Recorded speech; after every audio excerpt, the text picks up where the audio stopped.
Hey Raven, I'm usually just here to listen to your stories, and I rarely comment, but I was actually listening to some older videos where you mentioned you used to be in IT, and it made me think about an experience I had that I think is worth sharing. It was pretty terrifying for me, and I think it can also be a good lesson or warning for others. Maybe you'll agree.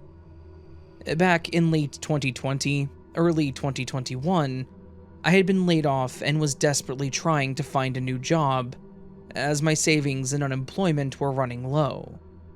I work in IT and have for many years, so I was hopeful that with my experience, I would be able to find something pretty quickly. However, I was getting a lot of interviews with no follow-ups. But then, I got an email from someone by the name of Rose Michelle. I got it in my professional email that I only used for work-related stuff. I had it on my resume, I used it on applications, and it was tied to my accounts like LinkedIn, Snagajob, and whatever else was out there. So while I knew that spam could happen, I was feeling like it could be legitimate if they got my email from one of those sites. She said she was a creative director at a boutique marketing agency based in Chicago. Her profile looked legitimate. It had over 500 connections, a work history that seemed to check out, and recommendations from other professionals in the industry. No, I didn't do research on all the people and other businesses, but the sheer amount told me that it had to be real. She said in the email that she'd found my portfolio through a mutual connection and was impressed with my work. She explained that her agency was expanding and looking for remote graphic designers. But because of this and the salary she mentioned, which was almost double what I'd been hoping for, I was hopeful. But I know what some of you might be thinking. It has to be a scam, right? They hadn't even interviewed me yet and were already talking salary. That wasn't something that normally happened in this field. But this felt different. There seemed to be way too much proof and backup to support this being a real company. They even had a great-looking website with working links that didn't set off any red flags. We had a video interview where she showed me the agency's current projects and even gave me the names of other team members, saying that they were who I would directly be working with. The office I saw even appeared real. There was a large window to the side, and I could see cubicle walls behind her. Even the way Rose spoke to me about the company and the job, she clearly knew the industry. So after going over some normal interview questions and the job description, she said that she would pass the information on to her hiring manager, who would then reach out for the second and more formal interview. To my surprise, they called me the next day, and after a normal-sounding interview, I was offered the job. I was ecstatic. I thought they do seem to have a decent-sized following already, and the fact that they were expanding, I could really show off my skills here, and everything seemed to be turning around for me. And that same day, they asked me about payment methods, and I had to sign some paperwork digitally about agreeing to a background check. They said they would go ahead and start the onboarding process, and would just have a talk with me if anything turned up from it, but I knew that it wouldn't. I provided them with my bank information for direct deposits, and my address so they could send me the work laptop and whatever else I needed. To my surprise, I received a package 2 days later that was dropped off at my apartment. There was a pretty simple shipping label on it, with my address and name but no tracking numbers. And the return address had the name of a business and an address in Chicago. Clearly, it had to be my laptop. I opened it up, and I was honestly surprised to see the shell was scuffed up. It was missing one of the rubber feet on the bottom, and the screen was really dirty. I wondered if maybe it was damaged during shipping, but I couldn't explain why the screen was also dirty. Either way, I booted it up to see if it even worked, and I got the screen that was asking for the BIOS password. I knew that I wasn't going to be able to figure that out, So I emailed Rose asking if I could call, and she called me. I told her about the laptop and its condition. She apologized and said that with their expansion and reorg, they were lending out refurbished laptops from previous employers, and were planning on getting everyone who had a refurb unit a new one the following year. However, she said that it should have been at least cleaned beforehand, and that she would pass the information along. It made enough sense to me, so I moved on to the BIOS password issue, and that's where she seemed confused. She said that I should have received an email with all the login information. While she was on the phone, I scoured my email, even the spam folder, and I didn't have anything. I even checked my personal email just in case, but I didn't get anything. She seemed upset about this and apologized again, making a joke about how disorganized they seemed to be, and she said they were usually much better than this. I told her it was fine and even mentioned how new hire work is always so daunting, so I understood. That's when she suggested a, quote, temporary solution. And she said if I was okay with it, I could install their proprietary design software on my personal computer while IT got back with us about the laptop. She even offered a $500 bonus on my first paycheck for the inconvenience of having to use my personal equipment. She explained that it would be active by user sessions, so once I got my work laptop set up, it would be deactivated on my personal system and I could then uninstall it. Looking back, I realized that this was one of the moments I should have known something wasn't right. But once again, the bonus offer and mentioning the one person / login per session made it seem real. She sent me a professional looking installer package and walked me through setting it up over video chat. I was nervous about installing unknown software. I'm not a genius when it comes to technical and security stuff. I know some things, but not enough. I'm better at making your website look pretty, not securing it, if you know what I mean. Anyway, she stayed on the line the entire time, explaining each step.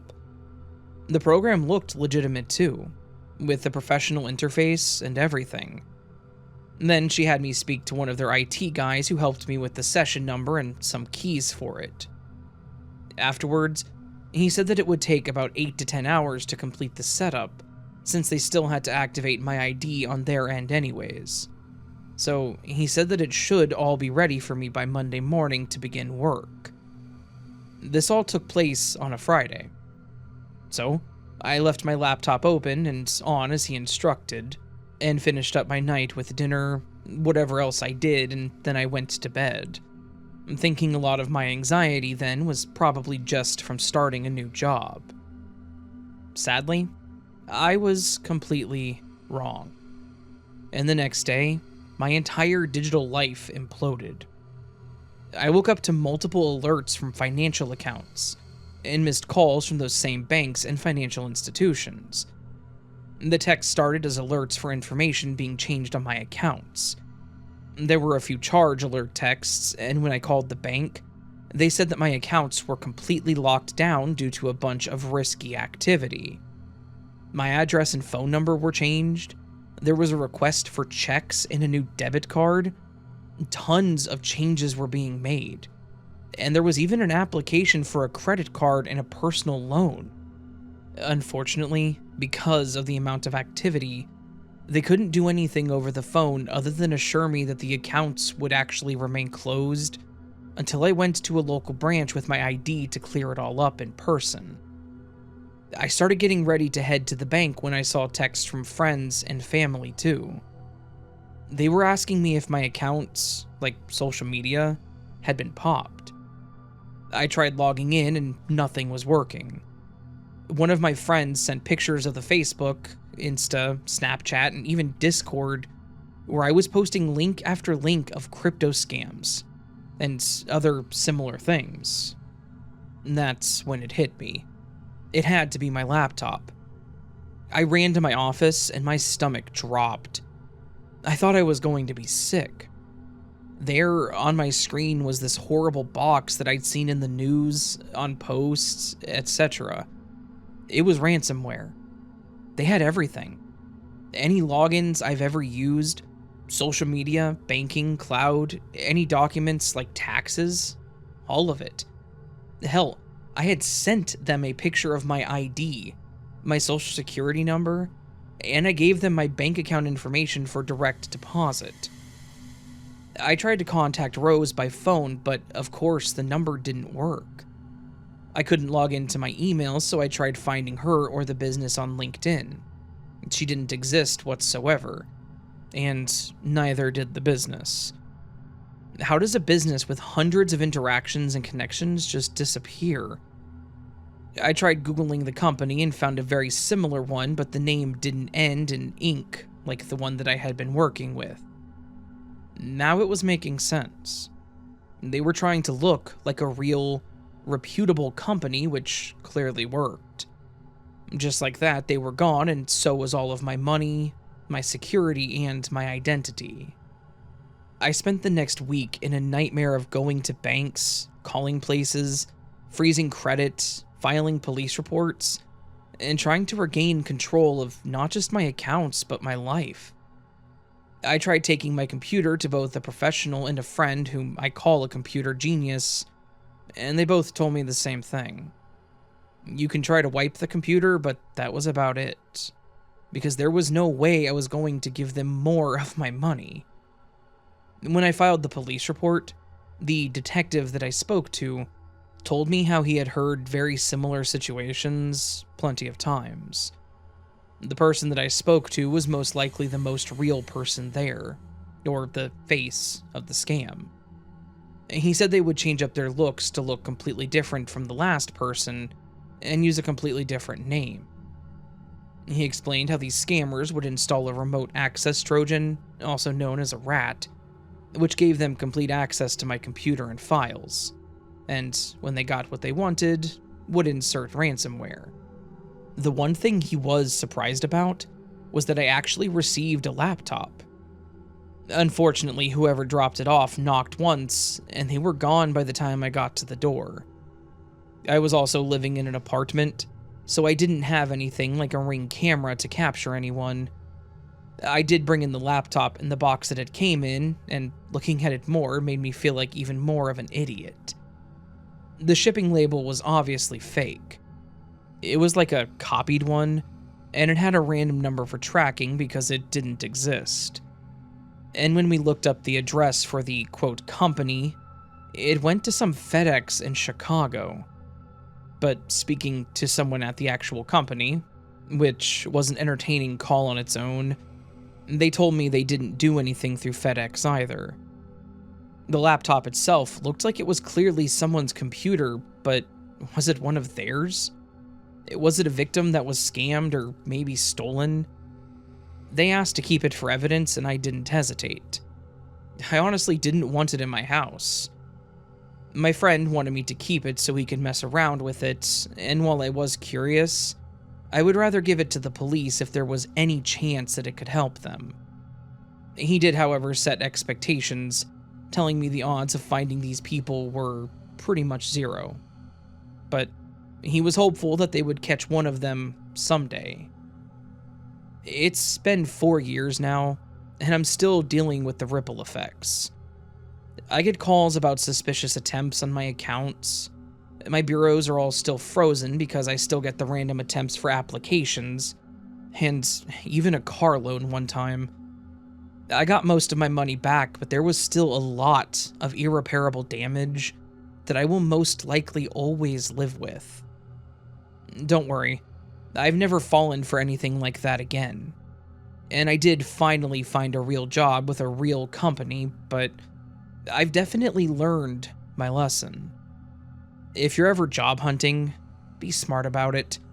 Be wary of recruiters that reach out to you unsolicited, and do heavy research on the company. And under absolutely no circumstances should you download anything from someone that you don't know, no matter how legit it seems or how much money they promise you. Because take it from me, it is not worth the risk.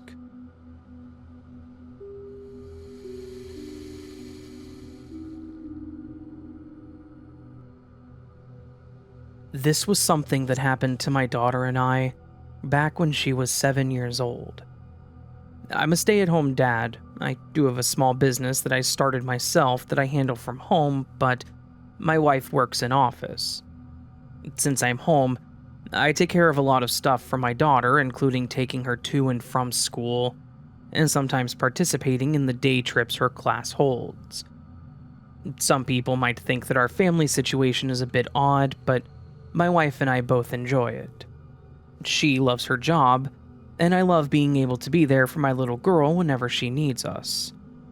With me being home, I'm able to get her anytime something happens. If she's feeling sick or if she forgets something at home. I've even had to bring her some clothes to change into after an accident at recess. It really works out the best for us. Sometimes when she's out of school for a holiday and conferences, I'll take her to the park so she can play with other kids, since she's an only child and, to be honest, to get some of that extra energy out of her system. That's what led us to this situation. My daughter, I'll call her Abby, seemed a little more stressed than normal because her best friend was moving and she would be going to a different school. She was young and didn't understand the whole concept, so she was thinking that she would never see her again. In reality, her family was just moving to a nearby city, and she would just be in a different school district. But to Abby, it was the end of the world. The stresses of a 7-year-old child, huh? So I decided to take her to the park after school in hopes of making her feel better and getting her mind off of her friend moving. We went to her favorite park that was about 15 minutes from our place. It was Abby's favorite because the main playground was castle-themed, and she loved to play king and queen. The park wasn't too busy either. There were 2 women sitting on a nearby bench talking and watching 3 other kids playing near the swings. Abby immediately ran to the tower that has a slide that circles around said tower. She got to the top, and we started playing together for a little while, until I told her that I was going to go sit on another nearby bench. I watched her from the bench as she played and shouted things out to herself, and then, as expected, she ran over to the other younger kids and started chatting with them. She's always been very outgoing. About 20 minutes after we arrived, I noticed a man enter the park. He was probably in his mid-40s, wearing jeans and a dark blue windbreaker despite the warmer weather. He walked over, looked around, and then, of all places, sat next to me. There were several benches lining the park, so to sit next to me did kind of annoy me, as I knew it meant conversation was inevitable. I didn't mind talking to people, but there were certain times, like now, watching my daughter, that I wasn't interested in conversation. He chuckled and said, "Cute kid you got there," as he nodded towards Abby. I smiled and said thanks, as this was a conversation I was used to hearing at playgrounds. He then mentioned how she looked just like his own daughter, and mentioned her unruly curls that you couldn't do anything with. That got a chuckle out of me because her hair is incredibly curly, and we have no idea where she got it from. Both of our families have thin and straight hair. It made me ease up at first, but then I recalled that he came to the park alone. So I asked where his daughter was, playing it off like I was wanting to see the comparison. He looked around the park and told me that she wasn't there yet. I didn't want to pry, it kind of sounded to me like an arranged visit, so shared custody or whatnot. I was all too familiar with that as a kid myself. Our conversation kind of ended there, and I went back to watching Abby. Then the guy moved closer, leaned toward me, and asked me one of the most alarming things a parent could ever hear. "Hey, do you think I could borrow her for a few hours?" I remember looking over at him, and I had to have the most horrified and angry face I could muster. And I said, "Excuse me?" This dude thought that I needed clarification to his question, and he was trying to explain how he just wanted to borrow her for a few hours for father-daughter time. Like I said, I was horrified by his comment, and immediately became defensive of not only my own daughter, but the other kids in that park. I wasn't the type to back down to stuff like that, especially if it involved my family. So, I told him straight, that's not a normal thing to ask someone, man. And frankly, it's incredibly inappropriate and creepy. The man just threw his head back and laughed, slapping his knee and everything like I had just told him the funniest joke. He claimed he was just messing around and that the state was actually bringing his daughter there too so he could spend time with her. I didn't believe him for a second, but I tried to keep my face neutral. If that was his only way of seeing his daughter, that sucked, but there must have been a reason. And if what he asked me was his version of funny, well, then maybe there was more to him. I reached down to grab the bag that I take with me. It has snacks, water, and other things we might need while we're out. And as I did, the man said that we should set up a playdate for our girls. I didn't even respond to him. I just waved him off and walked up to Abby. I asked her if she wanted to go sit at the gazebo and have a snack, hoping to get away from this guy, and she agreed. She grabbed my hand and we walked together to the gazebo to have our snack. As we ate, and Abby told me about her day at school, I was taking in the view when I saw that same guy. I noticed he was walking in a wide arc around the playground, and I could see the two other women wrangling up their kids. I'm sure he was making them nervous too. But as he left the playground, I could tell that he was making his way closer to us. And to be honest, I didn't want to deal with him. I was afraid that I might say something worse to him, especially if he tried to say or do anything to my daughter. So, I started wrapping up our snack, to which Abby started pouting a bit, but I convinced her that we needed to get home and she could finish her snack in the car. I felt bad because we didn't stay long, but I was not feeling comfortable with him around, especially since he still did not have a kid with him. But, to make things worse, as we walked towards the parking lot, I saw him change directions, and he was now heading straight towards us. Tell me he wasn't following us at this point. I picked up my daughter, knowing that I would be able to get more distance between us that way, and she didn't mind. However, it was the yelling that started behind me that caused me to stop in my tracks. The guy started shouting, "That man, he's taking my daughter!" My stomach dropped. Was he really accusing me of taking her? I was carrying a little girl and quite clearly in a rush to get out of the parking lot. I'm sure it didn't look good, even if it was a lie. But I didn't stop moving. I got to my car and started unlocking the door, hoping to get Abby in at least while I took care of this nonsense. As I started unlocking it, the guy had clearly caught up and was still hollering about how I took his daughter. I looked around, and to my horror, there was a couple entering the park with their own little girl. They were looking right at us. I saw the dad approaching us too, and I was not looking forward to this confrontation. I was conflicted. Do I just leave and risk them calling the cops on me, possibly traumatizing my daughter with what that could entail? Do I stay and try to discuss it? Because I'm not a fighter. I watched my mom get manhandled by far too many boyfriends to know that violence was not going to solve anything, and once again, I didn't want my daughter to be afraid of me. But when the other dad approached, I could tell he was also the Papa Bear type and was not going to just let me leave with her, so I explained it all. I explained how Abby was clearly my daughter, still holding her as she hugged my neck, and that this guy was not only following us, but actually asked to borrow her. The guy continued to argue that I was lying and had taken his daughter. The other dad suggested that neither of us move and said he was calling the cops. I felt bad for Abby, but it was for the best. If anything, I could prove she was my daughter. I didn't have her birth certificate on me or anything, but I had tons of photos on my phone, and I could show proof if needed. What the hell would that guy have? As the dad was on the phone, The other guy seemed to get more and more angry and antsy. He kept saying how this was all just a waste of time and how he should just knock me out and leave. The dad tried to keep the peace between us both, but based on how he was acting towards me and some of his gestures, I knew that he was believing me. He was trying to keep the other guy back from us.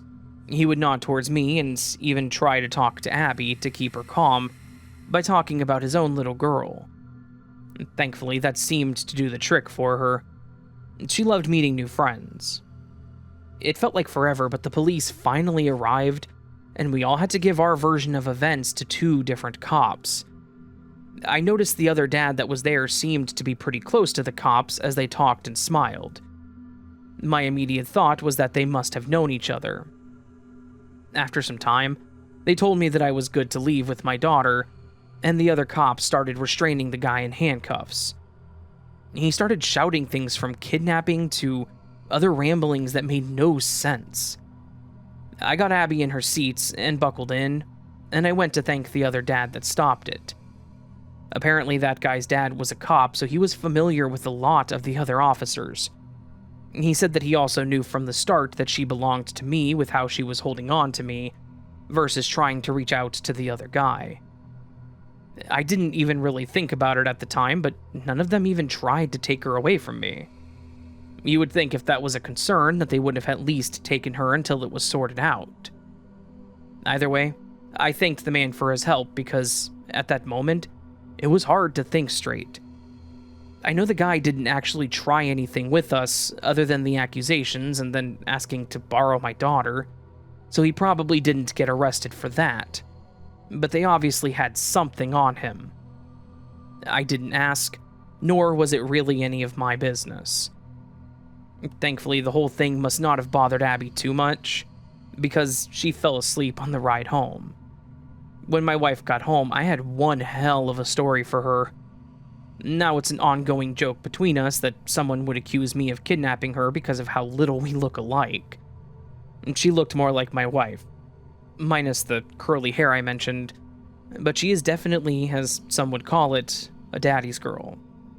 She did everything with me and had a lot of my mannerisms and personality. I guess I can hold on to that at least. Bottom line, when it comes to your kids, there is no such thing as overreacting. Don't worry about being polite to creeps. Your child's safety always comes first.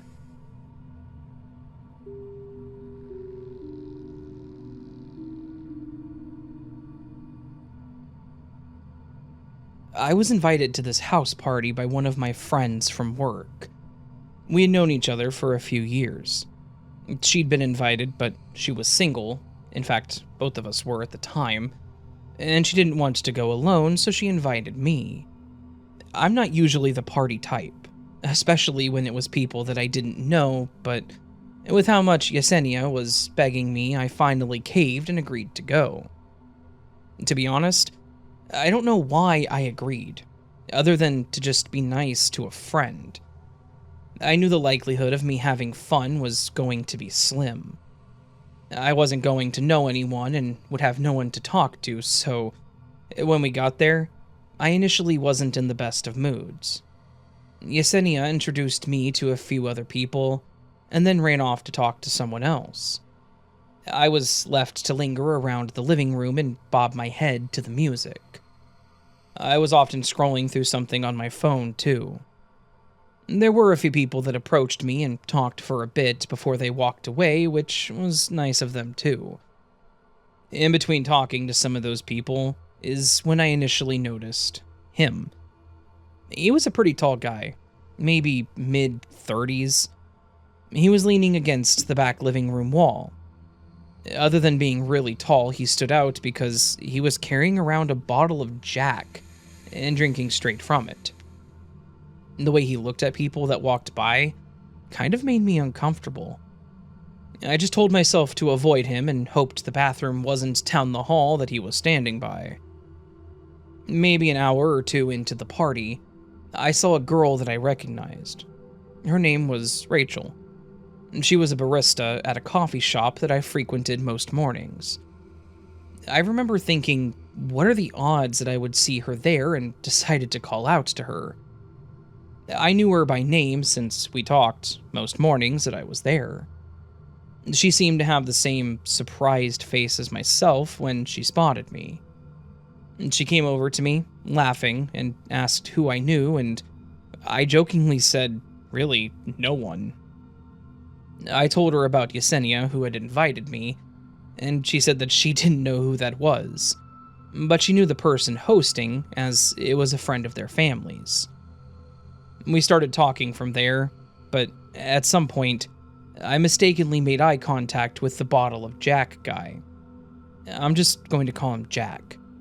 He winked and smiled at me, but I didn't reciprocate, and just looked the other way.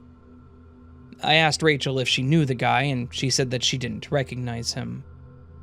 I told her about how he made me feel weird, and how he had just winked at me, and she sort of curled her lip. She agreed that he seemed really awkward, and then also agreed that we should probably just avoid him. But, of course, as we talked and laughed, Jack ended up walking toward us, and I warned her as her back was turned to him. He approached, and while practically stepping in front of Rachel, he spoke to me. He tried to flirt with me, but I couldn't get past how much he reeked of alcohol and cigarette smoke. It made my eyes burn. Rachel scoffed, and I said in a flat tone that we were having a conversation. He looked over his shoulder at Rachel and laughed, and then looked back at me and made a pass. I was pissed. Not only did he just rudely step between us as we talked, and then he thought that I would just, drop my pants right there in an awful attempt at flirting? I called him out for being a jackass, walked around him, and then motioned for Rachel to follow me. We both left him standing there, and we walked to the back patio. I hoped that he would get the hints and we could just go back inside soon. It was cold, but I really didn't want to be around him anymore. We did go back inside soon after, but stuck around the kitchen picking up the random snacks covering the kitchen island. We spotted Jack a few more times pacing around the living room, and coming and going through the front door. Eventually, he started getting in someone else's face, and then some guy approached him, the homeowner according to Rachel, and told him that he needed to leave. They both pushed each other a few times, but then he eventually left. I remember feeling relieved, thinking I could finally relax with him gone.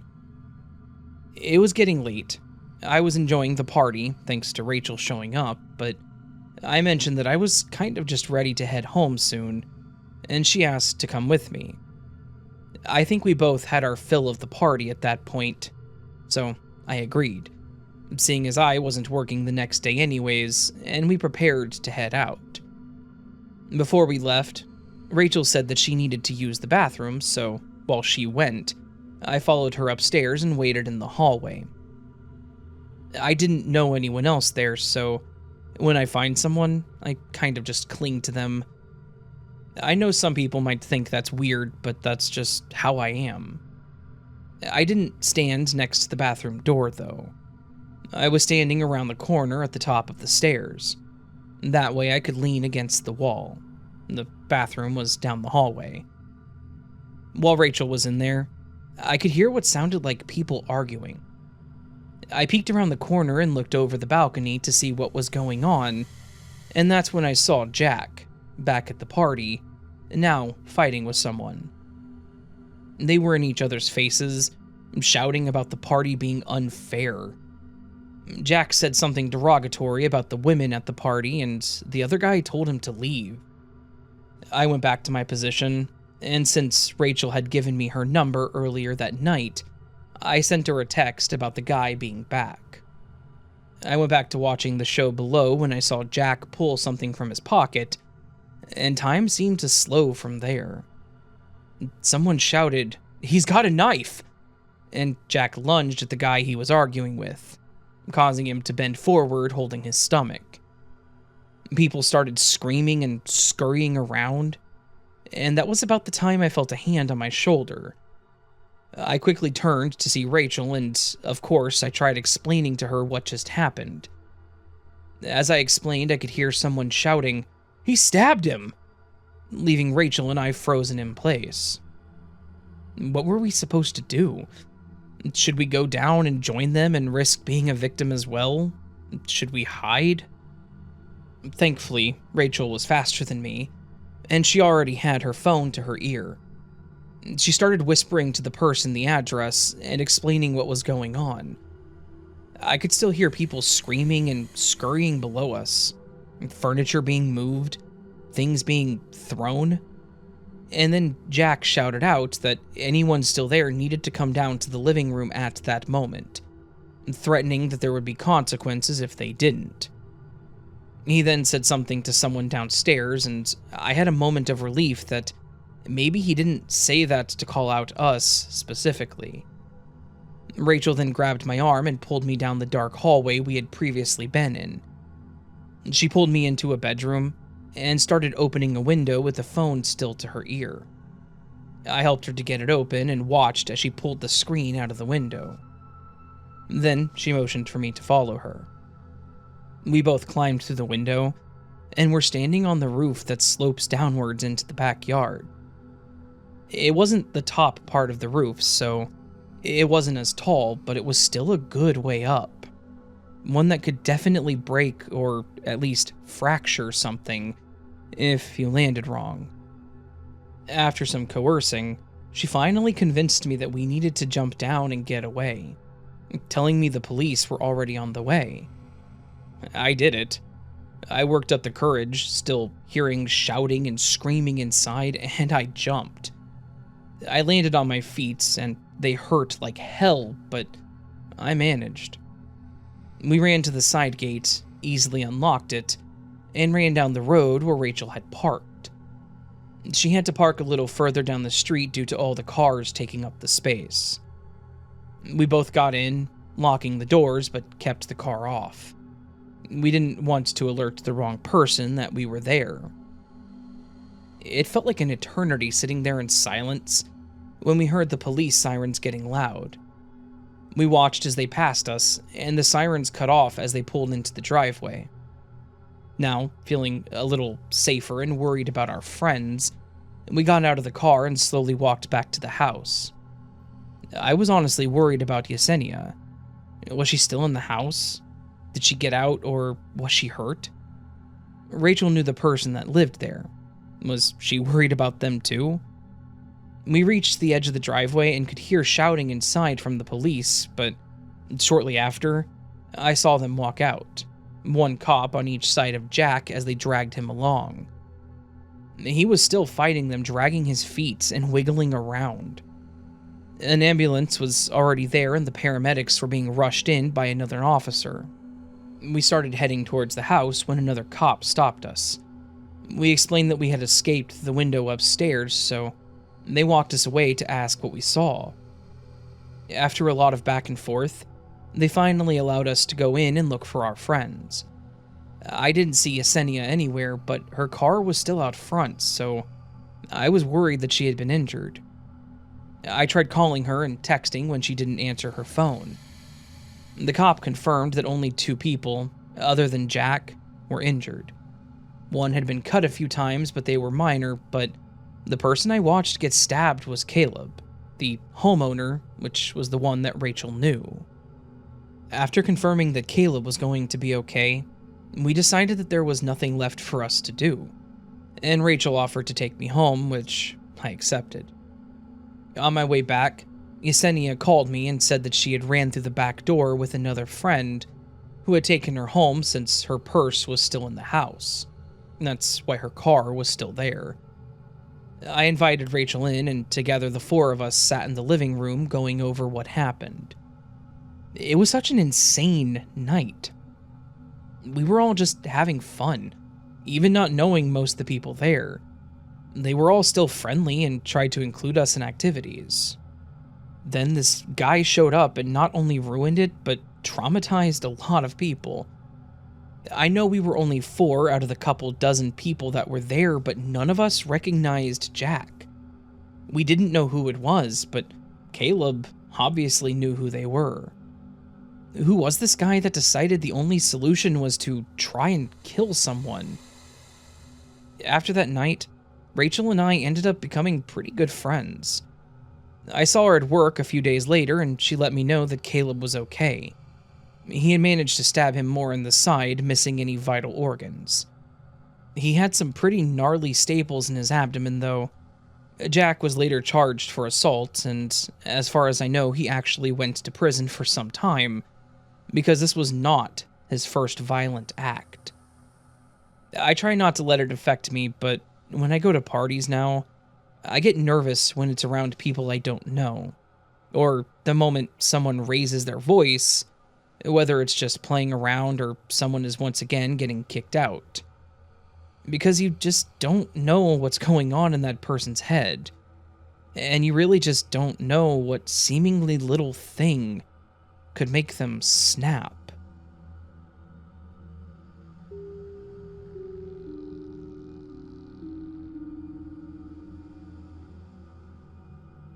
One thing no one ever taught me when I became a father was how to react to my own kid talking about his old life.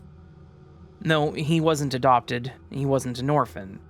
My wife gave birth to him and we've had him his entire life, but he seems to remember differently. From the moment my son Claude, named after my grandfather, started showing interest in things, he seemed to be drawn to lighthouses. We had a nautical theme in his room for a while, and we just assumed it was because of that. His walls were a dark blue with one wall of wallpaper that had a scenic view with the lighthouse. His mobile over his bed had a lighthouse, a boat, a helm, and other similarly themed items. We just thought it was cute that he seemed really fascinated by it and clung to it. The way he watched the mobile move was like he was in pure awe of it all, and as he got older, he seemed to just stare at the wallpaper. His fascination really grew when he was able to talk, draw, and articulate more. Any type of blocks he played with, he always built a tall tower and he would put one of his little people at the top of it. He loved playing what he called boats and watchers. He did his best drawing lighthouses too, and even made a yellow circle around it, trying to indicate the light that circled. When he could talk more, he asked for more books about lighthouses. It was like any other child's obsession with dinosaurs or superheroes. His was just lighthouses. We found a few kids' books for him that were about the lighthouses, but he wanted more. That kid doesn't have a mean bone in his body, but I could tell that he was expecting something different with the books. So we took him to the library so he could pick out his own. To my surprise, he went to basically an encyclopedia about lighthouses. A book that explained how they worked, listed different ones, the structure, and how long they've been in use. Not what I was expecting a kid to be interested in. He picked it out and immediately began flipping through the pages. I thought we would get home and he would just forget about the book, but surprisingly, he was sitting on his bedroom floor flipping through the pages and talking to himself about the different ones. He was mumbling things like, "No, not that one. Kind of, but it was all gray. No, the windows weren't like that." It was such a strange but interesting thing. I'm a school teacher and my wife is an accountant. Neither of us have any particular interest in maritime history, and we live in Ohio, hundreds of miles from the ocean, so we never understood where this fixation came from. The only thing we would correlate it to was his bedroom theme, and we wondered, could we really have accidentally influenced him that much with it? But we learned there was more to it. More than what he would say to us. When we took our first real family vacation together, we were talking about going to a theme park of sorts, such as Universal Studios, and we asked him what he would prefer. To our surprise, even still, He didn't want to go to any of those. He asked to go see a real lighthouse. We wanted the trip to be memorable for him, and we felt going somewhere he didn't want or somewhere he wasn't interested in was not a good impression. So we changed our plans entirely to spend a week-long trip on the New England coast. While up there, we visited 2 different ones and even went to a museum about them. Claude loved it. He seemed very focused on what the people were saying in the museum and the lighthouses, and asking a lot of questions. But I still didn't understand his enthusiasm. I was absolutely willing to support it. But then we were passing one in Maine that changed everything. It wasn't one of the famous ones, just a modest lighthouse on a rocky outcropping near a tiny coastal town. We weren't actually planning on stopping at it since there weren't any signs for it or anything, but Claude was insistent that we go. Similar to what I mentioned before, he's typically an easygoing kid, and typically pretty calm. But that morning he was adamant. He wasn't asking as he normally did. It was more so, we have to go there. I need to see it. It's important. The way he stressed this told my wife and I that we should stop. As we drove down the narrow coastal road, Claude seemed to become more and more eager to get out of the car. He was reaching up, trying to look out the window more, and constantly looking around the area. And as we drove, he said very matter-of-factly that the lighthouse entrance was to the right. We curved around the road, and there it was. The entrance directly to the right of the bend. There was no way to know that from where we were. We parked, and as my wife was unbuckling him, he mumbled, "I remember this one."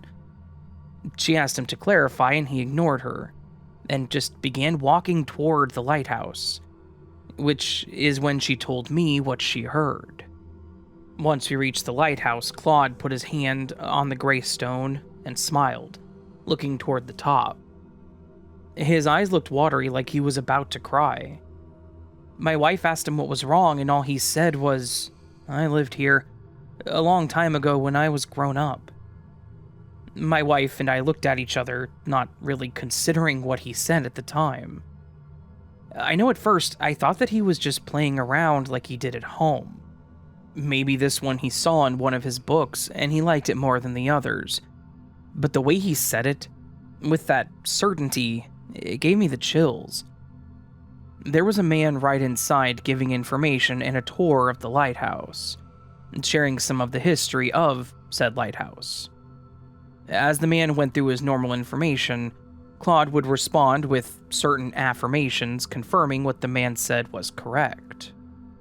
Towards the top, as he continued talking, Claude touched part of the wall that looked slightly off.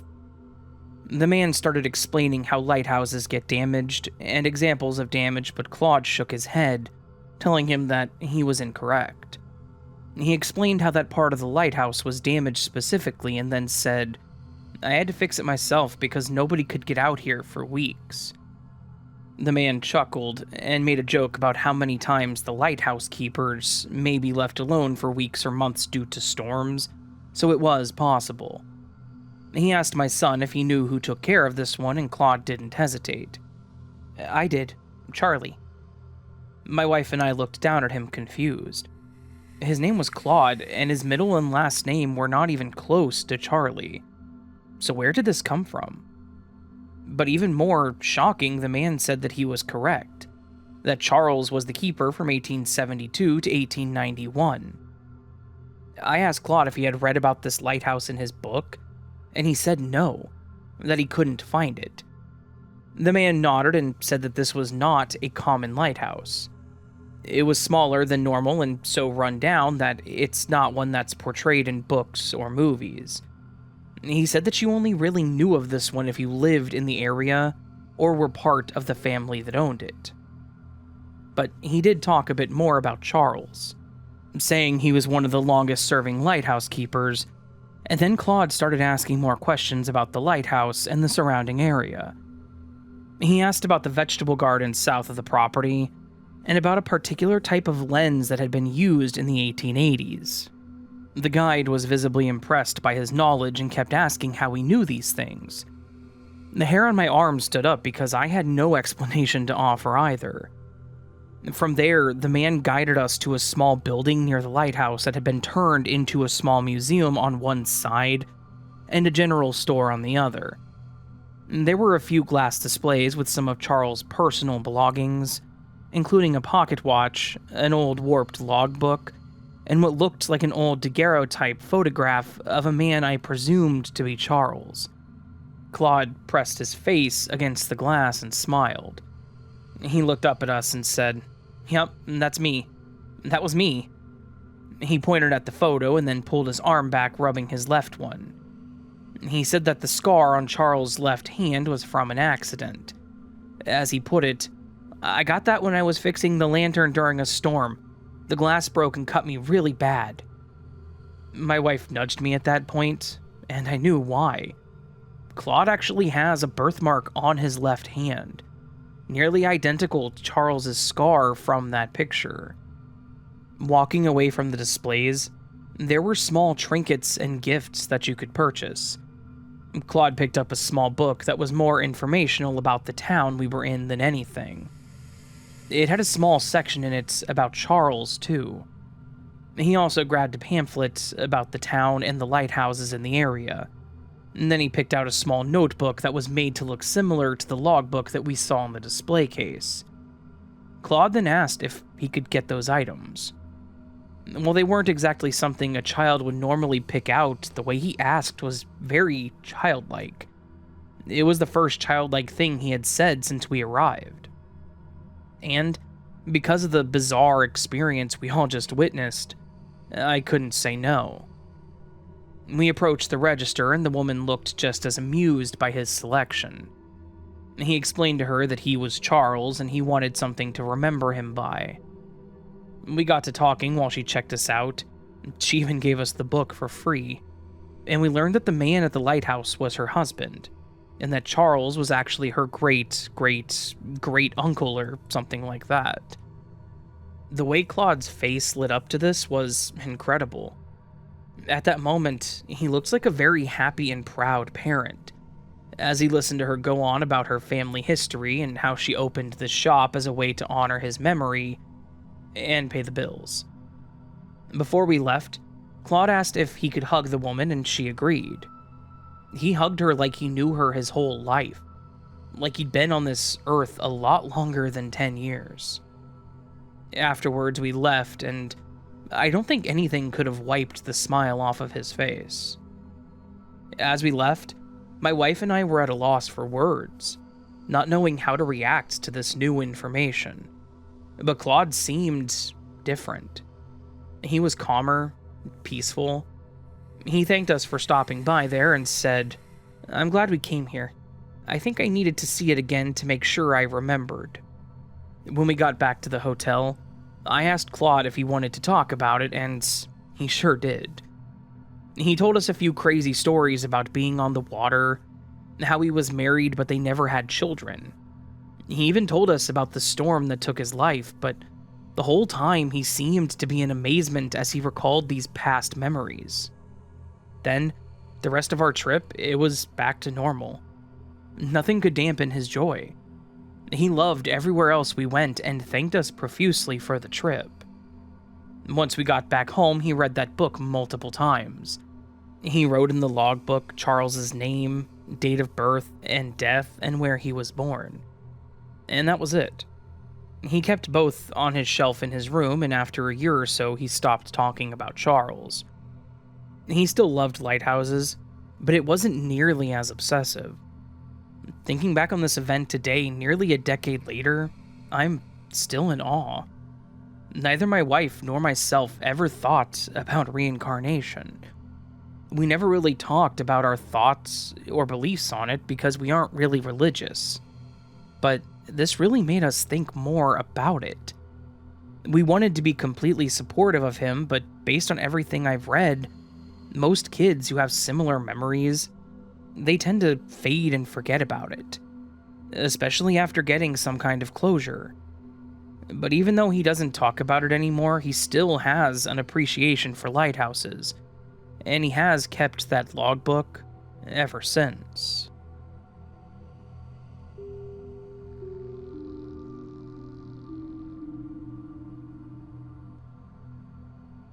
I have a story that happened back in the very early 2000s, like '01 or '02. It happened back when I was in 6th grade, so I would have been around 11 or 12 when it happened. It was an absolutely crazy thing that happened that didn't make sense to me back then, and really it doesn't make a whole lot of sense to me now, but I guess I can mentally understand what happened. Not really the why, though. The school I went to wasn't a bad school. In fact, it was one of the better schools in the area, but there was this one kid that was in my class that had issues. I think that's the best way to put it without actually knowing specifics about what was actually wrong with him. His name was Dan, and he was a bit off. We all knew that he had the issues he had, but also this was just a different time, so I think the school basically just wanted to treat him like every other kid and make adjustments if it became a problem. One thing I remember about him was that he would just go silent and stare at people with this intensity that was actually unsettling. I personally knew that he'd had a run-in with another student at least once. It wasn't violent to the point of expulsion, but I remember that he got suspended for a few days because of what had happened. I'm not sure if that's relevant to anything, but I think it paints a bit of a picture. He was a bit threatening. He hadn't been violent, but he definitely was not what most would consider a normal kid. So now that you know a bit about Dan, here is what happened. I'm sorry if this is formatted weird, as I'm a bit iffy on how to explain it properly without the timeline of events, when it happened versus when we all found out. One day when we were all filtering into the school, off the bus, things were a bit different than normal. Normally, we were allowed to wait out front until the first bell rang, and then we would go to class. On that day, we were immediately ushered off the bus by some of the education assistants, and we were told to go directly to our classrooms. It was really strange to me at the time.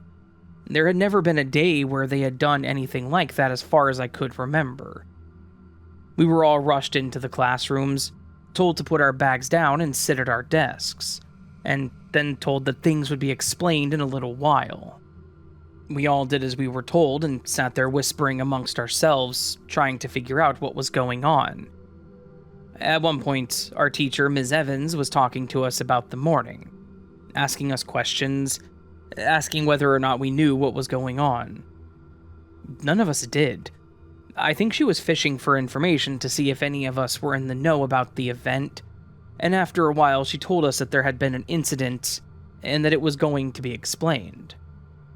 Not long after that, the principal, Mr. Thompson, came over the intercom and filled in some of the blanks. He announced that one of the janitors, an older man named Freddie, had been injured, and explained that the police were going to be investigating the situation. He told us that we were all safe, but then basically stated that we were all expected to stay in our classrooms until told otherwise. That day, we had indoor recess. We stayed in the classroom through the entire day, not even having gym class. We just stayed in the classroom and got an extra recess. As it always goes, though, the information did get out, and other students heard about what happened, and it spread pretty quickly. It came alongside the fact that I noticed that Dan wasn't in class those 2 days. So, here's what I've been told about what went down. That morning, where we were all herded into our classrooms, the janitor Freddie had been attacked, and he had been attacked by Dan. It happened early in the morning, before anyone else had been at the school. Somehow, in a way that I've literally never heard an explanation for, Dan was in the school all night, and he was found by Freddie in the morning when he came in. Dan had apparently stuck out the entire night of the school in one of the janitorial storage areas. I have no idea why he did that, other than he could and just did. But he did. In the morning, Freddy showed up to start the day, and he opened the storage room, and he and Dan had surprised each other. Dan, being who he was, attacked Freddy with something from the closet. We never found out what. He just attacked this old man, knocking him down and beating him. All of this was caught on camera. Mind you, it was the early aughts, so they weren't the best quality, but they had footage of it happening, and then of Dan running out of the school. The police ended up finding him hiding out on the school grounds, in the small baseball diamond on the property. The school went into lockdown for a while, those 2 days, mostly because they didn't know if this was a planned thing or if anyone else was in on it. When they decided that no one else was in on it, things went back to normal. The police investigation revealed that Dan had been struggling with some serious mental health issues. He'd been having violent thoughts for a long time, and he had never received the help that he needed. They said it was a sudden outburst, but it felt like something that had been brewing for years. I don't think anyone ever figured out why he spent the night at the school, but it was pretty much why this happened. The whole thing was incredibly disturbing. It shook the entire school community, and it made us realize that even in a place where we felt safe, bad things could happen. Freddy did end up making it, but he retired after this happened. I don't think anyone could blame him. The guy had been doing the job for years, and then some random kid jumped out of the storage closet at him. The poor guy was just getting to work, and this is what happened. I don't know what all happened to Dan. Obviously, the police were involved, and he had committed a pretty serious battery on someone. In the end, I just kind of hope that he got the help he needed, because he definitely had something wrong with him, and this was just the worst possible outcome of what could have happened.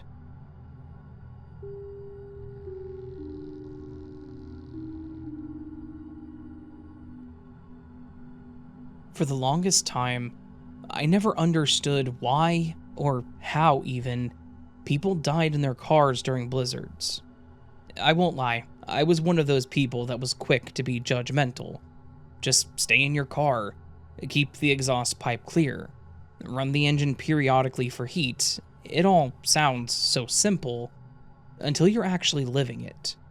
Until I almost became one of those statistics.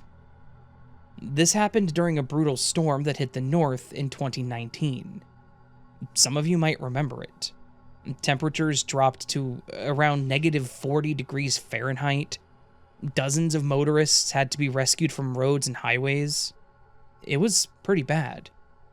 I was actually driving back from visiting my sister for the weekend, trying to beat an incoming storm.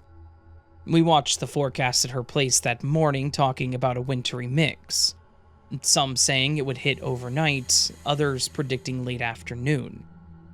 The National Weather Service had issued a winter storm warning, but like many locals, I'd grown a bit complacent about some of the warnings. I felt I knew how to drive in it and was confident in my abilities. I decided to risk it, thinking I could easily make the 4-hour drive before anything serious developed. I was so incredibly wrong. The snow started about 2 hours into my drive. At first it wasn't bad, just light flakes that barely stuck to the road. But if you're at all familiar with the snow, you know just how fast things can change.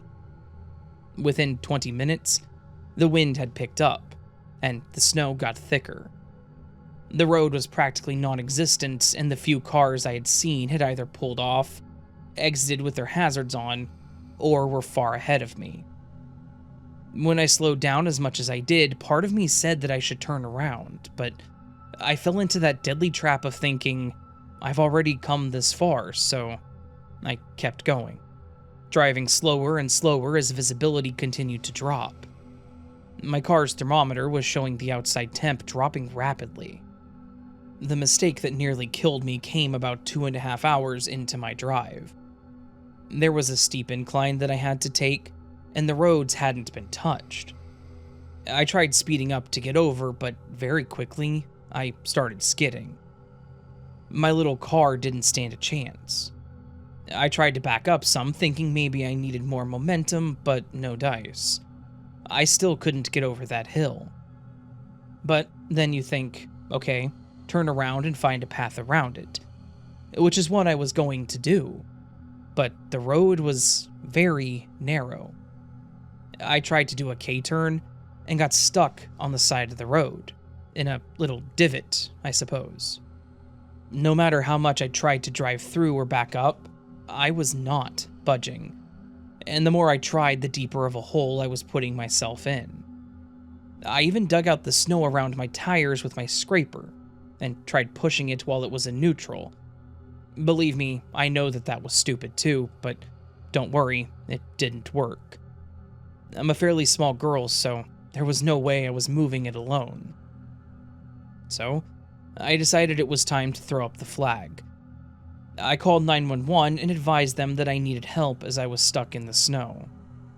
The dispatcher was kind but direct. They told me the highway patrol was overwhelmed. This obviously wasn't the first call they had about this, and there were a bunch of accidents and other stranded motorists. It was going to be a while before they could reach me. She said if I had someone that could get me to safety, I could go that route, but only if we were sure that they wouldn't be risking themselves.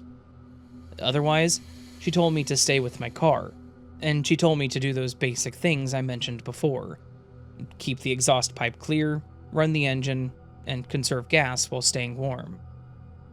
The first 2 hours weren't bad. I had about half a tank of gas, an almost full 32-ounce cup of water, and my coffee thermos that I filled before I left my sister's because I'm one of those weirdos that drinks coffee all day. I also had a few meat sticks and cookies for me to snack on during my drives, so I still had a few of both left over. I had on a heavier winter coat, gloves, and a hat, and I even had a blanket that I kept in my trunk with an emergency kit. After a fire in an apartment complex I used to live in traumatized me, I put together a little jump ship bag, if you will, and I kept it in my car. It had spare clothing, including necessities, a phone charger, and a few other things you wouldn't think about in those situations. I had my cell phone that still had a good amount of battery left, but I did have a charger in the car too, just in case, as well as my Kindle. I called my sister to let her know what happened, and she even offered to have her husband come help me, but I refused. I was already 2.5 hours in, and I didn't want him to risk getting out and getting stuck with me, although he did drive a truck. I also didn't want him to get most of the way and then have emergency services beat him there and have him waste the drive. I told her I just wanted to let her know and that I would update her when I got out, and she agreed. I started to read from my Kindle and tried to just relax. The snowfall was pretty to watch, even if I was covered in it. But I had my coffee and my books, so I was trying to make the most of it. I got out of the car every so often to make sure the snow didn't pile up around my exhaust, and then I would get back in and run the car for those 10 minutes. But as time passed, the snow didn't let up.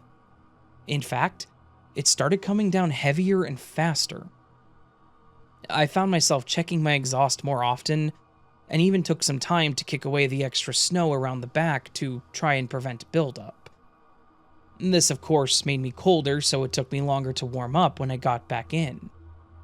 I couldn't read anymore as it was making me drowsy, and I knew it was bad to fall asleep in a situation like this. So I switched to playing a game on my phone to keep me occupied. I would play it while I had my car on, so I could charge it, but it was struggling to keep up with the power I was using and charging at the same time, so I had to limit myself there too. As the sun began to set, that's when things got a lot worse. The temperature had dropped to -5 degrees. Each time I opened the door, more cold air and snow blew in, and it would get harder to warm the car back up. I thought maybe I could put more space in between each time I checked the exhaust, but I was too afraid to do that, thinking maybe I was feeling tired because the exhaust wasn't able to escape. So I continued checking, and would continue to get colder and start this process all over.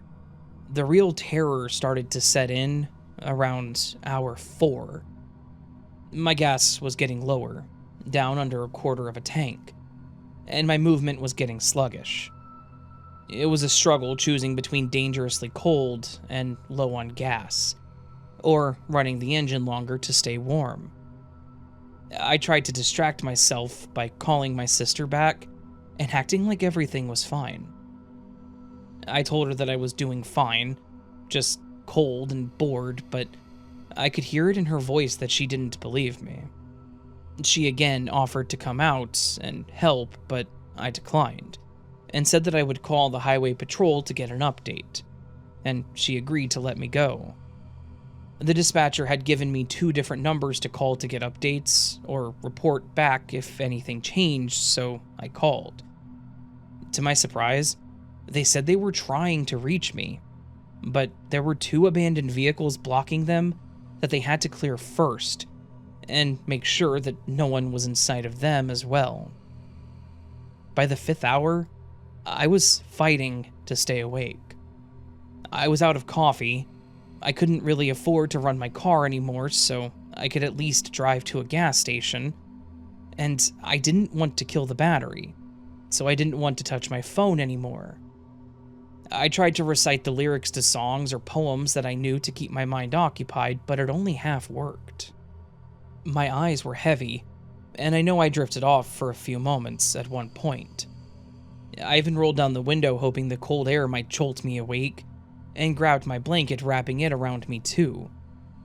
I knew this was bad, but I had to do something.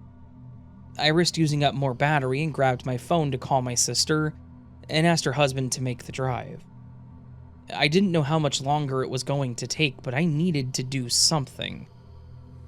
And as I sat in the car bundled up, slowly drifting in and out of consciousness, that was when I really started to get scared. My movements were slow, and while I was panicking in my mind, my heart rate was normal, even slower than normal. It was a truly weird experience, but I didn't know what I could even do about it. Then, at one point, I had my eyes closed, reciting whatever I could, when I started seeing a bright light reaching my eyelids. I opened my eyes to see a big truck coming towards me, and I think I nearly passed out then. I remember saying, "They can just watch me sleep, I'll be fine." I don't know how long I was out, but it felt like a long time. I was awoken to a knocking on my window, and I got out to see a cop and a tow truck driver standing by my door.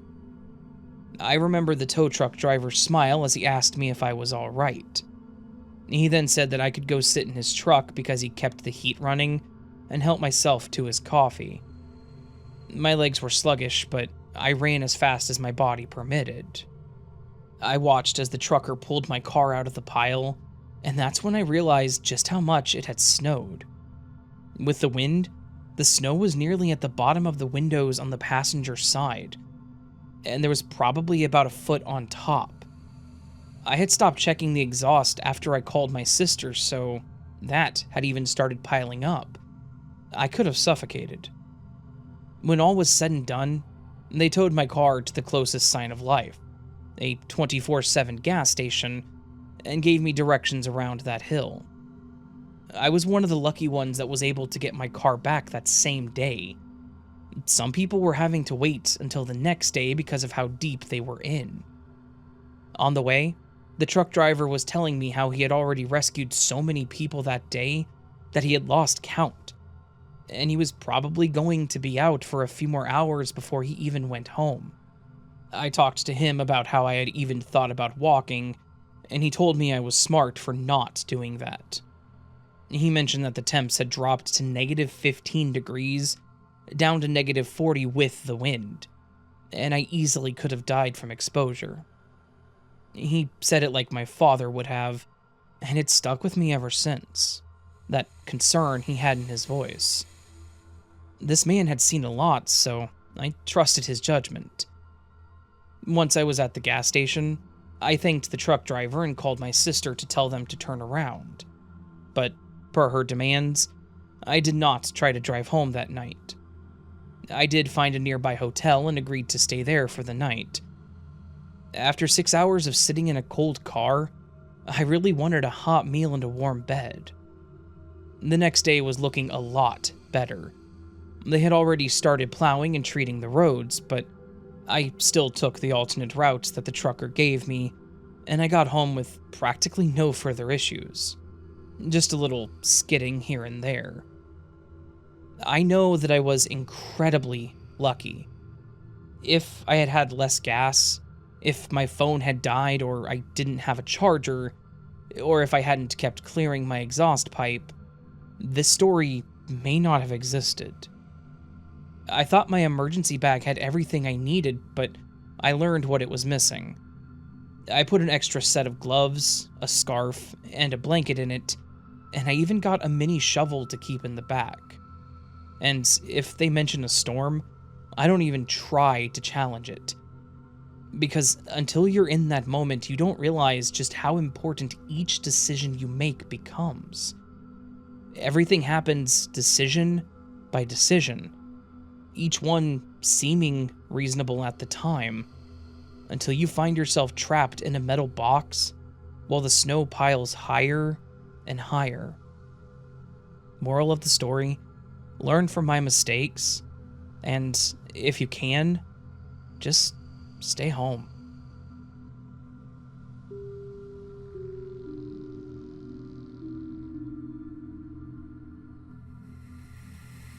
I'm not usually the type to get into these sorts of things, and I don't do things that are illegal. I want to get that out there right away. I am pretty tech savvy, but I use my computer for work, hobbies, and just the normal everyday user stuff. But I got curious at one point. I don't remember how or why my intrigue started, but I know there was a conversation with someone I work with about things on the dark web. And that conversation led to interest, which led to me being stupid. Curiosity killed the cat, right? So, after that whole curiosity started to scratch at me, I decided I would just do it. I had no plans to do anything illegal. Not everything on the dark web is illegal. Some of it is just too edgy for the surface. And I knew how to be safe. I watched a few tutorials on how Tor worked, how to use it, what the whole non-indexed thing meant, the difference between dark and deep, etc. I was educated in a very shallow sense. So I got Tor installed and running and read more on how to use it, and then started down a rabbit hole. One thing about using the dark web that you don't consider is how tense you feel when you're going through things. It's probably because of the social stigma, but everything I clicked felt grimy. Like I was one click away from committing a felony, which sounds kind of silly, I know. After a while, I ended up on this forum that was more or less just white text on a plain black background. It was like a very plain text version of 4chan. More plain text than what 4chan even is. There were subjects about a few things, nothing too crazy. A lot of it was people talking about movies, where to download them, hacking, exploits, a lot of cybersecurity talk, honestly. There were a few that were talking about how they had scraped a database and wanted to sell the data, but I stayed away from that because I knew that that would have been bad. Then I found one that was a post from someone saying, "Hey, today is my birthday. Come to my party." And then there was an Onion address listed after it. I don't know why I decided to check that link out.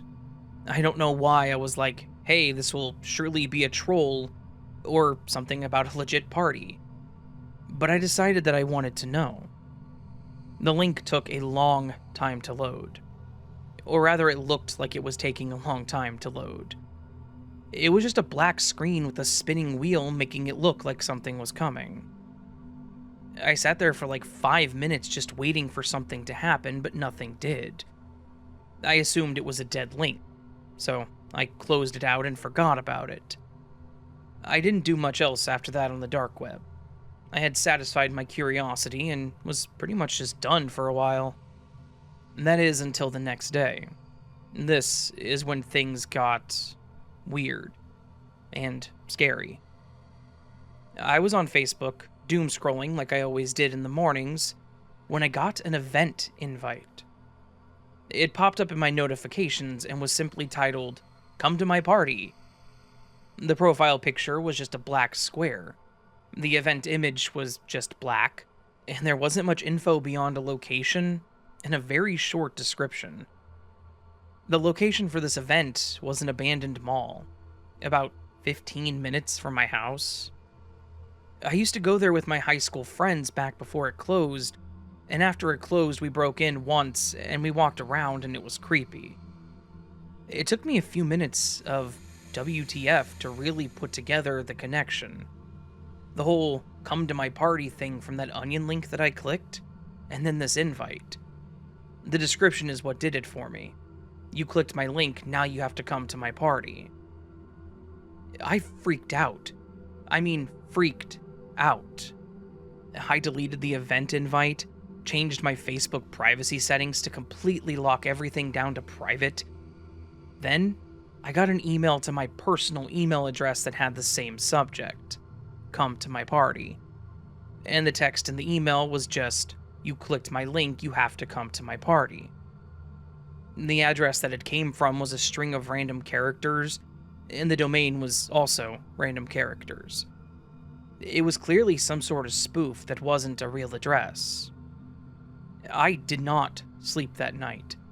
I spent the entire night doing security scans on my system, checking my files, researching how to find malware outside of scans, but nothing came up on any of my security scans. I actually went through all of my accounts and changed all of my passwords, put tape over my webcam, and disconnected the computer from the network when I was done. I was feeling more than a bit paranoid, but it really did mess with me. Clearly this guy had gotten my information, at least my Facebook and my email, and he was messing with me. It was a prank. It had to be. I was dumb enough to click his link and he was just teaching me a lesson. I was completely offline for the entire weekend, a full 2 days. Slightly more than 2 days, actually. I had to plug it back in to get some work done, so I did. At some point, I ended up back on Facebook, and I noticed that I had a friend request. I had locked everything down to friends of friends, so I was sure this wasn't anything related, but when I looked at the account, it was clearly a fake person. Black square profile picture, no banner.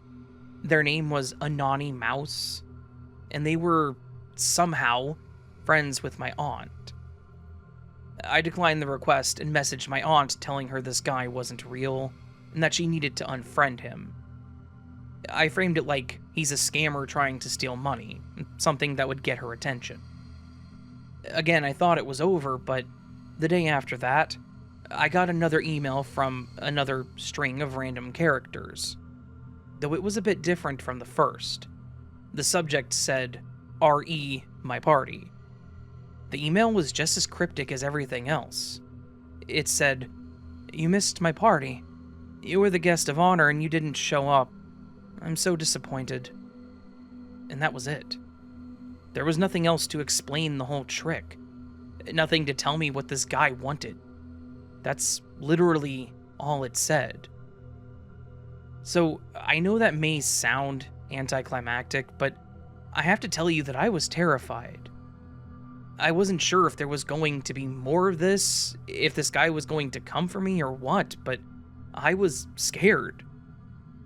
Thankfully, there hasn't been another message, and this was over a year ago at this point. So I think that he's done with me. I haven't gotten back on Tor or any dark web pages since this happened, and I have zero intention to ever go back again. I don't know what would have happened if I had showed up to the party, and I really don't even want to think about it. Who knows? Maybe there really was a party. Maybe they would have harvested my kidneys. Don't know, won't know. And at this point, I'm just glad to be past it. Of course, if I ever get another message from this guy, I'll make sure to make an update to all this, but for now, I think I'm in the clear.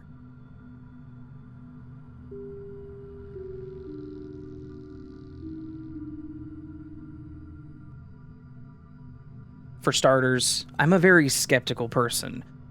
Pragmatic, and very down to earth, so to say. But what happened to me in my dream kind of changed everything. I was always very close to my grandparents on my father's side. I had a difficult family situation and they were always there for me. Ever since I can remember, me and my sister spent summer holidays on the countryside with my grandparents. When I was 10, we moved in the city near the countryside, and we spent every weekend with them. A few years ago, I moved to another country and I could only visit my family 2 to 3 times a year. When I was pregnant with my second child, my grandpa got sick. Nothing too serious, but there were some complications, and he did die. I was devastated, and I couldn't even go to the funeral because I was pregnant. My grandma started to get sick shortly after and died the next year. My oldest daughter had some health issues, and we were in the middle of a ton of doctor's appointments, which were hard to get, and we just couldn't miss them.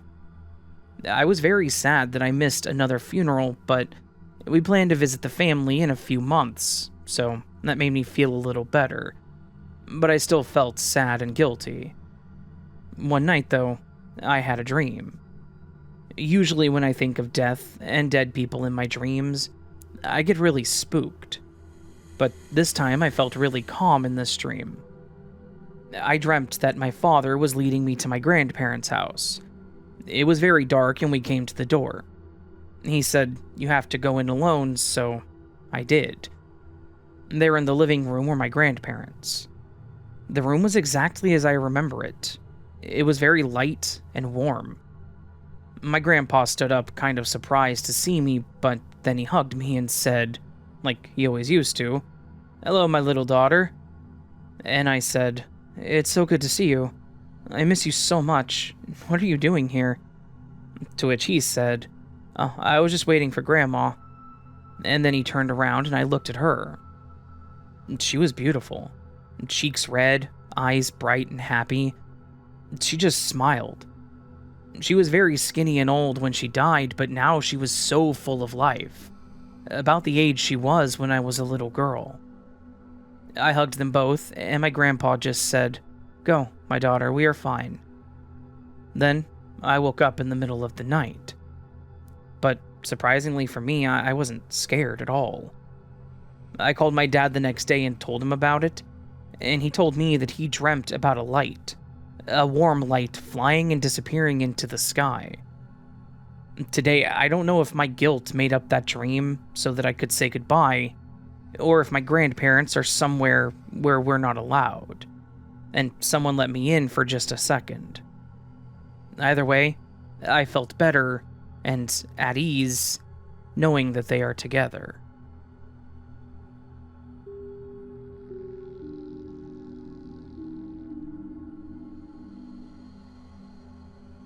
Hello again, Raven. I hope you're doing well, and I have another story that I wanted to share with you about a recent situation a friend of mine and boss went through. Not sure what category it fits into. We'll call her Carly to protect her identity, as the situation is still being, quote, investigated. But I figure you might be interested in a modern story that's scary and crazy. I named this story Tyler House because it centers around a house my friend has told me about that used to be a hangout spot for her and some of her friends and coworkers. After what has happened recently, this house is no longer the hangout spot. This was in summer, June of 2022. Carly is the manager of a pizza shop in a gas station lot in McDonough, Georgia. And she's 27 years old, energetic, and fun. and a lot of her coworkers are her friends as well. She takes her job seriously, but she's also a cool person to work for. Other employees at the coffee shop and gas station also know and love her, and her friends from high school and college also grew up in the area and still keep in touch. One of her longest friendships is one with a man that we'll call David to protect his identity, and unfortunately he had a bad run-in with some more troublesome crowds in their youth, and has been in prison for the past 8 years. He was released on this year, and Carly had been working hard to save up for a place for herself and her daughter so they could move out of her best friend's house, and she had hopes of rekindling the relationship she had started with David prior to his incarceration. They kept in contact by mail until the week finally came where David was released, and Carly couldn't wait to go pick him up. They spent a night together, and then Carly went to work, the same as always, excited that she could finally have the man that she loved back in her and her daughter's lives. Things went well for a week, and then changed when Carly returned home from work on a Friday evening in June to find that David wasn't there, and he wasn't answering his phone calls or texts. He had disabled the 360 tracking app on his phone as well, and Carly began to worry about him, since most of her friends and the few coworkers that also knew David hadn't heard from him or seen him in a week either. A week went by before a friend that we will call Peter showed up at her job and asked to speak to her out back. He told her that he had seen David briefly at the Tyler house a few days ago, and that he was planning to catch a ride to Florida and stay a few days and then backpack to Georgia on his own. Something that Carly knew meant that David was once again shuttling, using, and most likely selling drugs again. She thanked Peter for his tip, and Peter informed her that David made sure to tell him and a few others not to tell Carly where he was. Later on that same day, Carly's grandmother called her to tell her that she'd heard from David when he called asking her for money. And she told him that she didn't have any and wondered why he didn't ask Carly. David lied and told her that he was currently mad at Carly because he came by her job and saw her sitting in her truck with another man and accused her of cheating on him. Carly was taken aback by the accusation, since it was true that her and one of her best friends and coworkers would often take smoke breaks together, sometimes sitting in her truck on her breaks to do so, but her coworker was not romantically interested in her or any woman. In fact, since he loved men. Carly knew the story was trash, and she sent him several unanswered texts trying to get a hold of him, all of which were left unread and never responded to. Carly's grandmother told her to not worry about the situation, and that David would turn up soon on his own, as he had often done in the past when he was angry and needed time to cool off. Carly went back to work, and even though she worried for her friend, she focused on doing her job. A week after that, a local police officer, Ben, walked into the pizza shop to order a meal and began to flirt with Carly, insisting the two hang out sometime off the clock and get to know one another. She agreed to do so, and the two had dinner at her apartment. He asked her a lot of questions about herself and showed genuine interest, but it wasn't until the officer began to ask questions about her friends and family that Carly became slightly alarmed. Ben began to ask her about her hangout habits, and if she had been out in certain areas recently, and at one point, mentioned the area of McDonough not far from where the Tyler house was. She lied and told him that she didn't frequent that area, sensing that something was off about the lineup of questioning. Midway into their visit, Ben got a call that he stepped outside her apartment door to take discreetly, and minutes later came back in to tell her that he had to leave for work. Carly walked Ben to the front door of her apartment, where he told her that if she ever needed anything taken care of, he could help her out, no matter what it was. Carly dodged the unusual statement by telling Ben that he was sweet, and before he left, she realized he had left his jacket on her couch. She made a joke, insisting that since he had left it there, she would keep it as a souvenir of their visit. Something that triggered Ben, since he rushed back into the house and took his jacket in a cold manner, insisting that he never leaves anything with anyone, which, again, gave Carly another odd sensation about him. He left briskly without saying anything else. That same night, hours later, Carly did get another text message that alarmed her. After not hearing from him for almost a month, Carly was surprised to see a message from an unsaved number in her texting app. It wasn't a written message, however. It was a headshot of David, bruised, bleeding, and with a severely swollen black eye. She immediately tried to call him, but each call went straight to voicemail, so she texted him, asking what happened. All he texted back was, "I'm okay. A rough night with friends." And then, "I had a fight with my friend. I'll call you tomorrow." Fed up with the drama surrounding David's whereabouts, Carly had her coworker come over and watch her daughter as she decided to go looking for David on her own. And the first place she was going to look was the Tyler house. The Tyler house sat on 10 acres of a tree-covered land, bordered by a wooden fence. And the house itself was tucked deep inside, accessible only at the tail end of a snaking gravel driveway that stretched out a half-mile from the main 2-lane country road.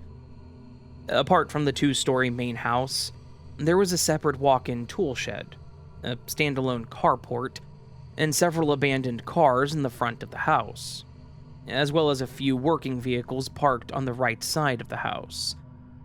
She recognized the small sedan and pickup truck that belonged to the Tyler family.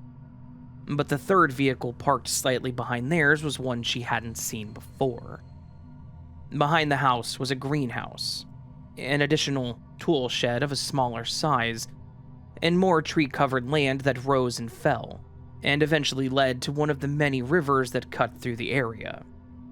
As she approached, she began to feel uneasy all over again, as her additional attempts to call and text David continued to go unanswered.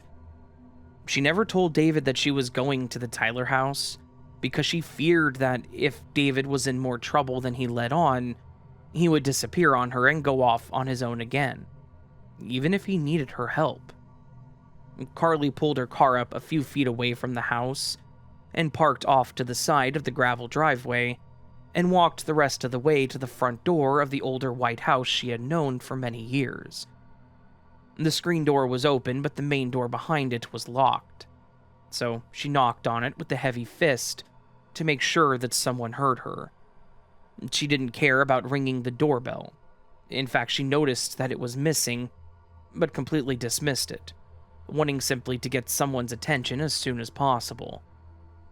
She couldn't hear anyone talking inside the house, but seconds later, her friend Peter came to the door and opened it quickly with a terrified expression on his face. He demanded to know why she was there, and before she could answer, he shushed her and pulled her into the house, locking the door behind him, and began guiding her past the cluttered living room and up the small carpeted staircase on the left side of the house. Once upstairs, Peter looked around and then opened the door on their right, pushing Carly into his bedroom and locking the door. Carly demanded that he tell her what was going on, and Peter once again shushed her, noticeably terrified and trying his best to keep her quiet. "What the hell are you doing here? You can't be here right now," Peter told Carly silently but forcefully. Carly did her best to explain what was going on, including the text message she'd gotten from David a little while ago. Peter let out a frustrated sigh and opened his own phone to show all of the texts from David's original phone number, where he mentioned that he and some friends were keeping tabs on a competing supplier in the area, waiting for a chance to take him down. Peter then showed her messages from David's new phone number from the past week, which detailed how he and a couple of male friends that Peter didn't know and had never seen before had attacked someone who was delivering drugs from a rival supplier, and beat him nearly to death before they robbed him of his product and his money. David apparently lost his own phone in the process and had to get a new burner phone. They brought their loot to stash at the Tyler house, where the youngest son of the Tyler family, Mark Tyler, was going to redistribute and sell the product himself. They threw a small party and invited a small group of extended friends who engaged in drinking and the usage of the product. Peter told Carly that after being there for a couple of days, David and the two new friends decided to go out to a local bar for drinks several hours before Carly showed up to make contact with the local customer, and that was the last time he heard from David.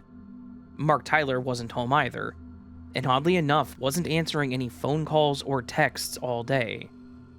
Carly was slightly confused, but she still wanted to know why Peter was acting so spooked. He told her that about an hour before she arrived, a black car that resembled an undercover police vehicle pulled up to the house and sat there for a long time. Someone got out with the flashlight and began looking around their property, but never rang the doorbell or knocked. Peter had closed all of the blinds and curtains, locked all the doors, and had been hiding in his room until he saw the headlights of Carly's car pulling up the driveway. And if he had known she was coming, he would have told her to stay away from the house tonight. And Carly's heart began to race even more as Peter opened the Ring app and showed her the last video clip, which showed someone approaching the front door, using a flashlight to blind the camera, and then forcibly removing the entire camera by hand. There was a split-second glimpse of the man's face, and Carly's eyes went wide when she realized she recognized who it was. Suddenly it made sense why Ben was asking about her friends, hangout patterns, and areas that she would go to hang out. There was a loud bang and the sound of breaking glass in the back of the house, and Peter and Carly knew that someone had broken into the back door of the Tyler house. They heard some slight rummaging around, and then loud, slow stomps on the staircase heading to their room. There were two firm knocks on the door, followed by an attempt to open the door, and finally the man spoke in a voice that Carly recognized all too well. "Carly, I know you're here. I recognized your car outside," Ben stated calmly to her. Carly didn't answer, frozen in place and afraid to admit to herself that it was actually Ben the policeman, the guy she had just spent an entire evening with, on the other side of the door. "I was hoping you weren't involved in this situation, Carly. As you can see, it's pretty bad. Your friends are into some deep stuff, deeper than you know." Ben continued trying the door once more. Carly still couldn't bring herself to say anything back and almost screamed when 3 powerful fist knocks suddenly rang out against the wooden door again. "Don't effing act dumb. I know you're in here. I've checked the entire house, and I know you're in that freaking room," Ben screamed through the door. This time Peter was the one who answered. "Get the F out of here, man. I've already called the cops, and they're on their way," Peter shouted back. Ben let out a dry laugh outside the door, which was much more eerie than everything else he had done thus far. "Carly, your friend in there doesn't know, does he?" Ben asked casually through the door.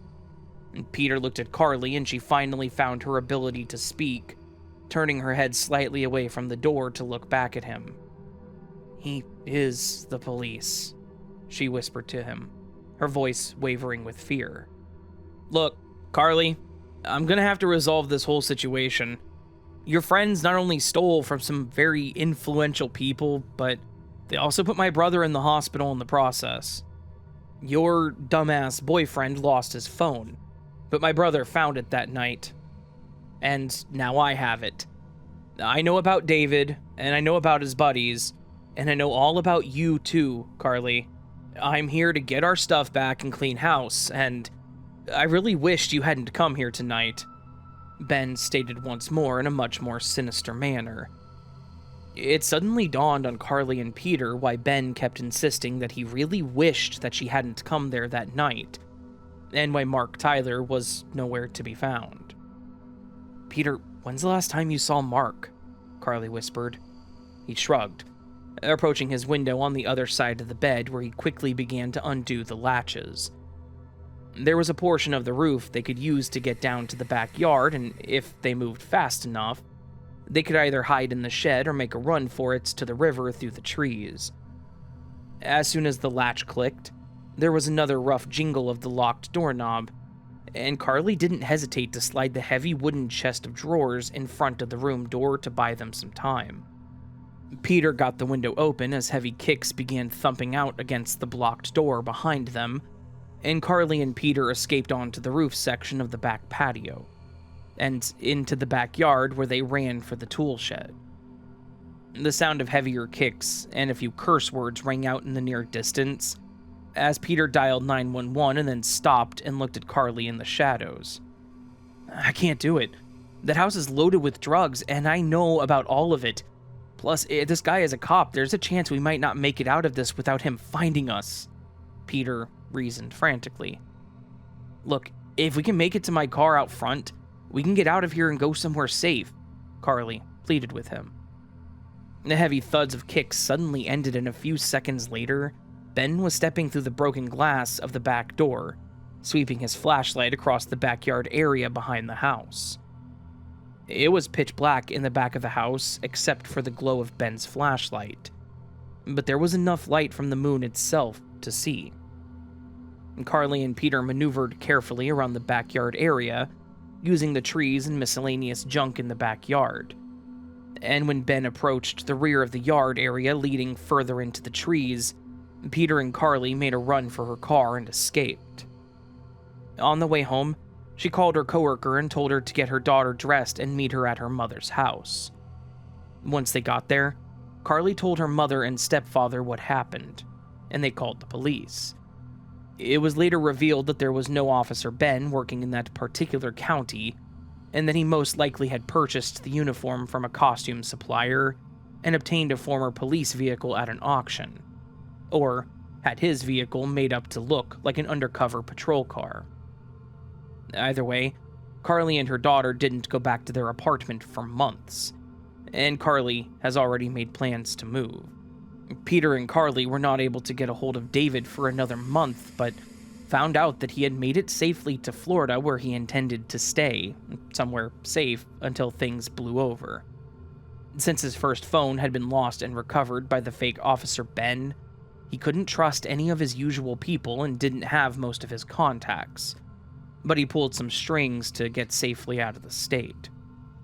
In August of 2022, a man fitting the description of Officer Ben was apprehended by actual county police officers, thanks to an anonymous tip. It's now 2025, and Mark Tyler still hasn't been found, and the case has since gone silent, not even making a blip on the local news. The Tyler family still awaits word on the whereabouts of Mark Tyler, or his remains. I know that this is a longer email, and I appreciate your patience in reading it all. I got my friend's permission to submit this all to you, and thank you again for your time.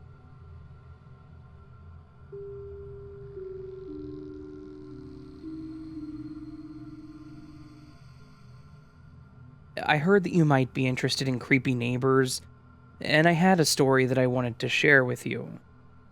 There were definitely some pieces that were creepy, but bizarre and uncomfortable would also be good adjectives to describe her as well. This took place back in 2012. I was in my 30s and had moved into a small home that needed a little extra care. I lived alone, other than my 2 cats, and I was honestly looking forward to fixing some things on my own, so I was willing to give it a chance, especially at the low cost of the house. I would have been crazy not to. There were a few things that I needed my brother's help with, but otherwise, it was all on me. Anyway, so I moved in, waved at a few neighbors, but no one was really doing the whole introduce themselves bit, which was fine. I wasn't doing it either. The older couple to my left stopped and talked to me when we went to get our mail at the same time, but that was about it. But then there was my neighbor across the street, Nancy. I saw her occasionally outside sweeping off her front porch, sitting on her porch swing reading, I even saw her mowing her lawn once. She looked to be in her 60s or 70s, but she also looked like she kept herself healthy and in good shape. One day, as I was getting home from work, sitting in my car in my driveway, I saw her carrying a bunch of bags from the pet store. She had 2 large bags of cat food, bags of litter, and then other small bags, including one of those feather wands sticking out of the bag. I just remember thinking how cute it was that she must have had bags full of toys or treats and how well she treated the cats.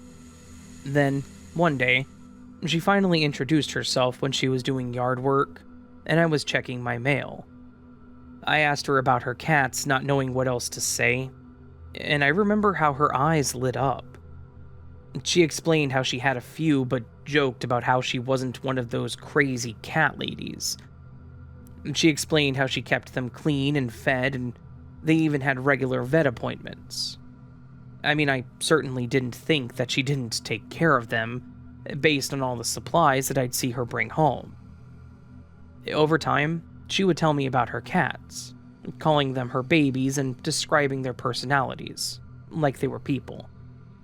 She mentioned how Patches was a troublemaker, Cotton was the jealous type and always wanted attention, and how Pete was the gentleman of the group, and always looked after the ladies. I remember the way she talked about them was a bit odd, like when she mentioned how they were picky eaters, or that they talked back to her when she tried to get them to behave. Again, I have cats too, and sometimes we talk to them like they understand us, right? So maybe she was just eccentric with hers. Who was I to judge? That was typically how our conversations went. It was a bit about ourselves, how we were doing, and then our cats, and, well, that was okay. She was still one of the tamest neighbors I'd had, so no big deal. There were even a few times that she invited me over to see them and to have dinner or something, and I just never got the chance to accept the offer. I worked a pretty labor-intensive job. It was lifting and moving stuff a lot, so between that and home repairs, I was usually pretty exhausted in the evenings. But I still enjoyed talking with her when I did see her in passing. Then, there was one time that I actually ran into her at the grocery store. After talking for a bit, she explained how she was going to have to go out of town for a little while due to a family thing. After talking some, she asked me if I would be willing to feed them for her. She said that she was only planning on being gone for a day, 24 hours at most, but she wanted to make sure they had plenty of food and water, and she said that Claude also needed eye drops every 12 hours due to an infection he had. She knew that I had cats, and knew that I was obviously good with them, so why would I say no? I agreed, thinking a quick check on them after work wasn't going to ruin my night. She thanked me profusely, explaining that she didn't trust a lot of people to not judge her about her cats and her way of living, but said that I seemed like an open-minded girl. I remember this because, at the time, I thought that was a really weird way of describing it. Open-minded? To what? Having multiple cats?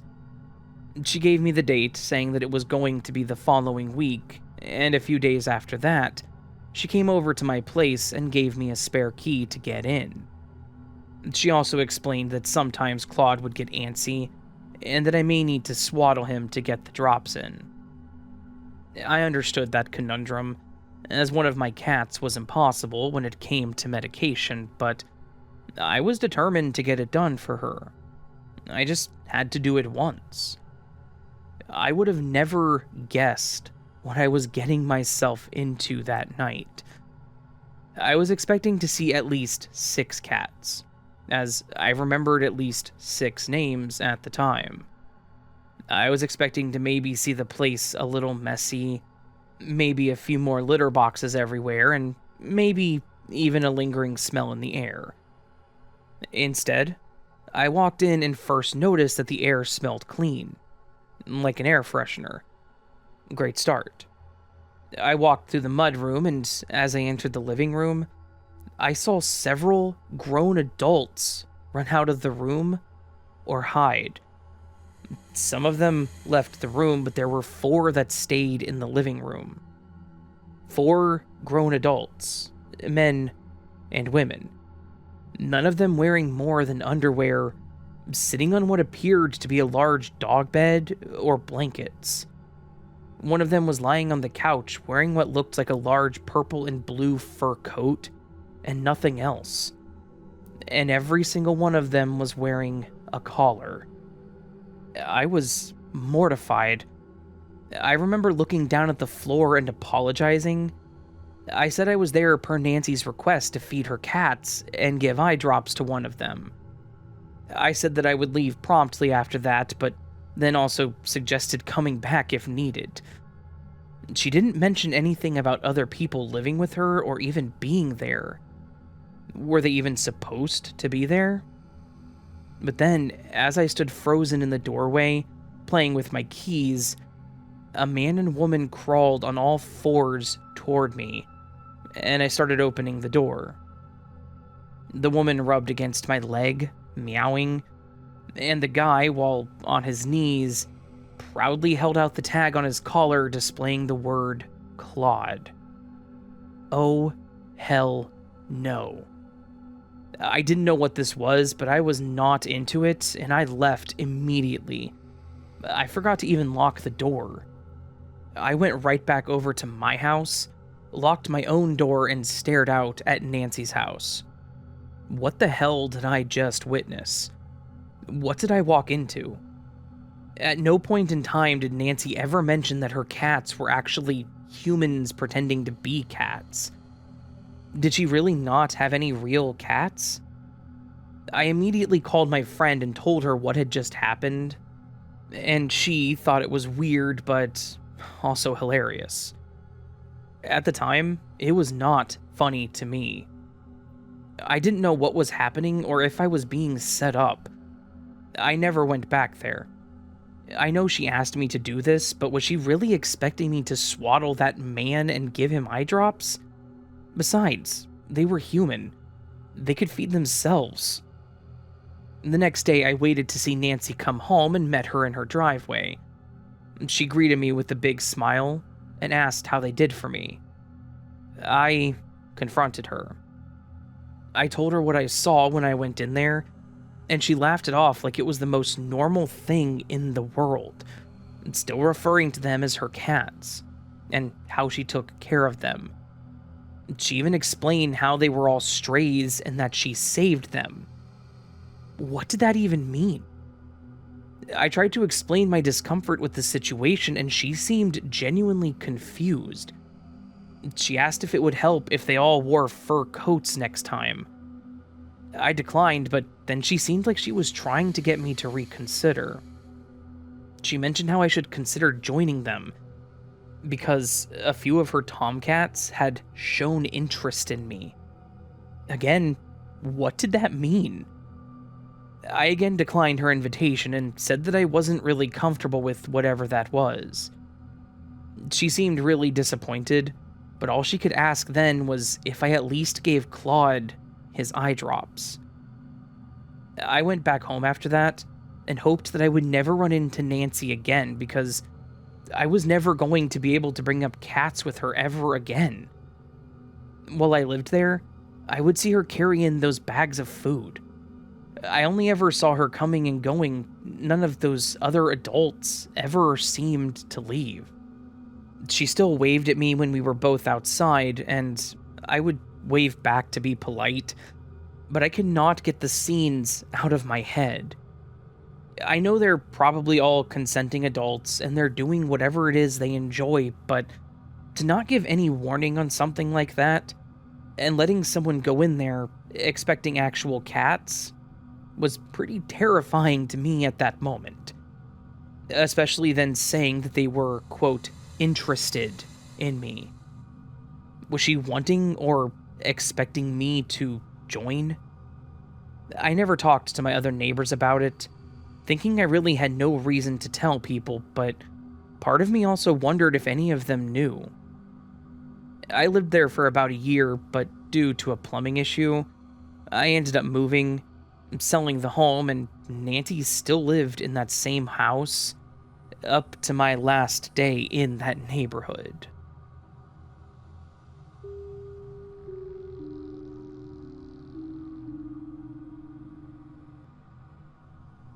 Hello, Raven.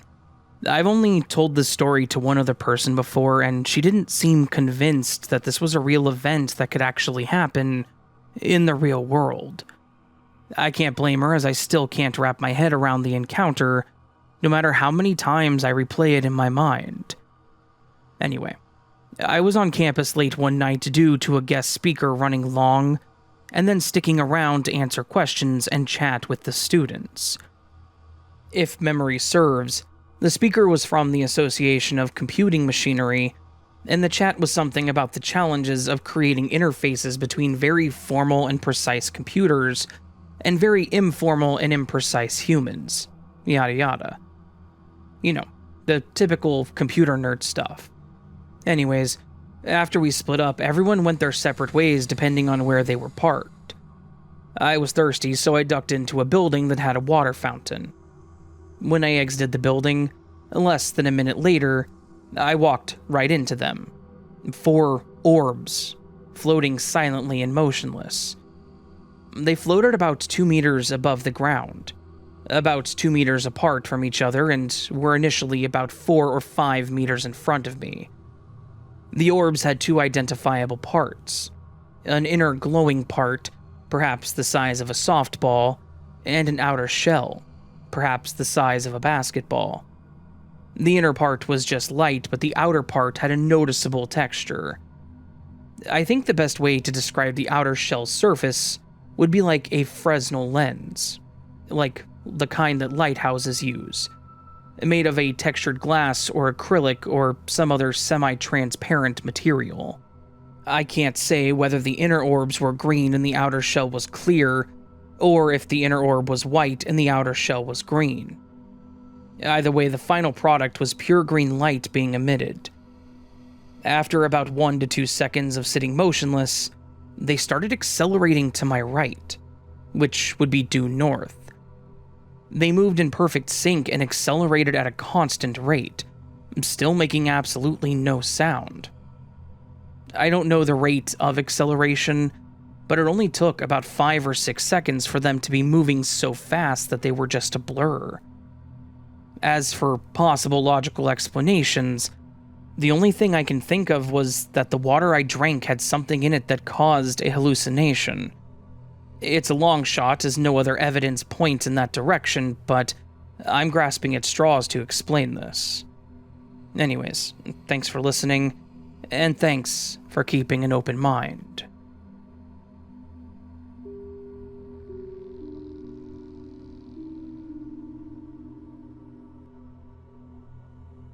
Being single during the pandemic made me realize just how bored and lonely I was.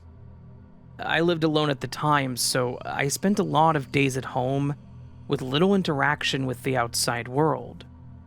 So, in 2021, I started feeling better about things and wanted to start looking for someone again. I started with a few dating apps and told myself not to get my hopes up too high. Even if I just found some new friends to talk to, I would be happy. That's where I met James. We matched, and I was digging his bio. He was attractive but didn't look overdone. He had a good job as a software engineer. He seemed to share a lot of similar interests that I did. His photos showed him playing board games surrounded by people. There was a cool scenic picture of him on a dirt bike up in the canyons, among other normal profile pictures. We talked for about 2 weeks, and he seemed like a really down-to-earth guy. He was funny and explained how he was pretty competitive with board games, but said that Pictionary was his weakness since he couldn't draw. He even asked me about my hobbies and what I was interested in. He was engaged in the conversation the entire time, and never got inappropriate or pushy. So when he asked if I wanted to meet up for coffee at a popular local cafe, I felt completely comfortable saying yes. We planned to meet that following Saturday in a public place, with lots of people around and totally safe. I mean, he suggested the place too, so I had no qualms about it. It was about an hour before our date, and he messaged me with some bad news. He asked if I would be willing to change venues because the cafe we had planned on going to was temporarily closed due to a COVID exposure. This was believable at the time, too. I had never been there, so I did a quick search of the area. It was in a fairly busy area and had good reviews, so I agreed. It was still public, so I was fine with it. It's not like he had control over the closure anyways. I arrived a little early, as I normally do, and figured that I would go on ahead and get a good table where we could have a little privacy.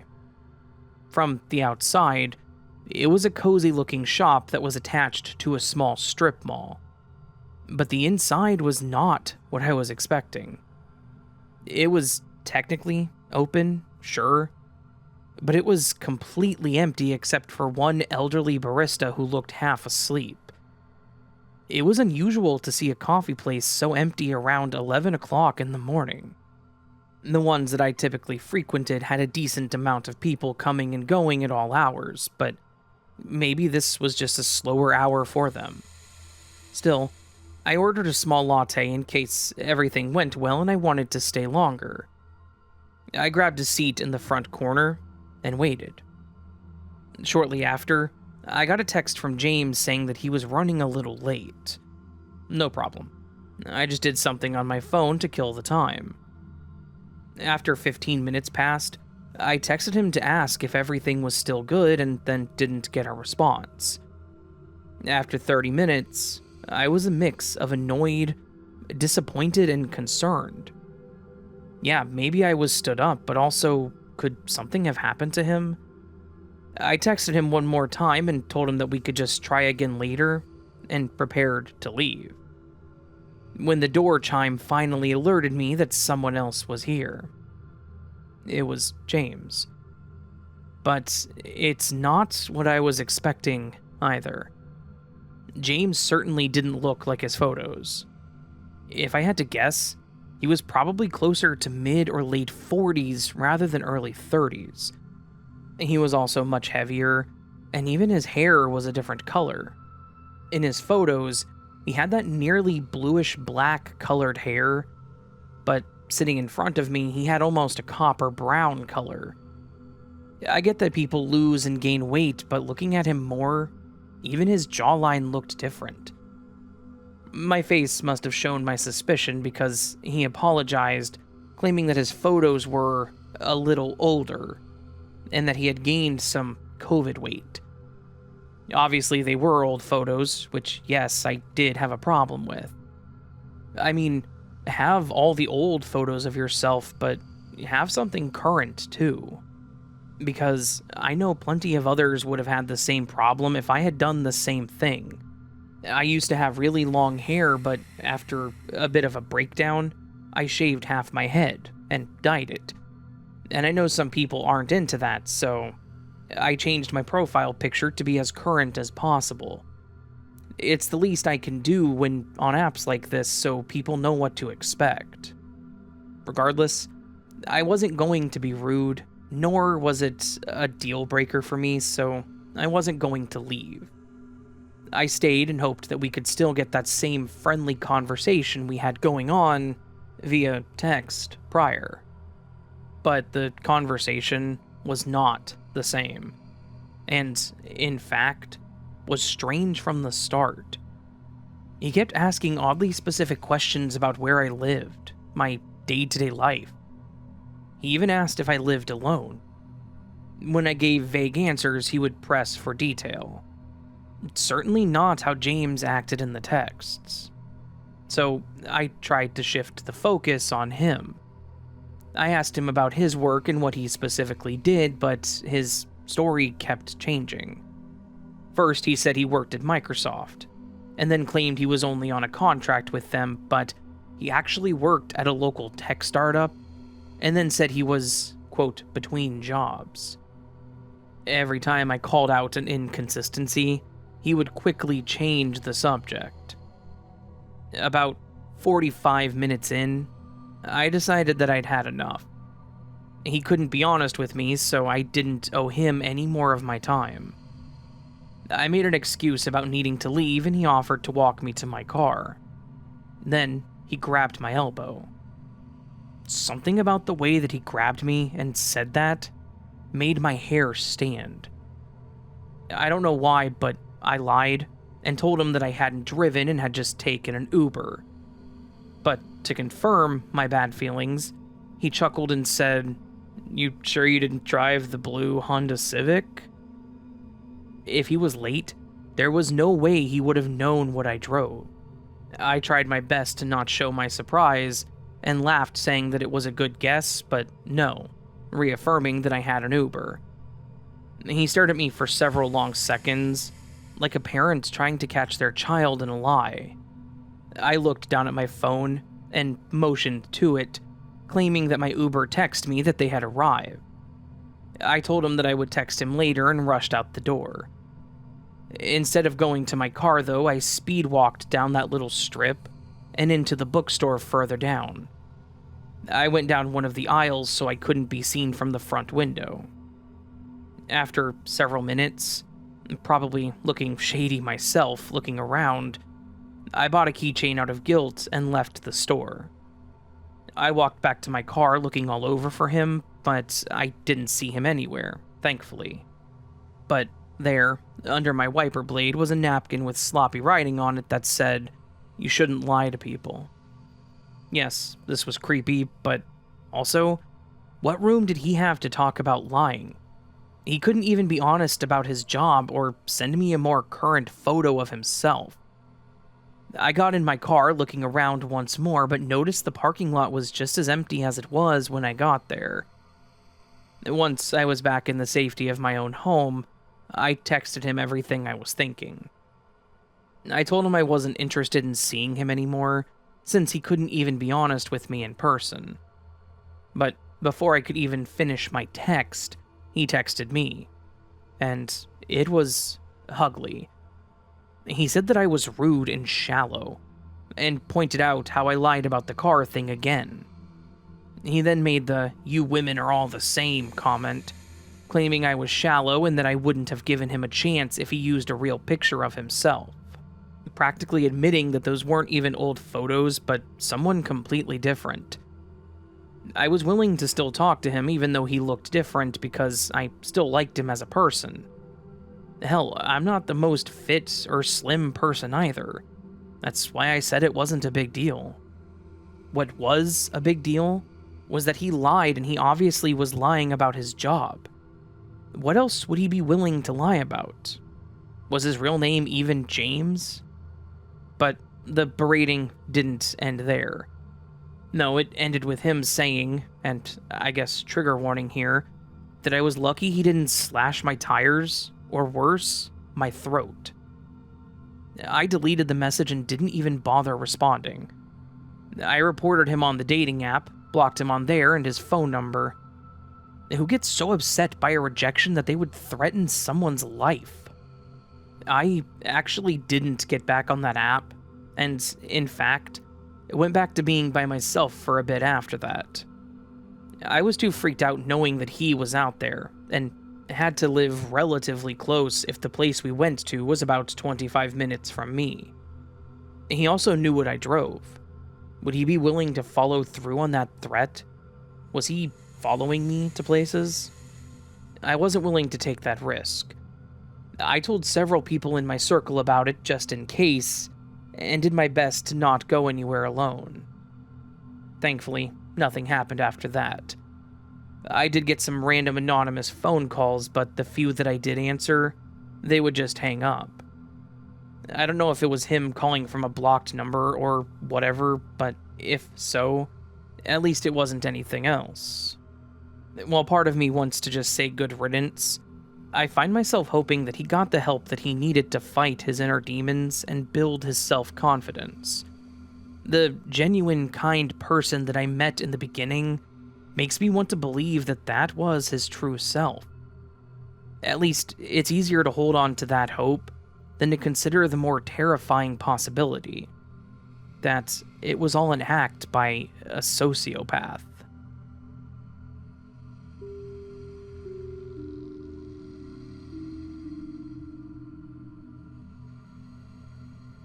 With it being the season of celebrations, I wanted to share a story from 2 years ago that was mostly about my friend.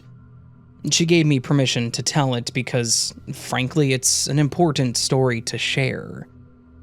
My friend and roommate, Paige, and I were wanting to have a little New Year's party at our place. We were renting an older duplex that was pretty close to our school, and they were open to anyone from what the landlord said, but it was typically students that rented them. I assumed because it was a great area, rent was cheap, and it wasn't the prettiest. A lot of us split our time between work and classes, rarely getting downtime. I know Paige and I certainly didn't mind the ugly brown paint peeling on the outside, and the carpet that was beyond a deep cleaning. We threw together a rough pastel theme on the inside, and slapped down some rugs, and we were satisfied with it. Anyways, we were planning on only maybe 10 or so people showing up. It was a duplex. It's not like we had a huge house to party in. What we didn't anticipate were the people we invited, inviting others. So, we ended up with about 20 people there. It wasn't bad, though. Nobody was too rambunctious, and everyone seemed to get along. Some people brought drinks, and a few others brought extra snacks, which was also nice. Most of us there drank that night, some more than others, so we just sat everything out on our kitchen table as a free-for-all. We had music playing, drinks flowing, people laughing and dancing. It was exactly what I was hoping for. Even Paige was having a good time, which was nice to see, as she had been pretty stressed. She'd been having a rough semester with not only her classes, but her parents were also getting a divorce, and it seemed like almost daily she was telling me about a call she got from one of them, trying to frame the other as the bad guy. She even told me she'd been having trouble sleeping, so she definitely needed a break. She started drinking pretty early into the night, and at first it was all fun for us. We were doing shots, playing a game, but then things started to change, and I really should have noticed the red flags a lot sooner. Paige had already gone through 2 beers and a few shots before 10 p.m., and you could tell that she was fairly intoxicated. I wanted to tell her to get some water, but I also didn't want to be a killjoy. Instead, I just kept asking her a lot if she was okay and how she was feeling. At one point, I even got her a glass of water, and she drank about half of it before setting it down and never touching it again. I still regret my decisions. By 11, she went from being the life of the party and dancing around to barely being able to stand. At first, people just thought she was drunk and laughed about it, but I noticed that her breathing was becoming irregular. I was in school to become an RN, and those things start to really stand out to you. I kept asking her if she was okay, and she finally said, "I just need some air," and tried stumbling towards our back patio. I let her go, but it was still bothering me, so after a few minutes, I went to check on her. Her face was a ghastly pale color. Her lips seemed colorless. She was sweating profusely despite standing out in the cold in a t-shirt and leggings. I asked her again if she was feeling okay and mentioned that she didn't look too good. That's when she looked over at me, her eyes glossy, and collapsed against the sliding door. I screamed, not expecting her to collapse the way she did, and immediately went down to pick her up. That's when the seizures started. A few people had since run to see what was happening, and I asked them to help me. I held her head to keep her from smacking it and yelled for someone to call 911. If you've never seen someone with a seizure in real life, then count yourself lucky. It's nothing like in the movies. We've talked about seizures extensively in school, so I knew what to expect, but to actually have someone in my lap actively seizing, you just feel powerless. You want to be able to do more. Paige's body went rigid, her eyes rolled back, and she started making these horrible choking sounds. Someone inside was panicking and screaming about how she was going to die, which really didn't help at all. Thankfully, I knew how to handle a seizure, but it still didn't stop my heart from racing. Our mutual friend Zachary was there, and I told him to watch the place as I went with the paramedics and Paige. I didn't want her to be alone. I spent my New Year's countdown in the waiting room of an ER that year, pacing and waiting for them to tell me she was going to be okay. Finally, someone came out and told me that she was awake, and I could go see her, but they had a few questions for me. I was confused at first because I figured she had just drank too much, but I was wrong. Way wrong. They asked me if I knew of any prescriptions that Paige was on. I told them I wasn't aware of anything, so they then asked me if she used drugs recreationally. This question caught me off guard. I never knew Paige as the type to take anything like that. The hardest thing I'd ever seen Paige take was Excedrin if she'd had a severe migraine. What were they getting at? That's when the doctor hit me with a hard wake-up call. They'd found an amphetamine in her system, as well as another drug that I won't mention here, in her system. They said the combination of those and the alcohol is what was causing the sweating, the collapse, and the seizure. They had to pump her stomach, and she also hadn't eaten, so she had an empty stomach to boot. I was floored. I would never have guessed this with Paige. Was she really using? Or based on the second drug, did someone spike our drinks at our party? I felt fine.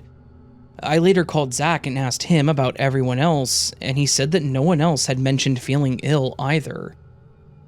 I didn't want to say too much since it wasn't me, no matter how close the three of us were. He also said a lot of people left after we did, and the few that remained didn't drink anymore. They tried playing a board game, but the mood was definitely ruined. Eventually everyone left, and Zach stayed behind to clean up the place for us. Bless him.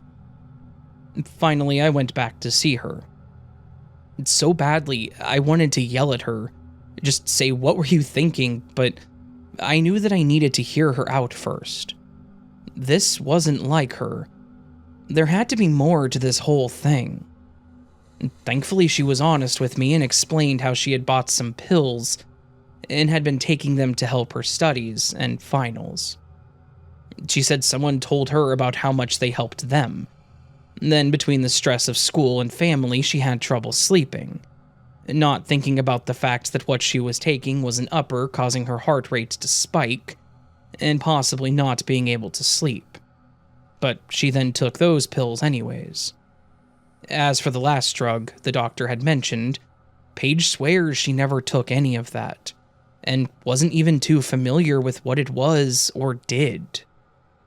After talking to a doctor and a cop, the doctor called them due to the fact that there was a possible drugging or spiking, and that's the only thing we could think of. Maybe someone spiked her drink, trying to take advantage of her already intoxicated state.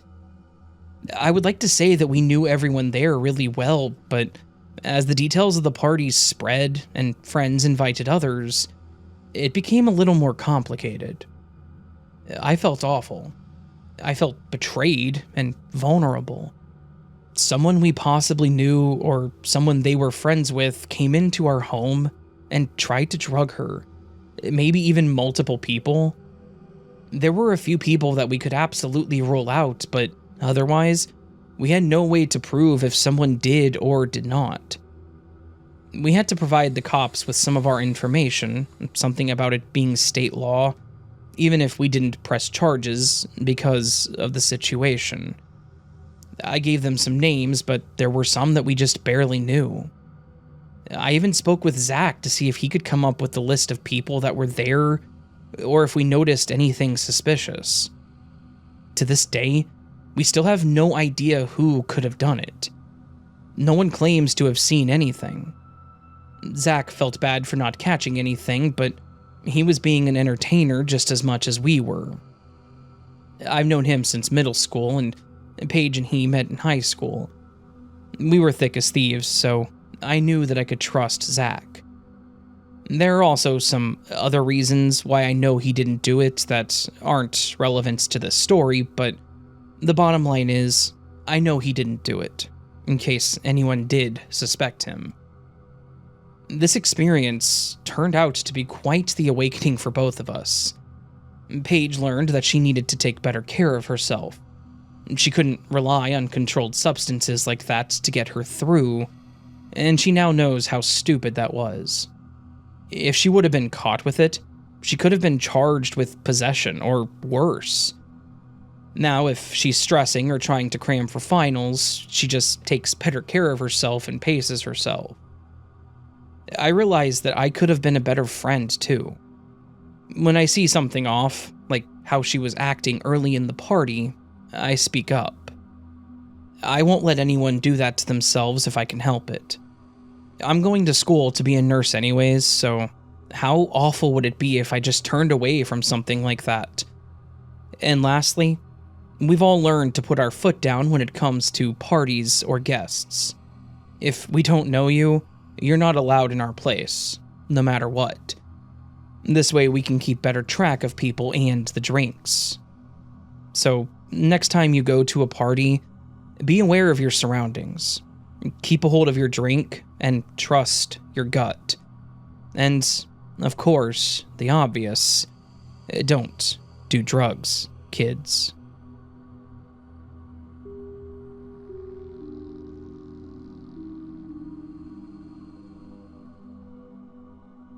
I had something that happened to me in the winter of 2023, and it has definitely given me something to think about, but at the same time gave me a bit of peace of mind. For many years, my sister and I would go to this local coffee shop every Friday and just enjoy our coffee, a muffin, and each other's company. We joked about how the muffin gave us more of a rush than the caffeine some days. We were both married, and I have a young son that was in school by the time we met up. But on the days he was off, he would come with me. My sister and son were almost as close as we were, and I loved it. But, sadly, my sister passed away in a freak car accident. Another car was going way too fast through an intersection, ran a red light, and hit her hard enough to make her car roll. It was an awful, awful time for my family that left me with nothing but questions and an empty space inside me. I was distraught for a very long time. I'm sure a lot of people would have been.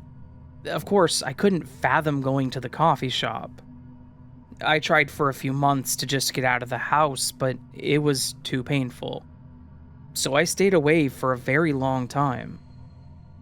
Depression and the pandemic kept me home for almost 3 years, getting out only when necessary, or for the random family gatherings. It was difficult to even do anything for her birthday, but I did it for her. After seeing a therapist, I decided it was time for me to move forward, knowing that she wouldn't want me to stay home and mourn for her. She was far too outgoing and an introvert to allow me to stay home all the time. It's like I could feel her tugging on my arm, like we were teenagers again, her begging me to go with her to a birthday party. So I started going by the coffee shop, the same one that we went to every Friday. I decided it was a good way to still hold on to something close, but also break through the walls that I had built since I lost her. At first, it started with me just sitting up there, not in the same spot that we sat, enjoying a coffee and reading a book, and eventually I was able to do some work up there. I worked for myself, and sometimes I had a lot of paperwork to do, so I took this as a time to get out of the house, have less distractions, and get it done. And the table that we used to sit at was perfect for it. It was in the corner by a large glass window. I could watch the sunrise, feel the warmth on my face, and be out of the way of the people coming and going. Again, it was difficult the first few times, but then afterwards, it felt right. It felt like I was supposed to be there, and it instantly made me more comfortable with it. I expected to have an anxiety attack, like I so often did when I thought about this place initially, or her birthday, but that never happened. Instead, the familiar smell of the coffee, the soft jazz or oldies that they played, and the velvet-covered chairs almost made me feel closer to her, and it comforted me. The more I sat up there, the more I started to notice the others that frequented the coffee shop, including a man who I will refer to as Art. He looked to be in his mid-30s, well-dressed but also casual. He always ordered a dirty chai because I remember thinking I should try that. Never had it before, would highly recommend it if you haven't. He always carried a large leather messenger bag, and then when he found his seat, typically in one of the lounge chairs in the center of the room, he would pull out a pretty battered sketchbook, and a container of various pencils, erasers, and other similar items. I think he may have had charcoal in there too, based on how his hands looked some days. I would catch glimpses of some of the pages in his book when he turned them, and I saw a lot of people, portrait styles. He was clearly very talented, and I remember thinking that it would be really neat to sit somewhere like in a coffee shop and sketch people and things for the day. I noticed he was there every Friday that I was there, and on the random extra days that I started going, he was also there before I even got there, already set up with his drink. I assumed he probably went up there often. While I worked, I would look over at him and see him looking around and back down at his page intently. And one time I even caught him looking at me, but not in a weird or creepy way. In fact, when I noticed him looking at me, he didn't even look away. He got an eye full of whatever it was and then went back down to his page. I thought maybe he was just people watching, but with him furiously sketching away, I wondered if he was possibly drawing me. But there was nothing remarkable about me either, so maybe it was just a theme or reference that he was using. Someone sitting at a desk or something of that sort. One day I had to leave earlier than normal, and I saw him shuffling his papers quickly around when I started packing up. I didn't think anything else about it. I just remember him moving things around, but he wasn't really packing up. It was almost as if he was trying to find something, or open his other book that he had with him searching those pages. Then there was the following week that I went up there. Once again, he was there before me and already hard at work, nose down to his book. I got my drink and parked myself in my normal spot and started into my work as well. I glanced up at him when I noticed him once again moving things around, and he pulled out a different sketch pad.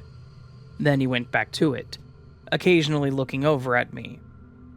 Since this had become a regular thing, I started to become more curious about what he was drawing. I didn't want to be weird, but I wanted to ask him if I could see some of his work because I was intrigued and loved watching people in their groove and working so fluidly, especially when it came to art. Our mother, also a huge artist, instilled in us how powerful art can be depending on the person, so it's always been something that I cherished watching. If I'm not watching your videos, I'm typically watching something artistic. But overall, I decided against it, not wanting to invade his boundaries or make him uncomfortable. I also know how some people prefer to not be disturbed, so I just continued my own work and thought to myself what he could be creating. That was until I was in my own groove, and I noticed the man push the table out and stretch, with a soft smile on his face, as he looked over his work. I went back to my work when the man ripped out a page, stood up, and to my surprise, walked over to me. At my side, he then handed me the page face down and nodded at me. Confused and curious, I flipped the page over. At first, I was marveling at his abilities. This man was truly an artist. It looked like it was all pencil with a little ink for darker lines and some shadows. It showed me sitting at the same table with my laptop out, focusing on the screen. The woman in the picture was wearing a similar shirt that I was wearing last week, and the hair was pulled back in a clip, like I like to wear my own. But I also wasn't alone in the picture. Across from me sat a young woman, her face obscured by a large sun hat, her hand nearly touching mine on the table. The details were incredible, from the bits of hair in my face to the way I tucked my feet under the chair. But the woman sitting across from me was what made my heart drop.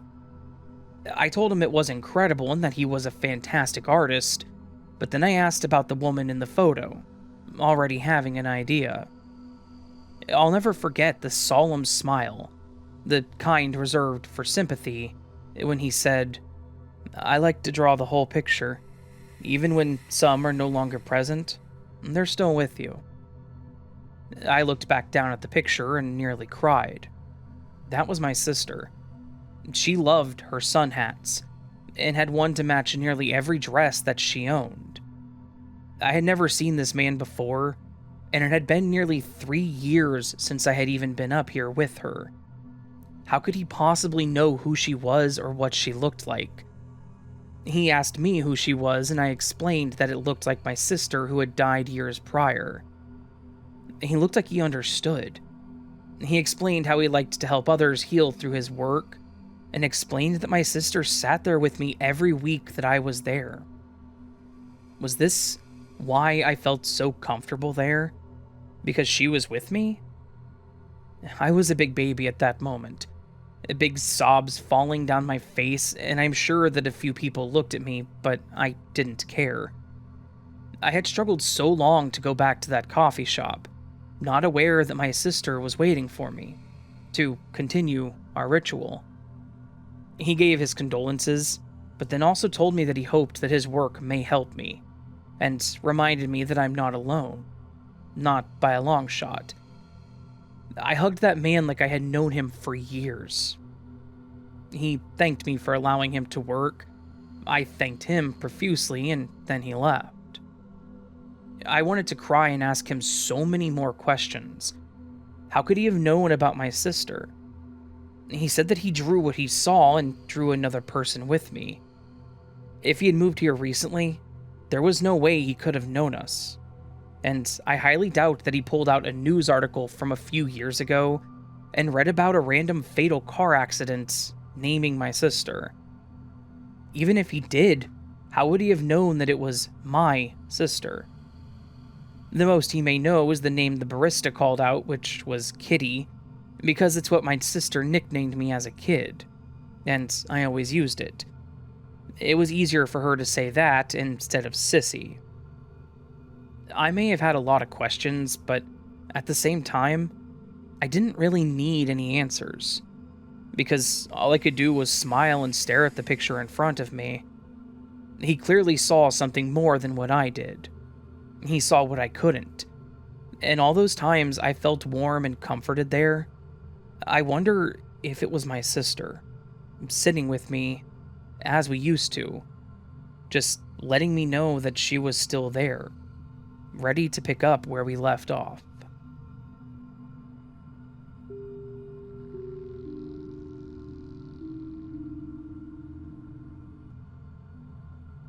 When one of my favorite games came out back in 2016, I became obsessed with everything about it. I even joined Facebook groups to share my experiences, the good and the bad, get the heads up on possible leaks, and maybe even find some others to play it with. While watching a streamer who played the same game, I learned from people in the chat about a community Discord server dedicated to the game, and I thought it would be fun to join too.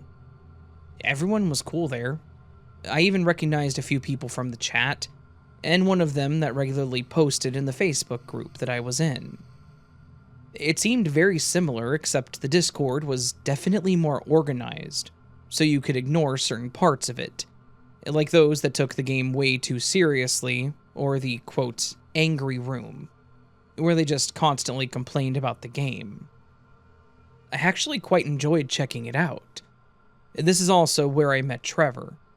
It's not his real name, I'm sure, but it's what he went by. He seemed normal at first, funny, good at the game, quite active in the server, and always willing to help newer players improve. We actually played in the same group for about 2 weeks before he sent me a friend request, which I accepted, without really thinking about it. It was on Discord, so I knew I could just remove him, no problem, if I had to. But he really didn't act weird. He never said anything that could be remotely misconstrued as off-putting, so I had no problems with it.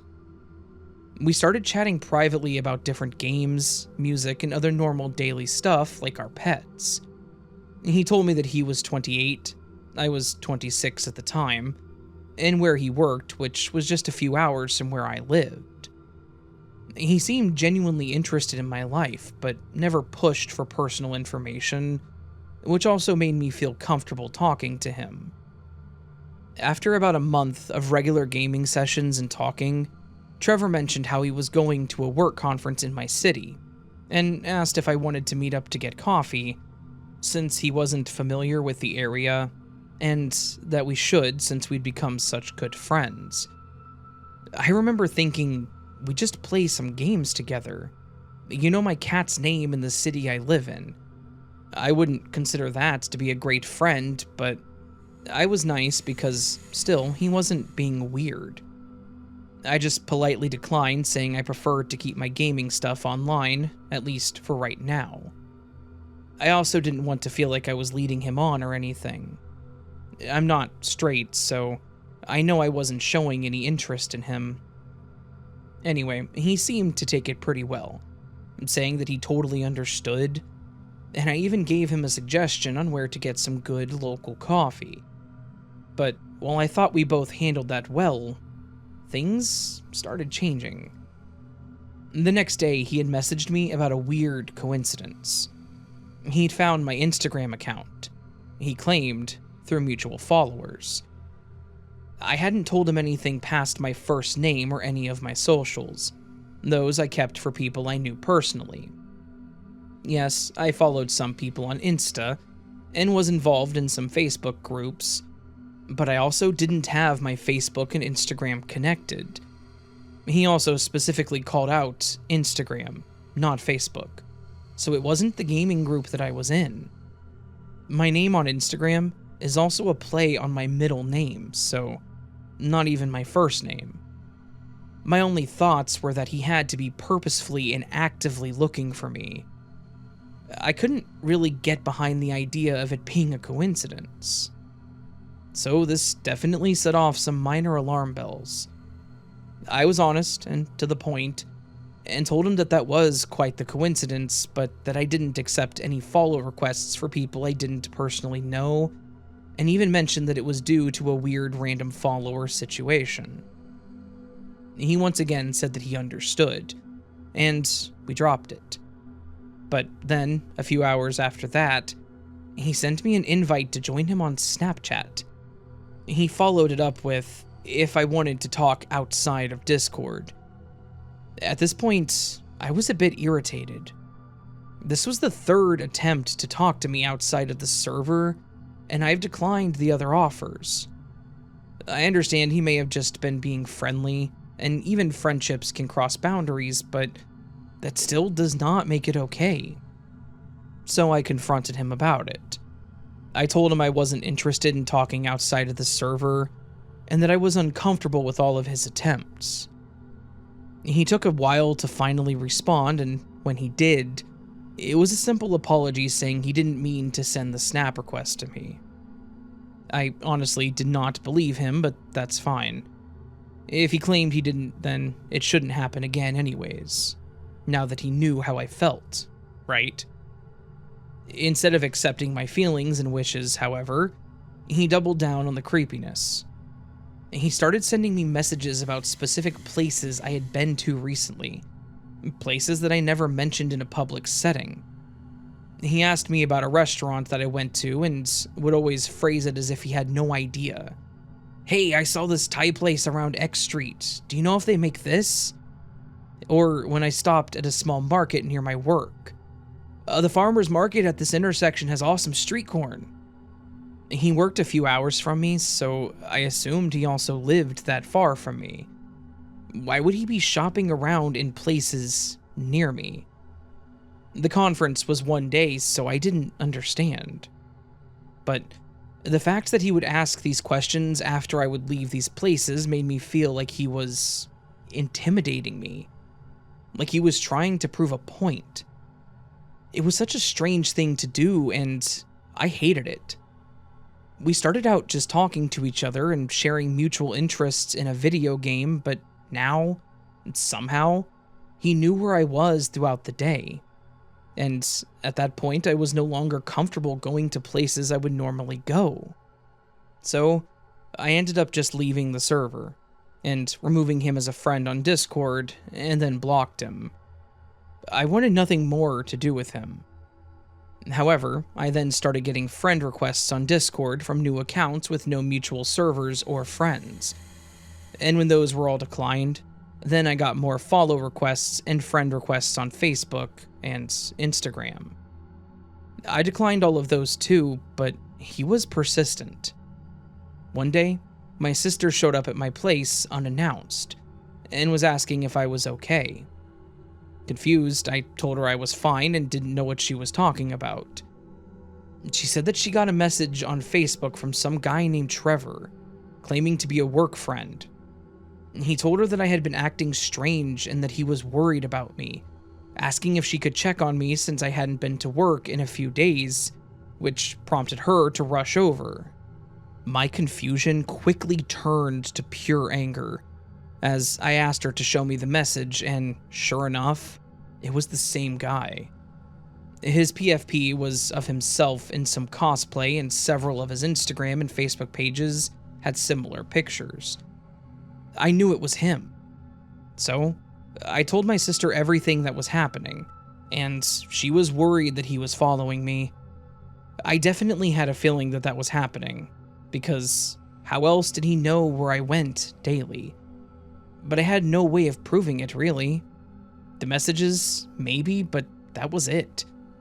And I wasn't aware that he would be around or didn't think about it when I was out, so I rarely looked for him. But as we considered this, something told me to look outside. I live in an apartment, with my place facing the parking lot out front. I looked around and spotted a car in the parking lot that was running, and I saw him, sitting in the car, looking around left and right. I knew it was him. If he'd been following me to those places previously, there was a high chance he followed me home too. So he probably knew the building I was in, but maybe he didn't know which apartment. What if he had lured my sister to my place to watch and see? I was livid. I wanted to storm out there right at that moment and chew him out, but my sister stopped me. She suggested that I call the police instead. Ultimately, I knew she was right, and I did call. I was surprised by how quickly they showed up, and with the way they pulled in, because I gave them a description of his car, they blocked him so he couldn't even try to leave. We watched from the window as they asked him to step out. They patted him down and were then talking to him. One of the cops came up to my apartment, and we went over all the details again. I was smart. I took screenshots of all the conversations on Discord before I blocked him, so they could see his picture too. It was small, but the cop I talked to said he was confident it was the same guy. We waited inside for a bit until another cop came up, the one that was previously talking to Trevor, asking again for my side of the story. That's when he told me what Trevor had told them. He claimed to be waiting there for a friend, but when they asked for the friend's name and unit, he seemed to be trying to think of answers off the top of his head. He said that his friend lived upstairs, but couldn't give the exact unit or even floor. There were 4 floors. I gave them a description of some of the people in the building that I knew, but after checking with the front office, they confirmed that no one lived there by the name that he had given. After all was said and done, he was actually arrested, because he apparently had warrants. But I was given the option to file a protective order, and yes, I did just that. Why would you stalk someone when you have warrants?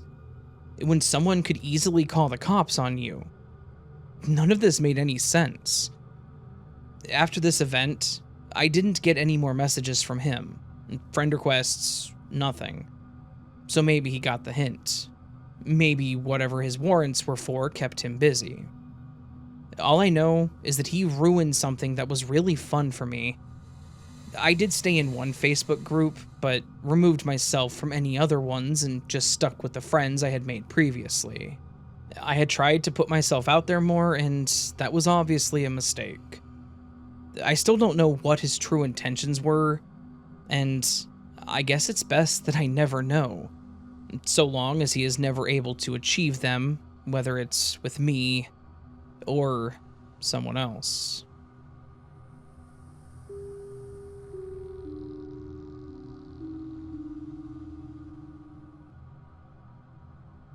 I moved to Massachusetts shortly after finishing college, finding my dream job there. I've always lived on the East Coast, but that was quite a drive from North Carolina for one person. But once I got there, I fell in love with the city, and that's still true to this day, but in 2022, my college graduating class was having a 10-year reunion that I was excited to attend. It was supposed to be in 2021, technically, but we had pushed it back a year just to be safe. So, I was going to be making the drive back down to my hometown to see some family and friends. But because I had been in Mass for so long and gotten used to the surrounding area, I decided to take a bit of a longer route to see more new sights. I think I saw more than I bargained for. Instead of taking the interstate, I went for a route that was more focused on the rural scenery. I left early in the morning, packing my little hatchback with my belongings, a few snacks and drinks, and my excited terrier Daisy. She loved car rides, and was just ready to bounce around the car all day, I'm sure. I had my GPS on to keep a guide going, but I also wasn't too concerned about following it. The actual reunion wouldn't be for 2 days, giving me plenty of time to take in the sights. I was also staying with my parents, who were happy to have me home too, so I had some time on my hands.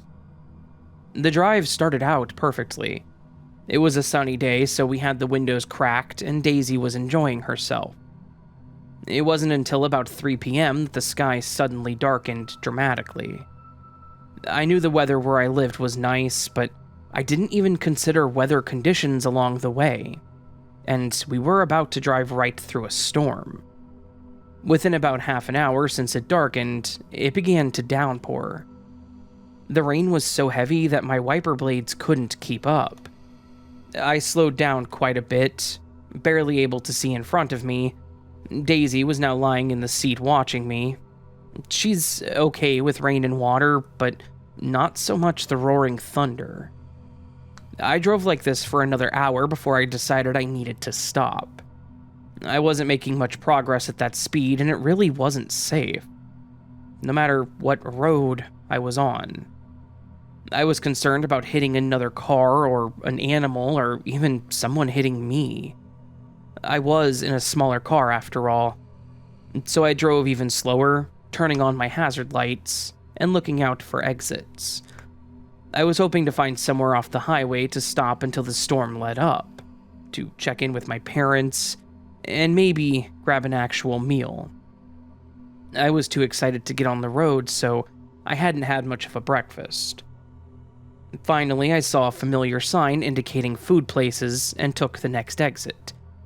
I could go left or right at the stop sign off the highway, but I couldn't see anything in either direction. I decided to go right, but the only thing I saw that way after a mile or two down the road was an old-looking gas station, where the building still stood, but the pump itself was gone. That place was long closed. I was doing okay, however. I still had plenty of gas and neither of us were starving, so I decided to just wait it out where we were.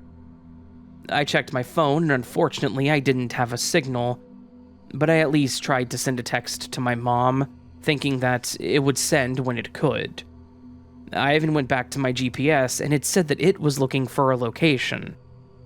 I remember thinking, man, this storm is really brutal. So Daisy and I stayed in the car for some time, sharing a few pieces of jerky I had stashed away while I played a game on my phone. One of the few things I could do. I don't remember exactly how long I was there, maybe half an hour or so, before I noticed the rain starting to let up. It turned into just a light drizzle. But where the rain stopped, a fog started creeping in. I rolled down the window and was shocked by just how much cooler it was from when we left. However, visibility was much better, so I figured I should go back the way I came and check out the other side of the highway, thinking maybe I would find the restaurants and some civilization that way. Back down the other way, however, it was just as desolate looking. I was sure that I saw a sign off the highway that had 2 places listed on the food and lodging sign. Granted, I didn't recognize either place listed, so I assumed that it was just a local thing. Either way, where were they? I went a while down that same road until I finally happened to see a few houses pop up. I figured it was probably one of those little towns that just had the locals in it, but hoped they might at least have a little convenience store or something. I would once again stand corrected. I pulled through the little side street and saw several small houses in a row on each side. But this is where it started getting weird. Some of the houses had some lawn decorations in them, a flag, a flamingo. One had a lawn chair and a small tricycle in the yard. One house had the front window and the door wide open. My first thought was that this must be one of those neighborhoods where no one locks their doors. It was cute, at first, seeing a small community like that, but I assumed that I would at least run into someone or see someone in the area. Surely someone had to be nearby the house that had the door wide open, right? I stopped in front of the house and waited a few seconds, but no one ever came out of the house, or from the side. That's when I actually started looking closer at the houses. They all looked pretty worn with time. I could see the shingles sticking up on the house with the door open. Another one had what I first thought were thick curtains in the window, but it was actually a board. The siding was peeling and washed out, clearly fading with time. The yard was overgrown but not unruly. I would guess that it had been mowed probably a month or 2 prior. I kept driving until I came across a small yellow building that had a sign by the door that said something like Mauve's Eatery, or maybe it was Maze. It was an uncommon name that started with an M, I remember that much.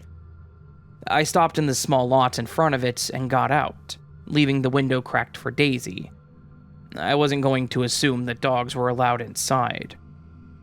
Turns out, I didn't need to worry about that, however, because it too was empty. But that place looked like it had been left in a rush. There were coffee mugs scattered across a few tables. One had a plate with what I think was bread on it. It was so dehydrated and shriveled up that I couldn't make it out entirely. There were a few empty plates on the bar and the floor still had trash and debris on it. I immediately felt like something was wrong, with this place or with myself. I started feeling nauseated and lightheaded. and my body started feeling so light that I remember grabbing the booth, thinking I was going to float away. I was worried that I was about to pass out, because I had never felt like this before. I took a few deep breaths, and when I had my bearings back, I ran back to my car, where I found Daisy scratching incessantly and whimpering at the window. She didn't do that, even if she had to go to the bathroom. I jumped back into the car and sat there with my eyes closed, trying to relax. And that's when I noticed Daisy was trembling and still whimpering. I tried to be reasonable, though, and hooked her leash to her harness and opened the door, checking if maybe she did need to go. She didn't budge. So, I grabbed her and got out of the car with her. Her tail remained down in between her legs and didn't move from where she was. I watched her as she stared over at the building, still shaking and whimpering. Something was now freaking her out. Something I couldn't see, but I sure as hell felt it. Something was very wrong with that place. I scooped her back up, putting her in the passenger seat, and got in. Daisy didn't stop whimpering until we were back at the highway entrance ramp, and, to be honest, I was still feeling sick. My heart rate was skyrocketing too, until we were gone.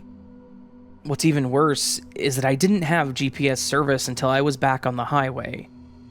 Thankfully, I at least knew the direction that I needed to go and drove for probably 10 to 15 minutes before it came back. I kept driving until I saw a food sign with modern places that I recognized. I had never been more thankful for a Taco Bell. I stopped to finally decompress for a moment and tried to look up where we were on my phone's map. Here's where it gets confusing. According to Google Maps, that place does not exist.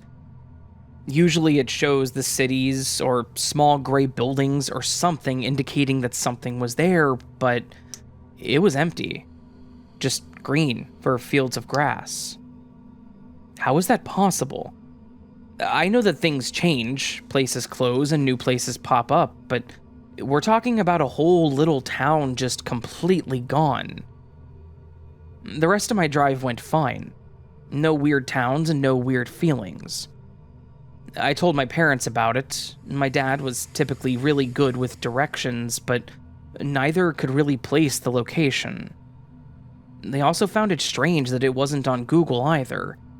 My dad even pulled out his old atlas and was studying the maps along the route that I told him, and there was no indication of any place being along that highway. It clearly existed because I saw it with my own eyes, but this place just did not exist anywhere, like it was just wiped off the face of the earth at some point. Then I started thinking about how everything was left, other than the grass, and I got creeped out. It was as if it was literally wiped away, and everyone disappeared in the same way without a trace, without any plans. When I went back home the next week, I took the same path, hoping to find the town again to take some photos of it as proof, but I never found it. The food and lodging sign that I saw from the other direction wasn't even there. So, my question is, did this place, this little mysterious town in the middle of nowhere, truly not exist? Was it not supposed to be in this reality? Is that why I myself started feeling light, and why my dog was afraid of the place? I still do wonder if Daisy saw something that day that I couldn't. And to be honest, I don't know what terrifies me more about that place.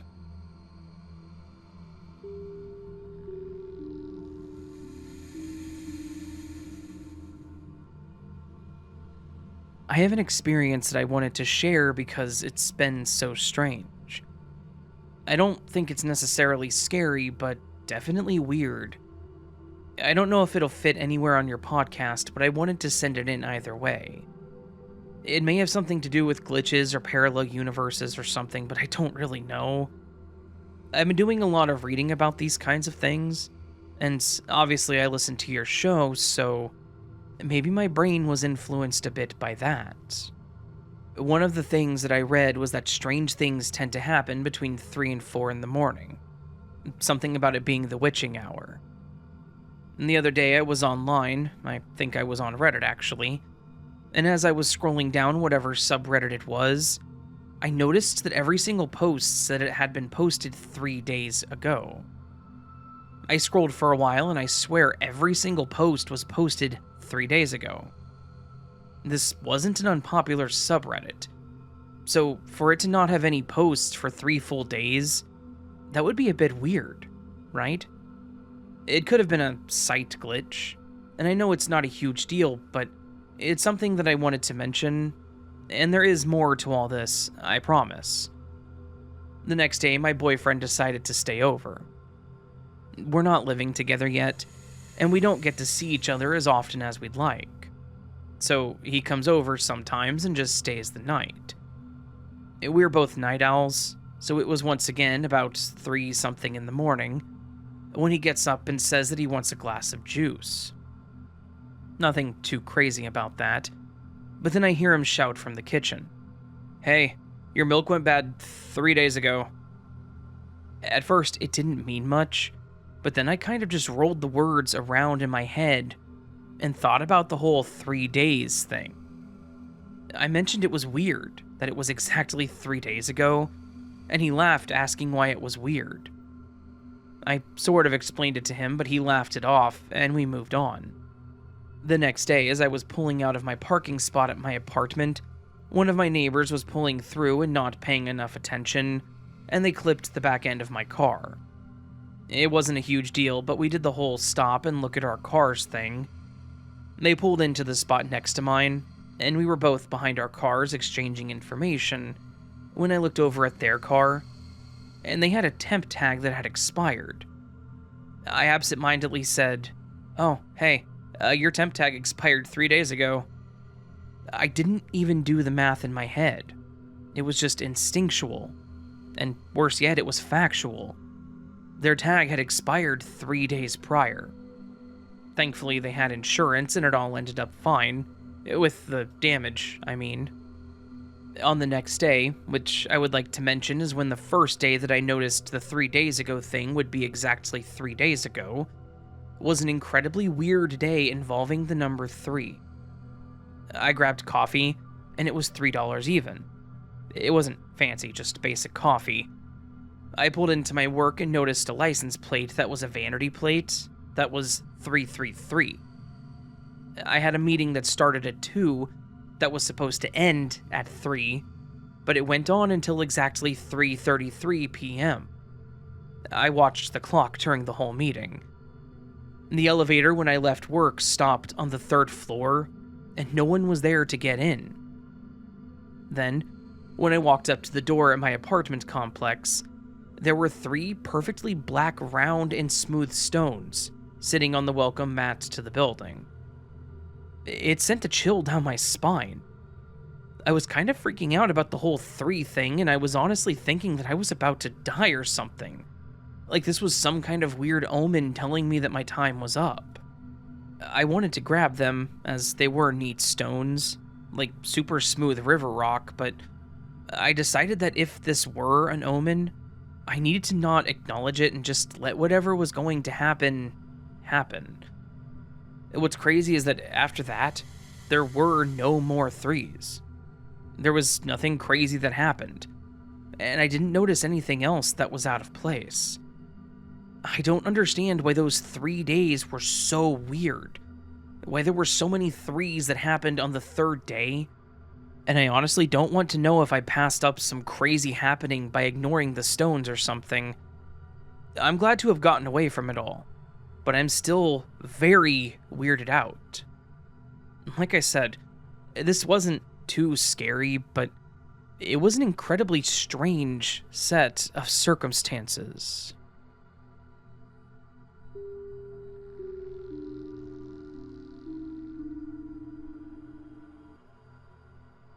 This might be a little different from the stories you've read before, but this was still something that not only came as a surprise to my family, but also affected me mentally. Growing up, I always knew my grandma was eccentric. Hell, the whole family knew that. She never acted like your normal frail old lady. She laughed, she drank with the other adults, she danced, and she even tried to ride on my brother's skateboard. She fell on her rear, but had a good laugh about it. I know that I loved her energy, and I told myself that I hope I was the same way when I got older. We had bi-weekly dinners at her place, too. Every other Sunday, which went fine. She loved to share stories with us about being a kid herself, and she also had a lot of keepsakes. It was something that seemed so innocent, but my dad, my grandma's son, clearly seemed uncomfortable about it. She had a small shadow box in her china cabinet with baby teeth in it. Every single grandkid's baby teeth were in there and labeled with our names and the date they fell out. Now, I know a lot of people keep their kids' teeth, or one or two maybe, so it's not abnormal. But she kept every single one.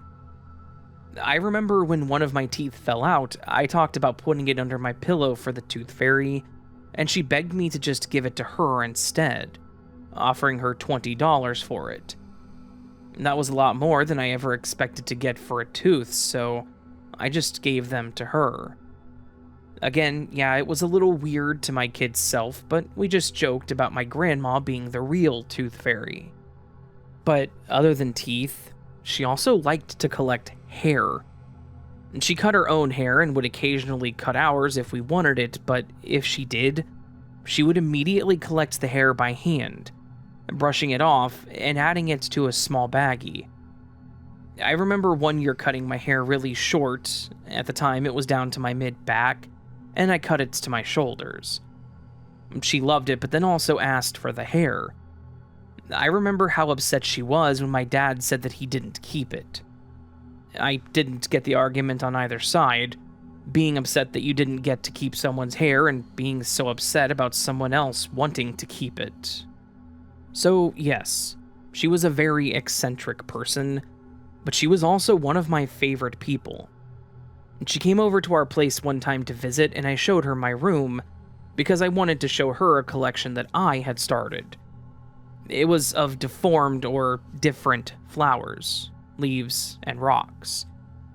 If the flower was multicolored, the leaves were deformed, or the veins seemed to make a picture, or a unique rock, I kept them. I took them from the yard, school, parks, anywhere I found them. She seemed to enjoy it and said that I clearly had the family collecting genes, just like her. I remember her caressing one of my rocks and saying, "It's in our blood. Your father just doesn't understand it." I just liked collecting weird stuff. So did she, but mine felt less intrusive. But at the time, I just thought it wasn't that big of a deal. But then, my grandmother passed away peacefully in her sleep. It was unexpected, but she didn't suffer or anything, which at least gave us all that peace of mind. Because it was unexpected, my dad was left to handle her estate. He had 3 living siblings, one he hadn't spoken to for many years, and the other 2 wanted nothing to do with any of her stuff. So he was the only option to settle it all. Grandma's house was bigger than ours, and since it was now my dad's, I didn't understand why my parents just didn't move into it, giving us more room. But we were allowed to be there as he cleaned it out, saying that we could take whatever we wanted as a keepsake. While several of us were scattered around the house, I decided to take the opportunity to peek through the attic. I always wanted to go through there because it seemed to be one of those cozy and hidden spots that intrigued me as a kid, but my grandma never allowed me in. She always said that she kept her treasure in there, which, as a kid, only made me want to go through it all even more. So, I went through it. As I entered, I realized the look of it was underwhelming. It was old and dusty for the most part, except for one corner in the front that seemed to be completely cleaned. There were boxes and tubs stacked methodically, and each one with a name on them. Most names I recognized. My mom and dad, my 2 uncles that passed, my other living aunts and uncle, my cousins, and even one for me and my brother. I first assumed it was either our belongings that she had, or maybe boxes that were meant for us. Maybe instead of a will, she just had things in these boxes for each person. So I grabbed my box to go through it. Clearly it was meant for me, right? I wish I hadn't done that. When I opened my box, there was nothing in there that I wanted. Inside was a bag of hair. There were used bloody tissues with a piece of tape with writing on it. Nosebleed April 2002. There was a small envelope filled with what I think was fingernail clippings. I even saw my old retainer that I thought I had lost, but my name and age was written on it. I was weirded out, but I decided to go through a different box, hoping to find something better. I opened my brother's box and found similar items. But there were some used band-aids with dates written on them. But then there was also a jar filled with a yellowed liquid, and something long and thin, something organic in the jar. The top of the jar was written, umbilical stump with my brother's birthday on it. I was pretty creeped out at this point. What the hell was my grandma doing with all this stuff? Used bloody tissues and other organic materials? I knew that she collected teeth and hair, but this was crazy to me. She had boxes labeled for everyone. Just opening them, I could see much of the same things. I ran out of the attic and downstairs to tell my parents what I had found, and I remember the color draining from my dad's face. He told me that he would take care of it and went upstairs, telling me to stay out. For the rest of the day, I could tell that the atmosphere was tense. My dad carried out all those boxes and tubs, threw them in the back of his truck, and when it was full, he left and then came back with an empty truck. I tried asking my mom about it, but she wouldn't really say much other than how my grandma liked to collect mementos about everyone she loved. But that all seemed extreme. Bloody tissues, scabs, an umbilical cord. That seemed creepy to me. But when my mom told me not to bring it up around my dad, I just had to keep it to myself after that. I got to keep a few things from my grandma, one of which was her old vanity. And when they asked me if I wanted it, I agreed to take it, and while I waited for them to clear a path to take it, I opened all the drawers to clean it out. There were some old hairpins and clips that I threw away because I didn't use those. She had an old hairbrush in there that was a pretty floral pattern on it, so I kept it. And there was also a notebook underneath it. I took both and put them into a small box that I had started for the stuff I was keeping before my parents saw. I wanted to go through it to see if anything was in there. If it was a diary, if it had contact information, or maybe even just doodles or something from her that I thought would be cool. Well, that journal contained nothing of what I was expecting. There were pages of what looked like journal entries. Some tame, like talking about her day or if something important happened, like someone coming over, or the anniversary of my grandpa's death. Other pages had small things taped to them, like more hair, or what I can only describe as scabs. Each one had a description by it, just like the boxes from the attic. There was an entire page that was dedicated to me when I had to get stitches in my arm. My grandpa had built a treehouse in the backyard, and there was a nail sticking out in one of the wooden steps that was nailed into the tree. I slipped on my way down, slicing the back of my leg open. My grandma not only kept that nail, but she pulled off the bit of skin that was stuck to it. Then she had a page that she wrote about me. She mentioned how I seemed to get injured a lot, and believed I was doing it in order to collect more pieces of myself. She mentioned how I was a lot like her with wanting to collect mementos of others to remember them pure and unchanged. Once again, I was pretty creeped out. With how deep the nail cut me open, I was terrified I was going to lose my leg. I was still a very young kid at that point, keep in mind. To me, a lot of blood where it shouldn't be was equal to a death sentence. I was too afraid to even go back up to that treehouse after that. In fact, blood in general freaked me out. When I had a nosebleed, I would nearly pass out at the sight, so I certainly wouldn't be keeping something like that. And an umbilical cord? No, that was disturbing. Nothing about that was something I would ever do. I didn't tell my parents about the journal, but I did trash it. I closed it, threw it in my bin, and threw more stuff on top of it, so I didn't have to look at it. Over the next few days, I became more focused on myself and my belongings. Why would my grandma think that I was like her? I collected some weird things like my flowers and rocks, but they weren't things from my family. But then I saw the pencil that I kept that my friend had chewed on because she moved. I remembered the notebook cover I ripped off and kept that my crush had licked. It was an inside joke in class. I remembered the popsicle stick that I kept that my brother had given me because it had a joke on it, after he had eaten the popsicle. They may seem fairly normal to someone from the outside, but after what I found at my grandma's, and her claiming that I was like her, I freaked out. I did not want to end up like her, keeping weird things like that. I got rid of all of it, even her hairbrush. I know this may seem like a non-issue to some people, but the idea of my grandma, this kind and funny woman, someone that I looked up to, collecting these weird and maybe even disturbing things from people both alive and dead, it was all too much for me. It had a lasting effect on me for years, and caused me to have even worse issues with biological happenings. I flushed any tissues with blood on them to make sure no one could keep them. I wrapped up used band-aids to hide what was in there. I even had issues with brushing my hair. I would make sure that it was all together and also discreetly throw it away. It left me with this irrational fear that someone would come along and collect these things from me. Now, of course, as an adult, I have gotten better about it. But I still catch myself staring at my trash bin, wondering if I should do something more about that tissue I just threw away.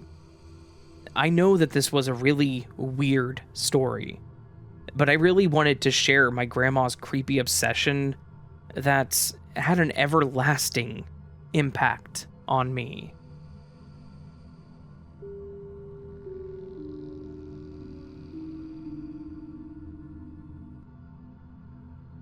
Hi, Raven.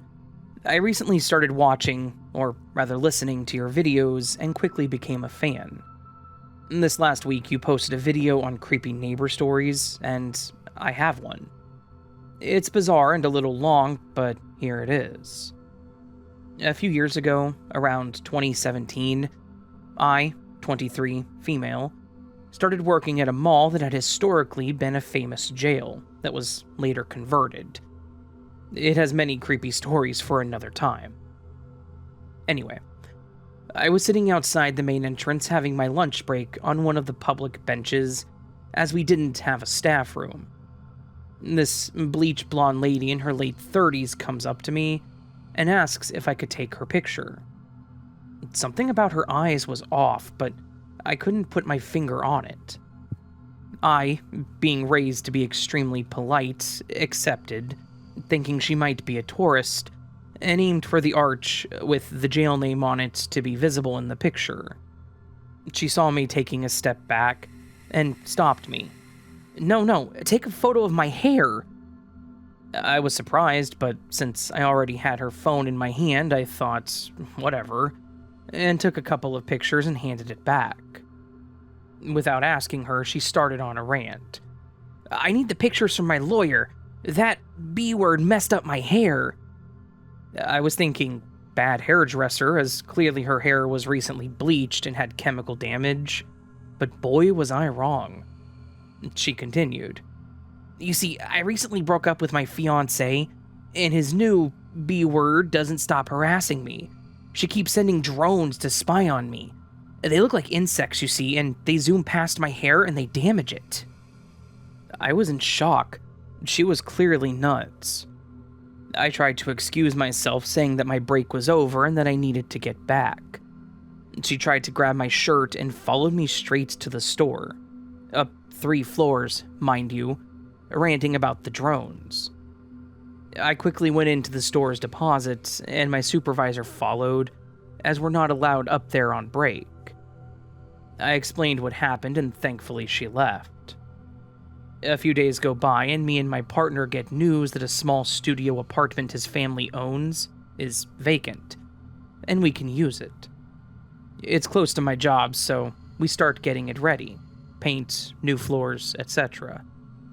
One night, I was headed to the empty apartment from my job and see this lady get on the same bus with a uniform from a different store inside the mall. I think, crap, she works here too, and apparently the same shift.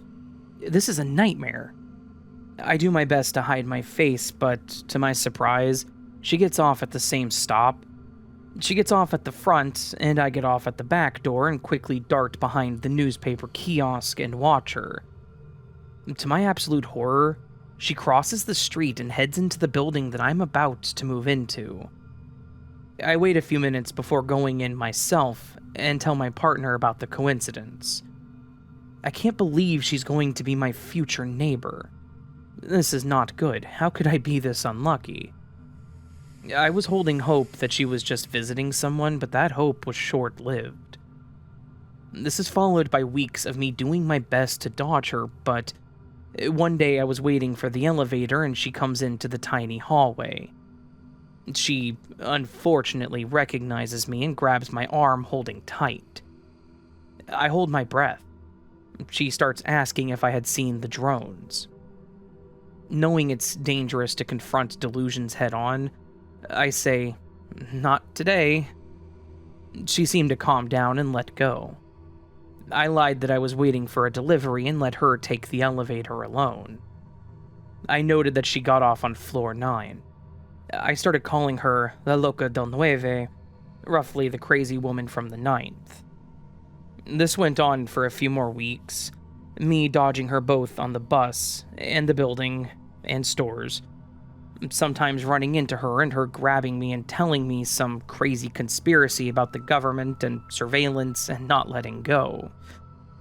She kept pressuring me to tell her which apartment I lived in, and I kept lying that I was visiting.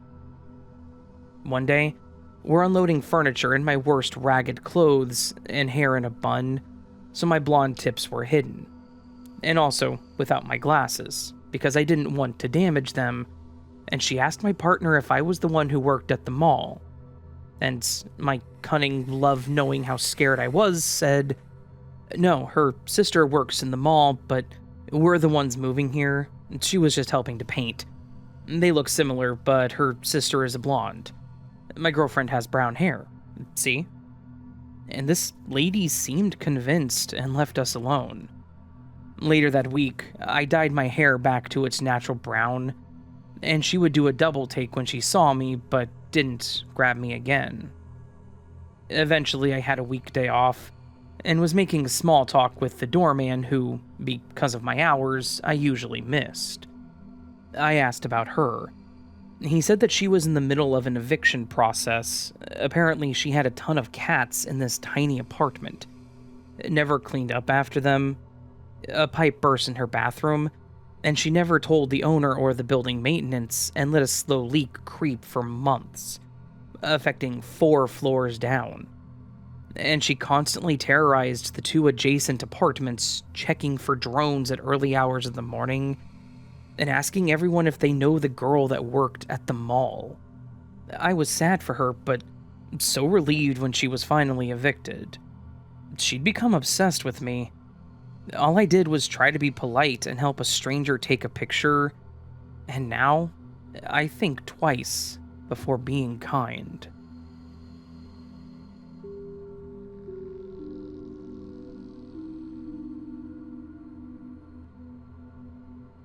Hi, Raven. I've been listening now for a while, and I love the stories. I rarely go to bed without setting up a playlist of yours to sleep to. Thank you. I've had a number of odd experiences in my life, but have always found a way to rationalize them, except this one. To set the scene, this happened in about 2010, in the city where I live on the south coast of England. At the time, I had a girlfriend with a son who was about 12. She lived in a big, dark Victorian house that needed a lot of work done, and was always cold and frankly a bit creepy. Lots of people reported having paranormal experiences in this house, and I often thought that this could be because of the heavy bombing and death toll that this area received in World War II.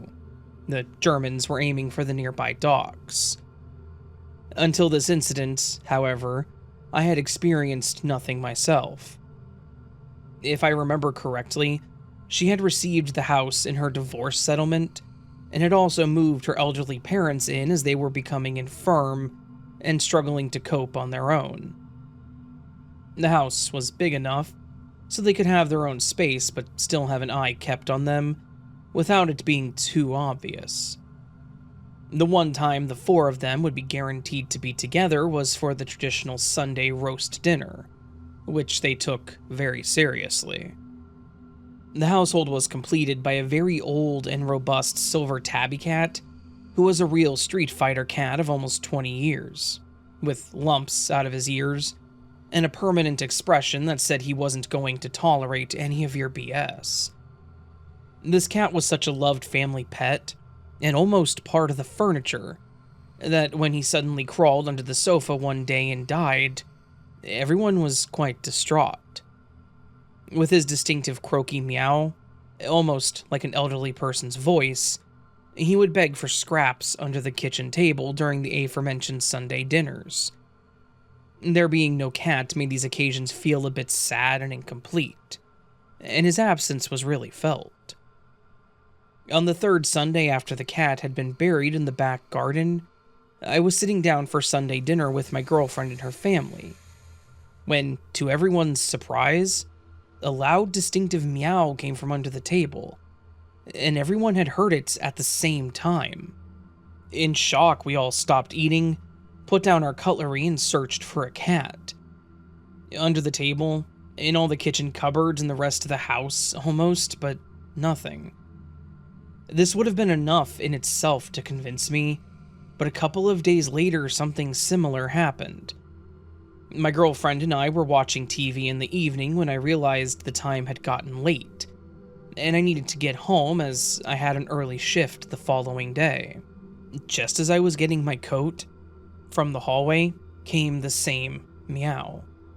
My girlfriend's mother had just gone to brush her teeth before bed, and she put her head over the banister and exclaimed, "I heard that too."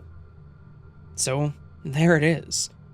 2 occurrences witnessed by first 5 and then 3 people at the same time. I have no way of explaining that away, whether it's residual energy or if cats still need feeding beyond the grave. I don't know. Anyway, keep up the good work, and may your channel go from strength to strength.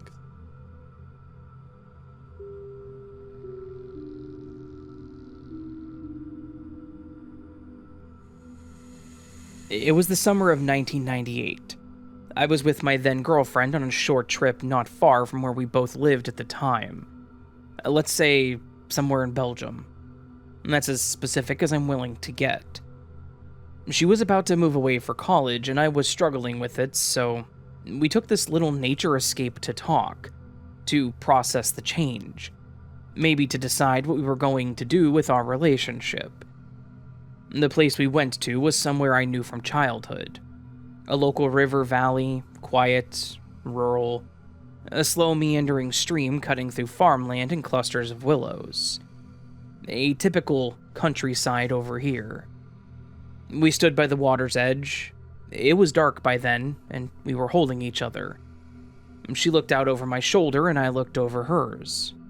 And that's when it happened. At first I thought I was seeing the sunset in reverse, like a film being rewound. Something bright orange and glowing rose slowly behind the trees in the distance. The sun had set maybe half an hour earlier, so this made no sense, but it was happening. Literally, not figuratively. A ball of light just climbing up from behind the trees, just like the sun. Except the sky didn't react the way it should. No horizon glow, no ambient light, just darkness. in this thing. I felt something shift in my chest, a tightening. I was about to call out to her when the glowing orb dipped behind the trees again. Gone. Like it had never been there. I turned to her, eyes wide, trying to explain what I had just seen. My voice was shaky, out of breath. "You're not going to believe this," I said. "I saw something. Something really weird." And right then, it came back. The exact same orb rose again from behind the trees. But this time my girlfriend saw it too. It climbed into the sky slowly, eerily smooth, and with it came a ring. A ring of spinning lights. Vivid, saturated colors rotating like a kaleidoscope. Green, blue, red, violet.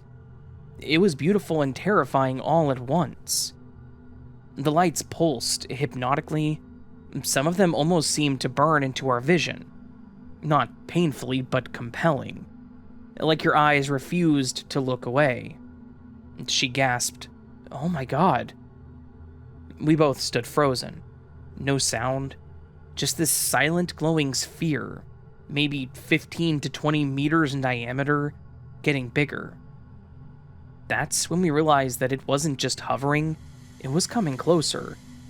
Smooth, deliberate, not aggressive, but unstoppable. It was maybe 300 meters away when I panicked. "Run!" We bolted down to the field where I had parked, jumped in the car. I drove like a man possessed. The rest of that evening was a blur. We barely spoke, she couldn't sleep, and I barely blinked. The next morning, I suggested that we go back. Maybe we would find something. Tracks, a burn mark, crop circles, I don't know. It was before the days of Google Maps, so we tried to pinpoint the location on an old-fashioned map. We biked there, we searched, and we found nothing. That afternoon, I went back again, alone. She didn't want to talk about it anymore. She'd seen it, yes, but she wanted to move on. I couldn't. I had to go. I walked my bike into the woods, through narrowing paths, until even riding wasn't possible. Eventually, I was deep in the part of the forest I barely recognized. And then I heard them. Voices. Clear, but I couldn't tell what language was being spoken. The words were muffled. I crept forward, my heart hammering, and that's when I saw them. 3, maybe 4 men, standing at the edge of the woods at what I believed had been the site of the orb. 2 of them wore uniforms and the others were in civilian clothes. At first they didn't notice me, but as I stepped closer, one turned. I walked toward him. "Are you here because of what happened last night?" I asked. He stared at me, not confused, not angry, just blank. Like I'd spoken a language he didn't understand. Then he turned to his colleague who was facing away from us and said nothing. That's when it hit me. This guy looked uber American. Not just foreign, but American. Unfashionable khakis, faded jean shirt, chunky white sneakers. The kind of look you would see on a dad at Disney World. His haircut, his posture, his silence. It's something we easily spot as Europeans. Another man approached, also in plain clothes, but he looked local. Behind him, a uniformed officer followed. They came right up to me. "You can't be here," the local policeman said. "There's an ongoing federal investigation." "Is it about the lights?" I asked. "From last night?" "I'm not authorized to comment. Please just leave the area now."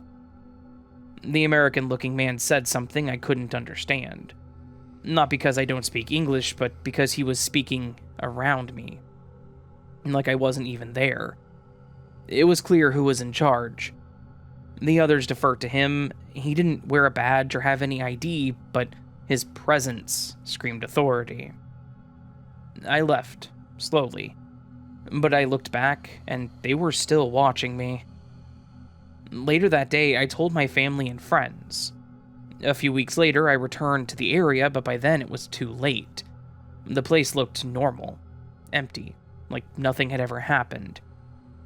Years later, I asked the local police if they ever had federal or local agents going to that specific area for an investigation. They looked at me like I was crazy. And those men, I never saw them again. Not during traffic stops, not in town, not anywhere.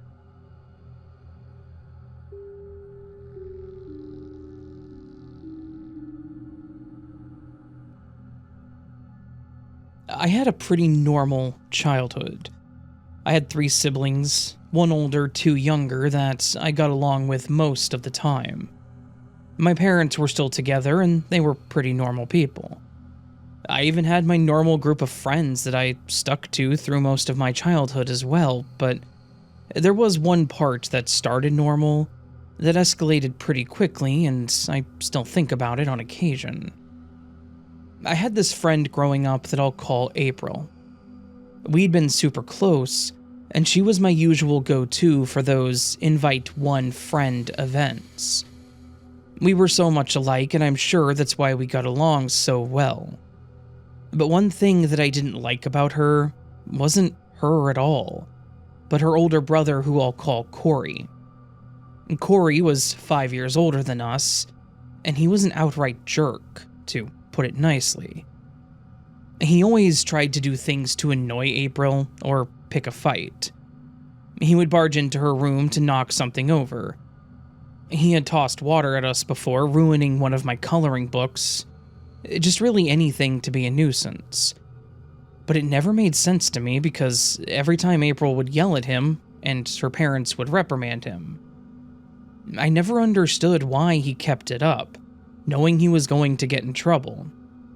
He also was never just mean to her. He directed his bullying at me a lot too. He would make fun of me. His favorite thing was about my braces and skin condition. I used to have eczema really bad on my face. He would make jokes, throw stuff at me. He'd even tripped me and pushed me before. I didn't really do anything other than yell at him to stop, and when April would say something too, he would once again get in trouble. It was just something we dealt with when I wanted to go over to her house. She went to my house more than anything, but when I would go to hers, I would just brace myself for having to deal with Corey at times. Like I mentioned, I had been friends with April for a very long time. So, as we grew up and changed together, so did Corey. At the time of this story, we were both 14 and Corey was now 19. He was actually going to a nearby college and worked at the same shop as his dad, but he was still living at home. Unfortunately, he was still his same bullying self, but with a twist. Now, he gave off these weird vibes. His bullying became more about my body, teasing about how I had developed. I was compared to other girls his age, and he made weird nicknames for me. April always told him to knock it off. Being older, she stood up to him more. I typically just ignored him and he would walk off since it wasn't getting to me anymore. Due to there being a holiday on a Monday, we had a longer weekend, so my parents agreed to let me stay at April's on a Sunday. Her parents were going to be going out that night for a friend's party, so we were going to have the place to ourselves. Well, mostly. Corey would be there too, and we expected the normal from him, but we both agreed that it was worth it to be adult-free. We started by watching music videos in the living room. Early 2000s and cable TV meant we had MTV on demand, and it was one of our favorite things to do. Everything started fine. We hadn't really seen Corey much until later that night. We were still in the living room when he finally came out and greeted me with one of the names he liked to call me, and we both ignored him. He sat in the recliner and was watching TV with us, and when we talked, he would try to push himself into the conversation, but he would actually say something relevant.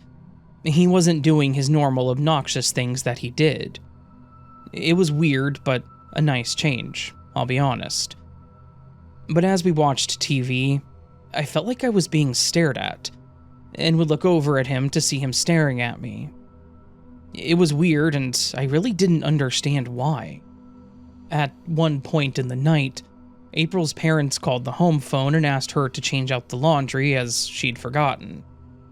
She got off the phone, informed me that she would be back, and then went downstairs.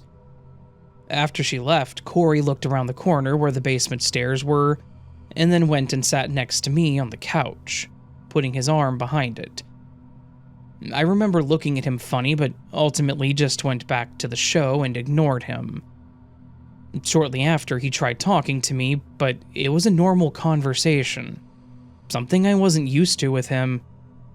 I remember talking to him like I was expecting it to turn into a joke at some point, but it never did.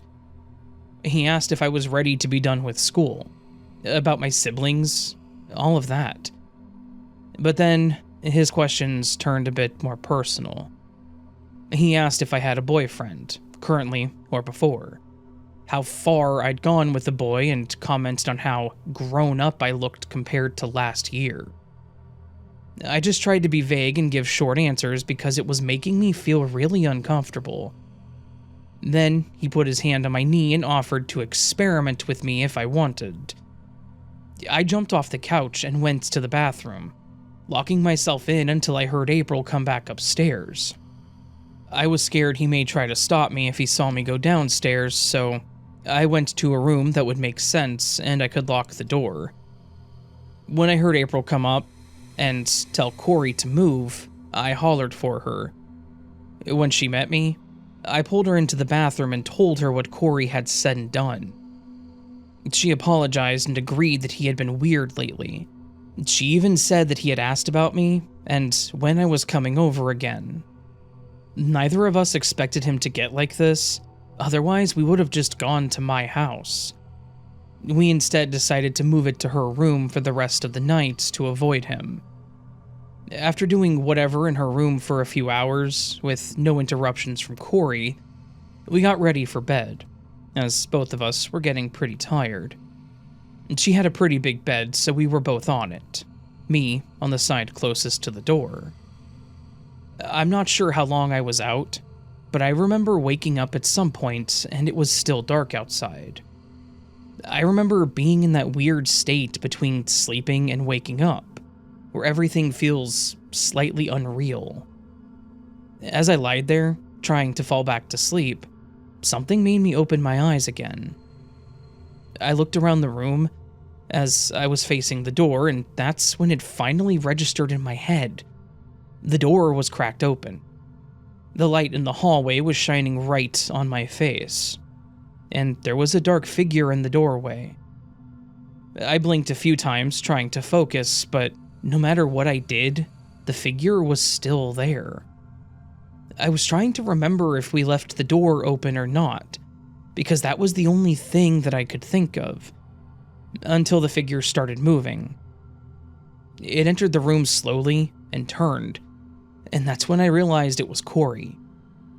He shut the door, and then I watched his figure from the little moonlight that was coming in through the window as he walked slowly towards the bed. I had completely froze. I couldn't move, and I didn't know what to do. I didn't know what I could do. Your brain does weird things in moments of fear and probably being half awake at that matter, and mine decided that if I stayed still and kept my eyes mostly closed, that he would just go away. That maybe if he realized I wasn't awake to witness his torment, then he wouldn't bother. But I now know that's not what he was going for. Corey knelt at the edge of the bed, and I could hear him breathing. I held my eyes mostly closed and watched him as he started reaching for the blanket. I had balled some of it into my fist and tucked my hand under my head to hold it in place, but I could feel him pulling on it. He finally managed to yank it out of my hand, which made me jump. There was no way he didn't know I was awake at that point. He whispered my name, and the next thing I heard was, "What are you doing in my room?" Corey jumped back, and I sat up to see April turning on her lamp. She kept screaming at him, and he made his way towards the door with his hands out, like he was trying to calm her down.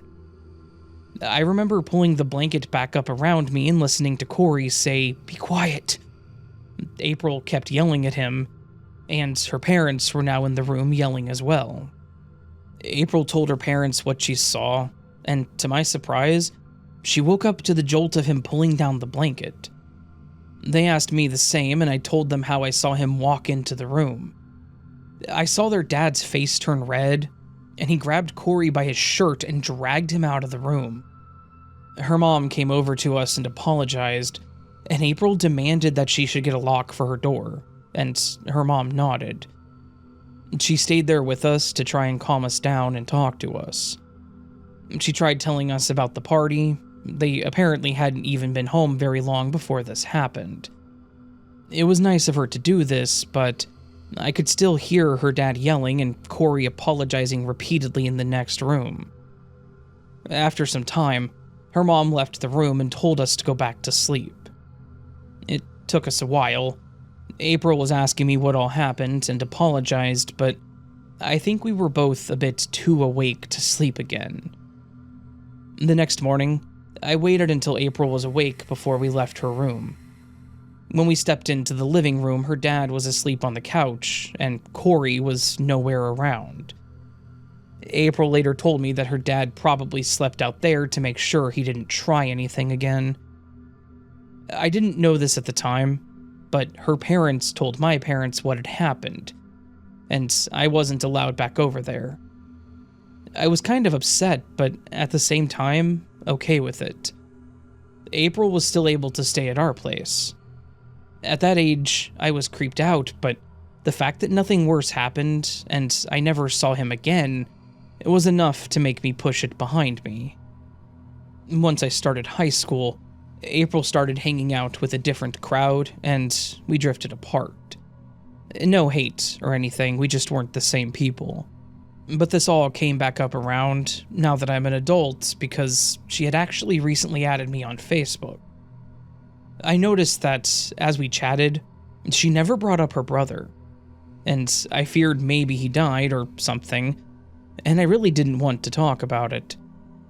I saw that her father had passed away from her previous posts, and she didn't mention it, so I assumed it was the same situation. Until I started looking for him. I don't know why I did it, but I guess I was just curious where the guy that tried to flirt with a child ended up. Turns out, he's actually doing time for assault and domestic battery.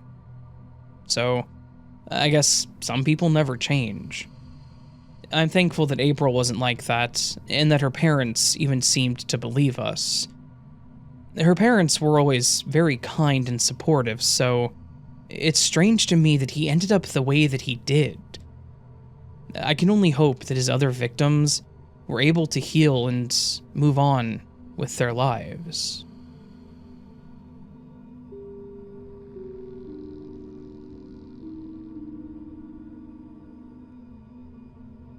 This story happened to me back in the summer of 2018 when I was transitioning into 8th grade.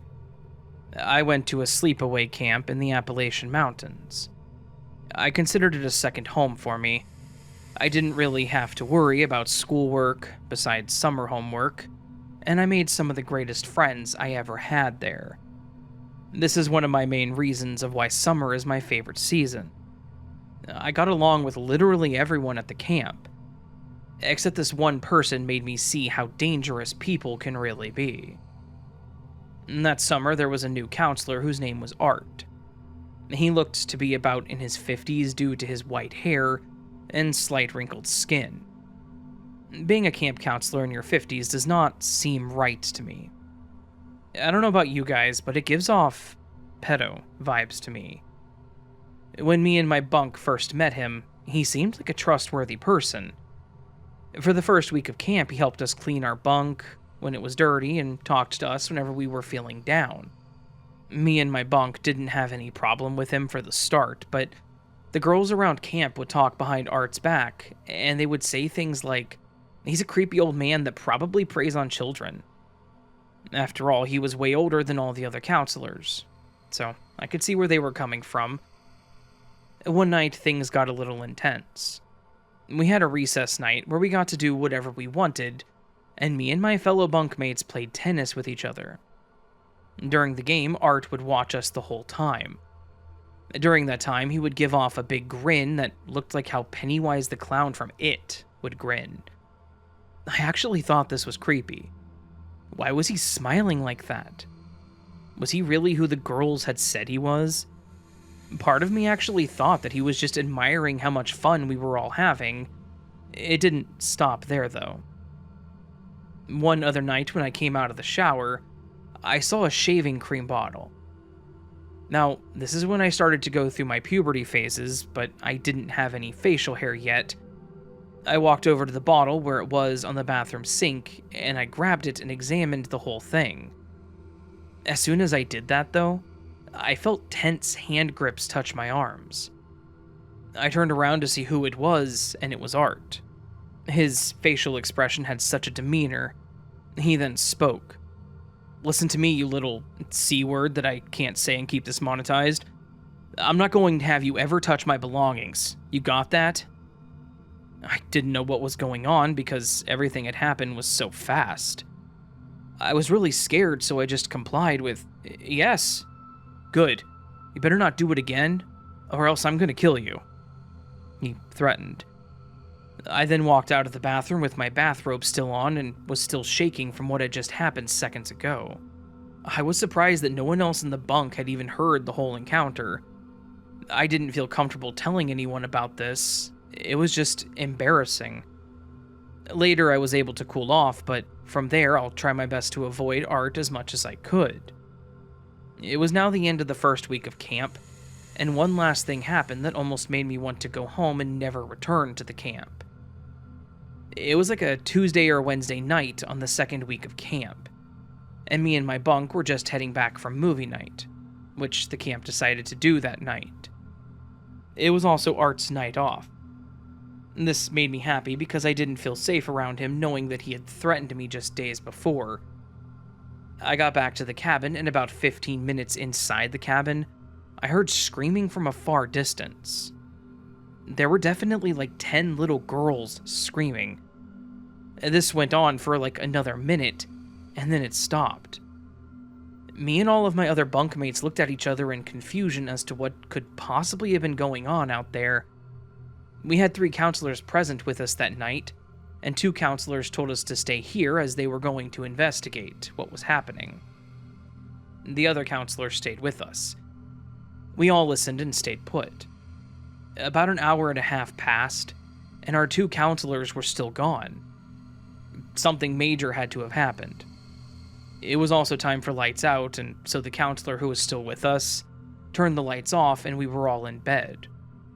I guess that we would all find out what happened the next morning. Morning time then came, and we were eating breakfast at the camp's dining hall. We were allowed to sit wherever we wanted to, and that's what I did. I sat down with a few of my bunkmates, and some older girls sat down with us. As we were eating, one of the girls finally told us the story of what had happened that previous night. One of the younger girls' cabins heard some noise from their bathroom last night, while their counselors were outside talking to each other. The girls went to go see what the noise was, and when they reached the bathroom stall where the noise was coming from, they opened the door and they all saw the one and only 50-year-old counselor, Art, sitting on the toilet with his pants down, revealing himself. He then smiled and said, "Hey, pretty girls." That's when all the girls screamed and ran out of the cabin, which were the screams that we heard. They ran so far deep into the woods, while one of the 2 other counselors followed behind. Art was still inside the bathroom, while 2 of their counselors remained at the cabin, and the other counselors, including 2 of mine, went inside. They all saw him still sitting on the toilet with his pants down. That's when 3 male counselors wrestled Art to the ground and held him down there. Another counselor then called for the camp police on his walkie-talkie and said everything that all went down. When the police arrived, Art was still down in the same position, and that's when he was taken away in a police car. He was still in custody that morning, and that young girl's bunk had to sleep in a couple of other girls' cabins because they were clearly not safe there. Everyone at my table just stopped eating and all of our jaws were dropped. I'm sure every other table was talking about it as well. My heart went out to all the little girls who had seen true terror that last night. I did one more summer after that summer at the sleepaway camp, and nothing that severe ever happened again. Art, obviously, never returned again to the camp, and I wouldn't be too surprised if he is still being held in some sort of institution to keep him away from children. Monsters like him should be held in prison for a very long time, maybe even life. I hope he's getting all the hard time he deserves in prison because child predators like him do not belong in this world.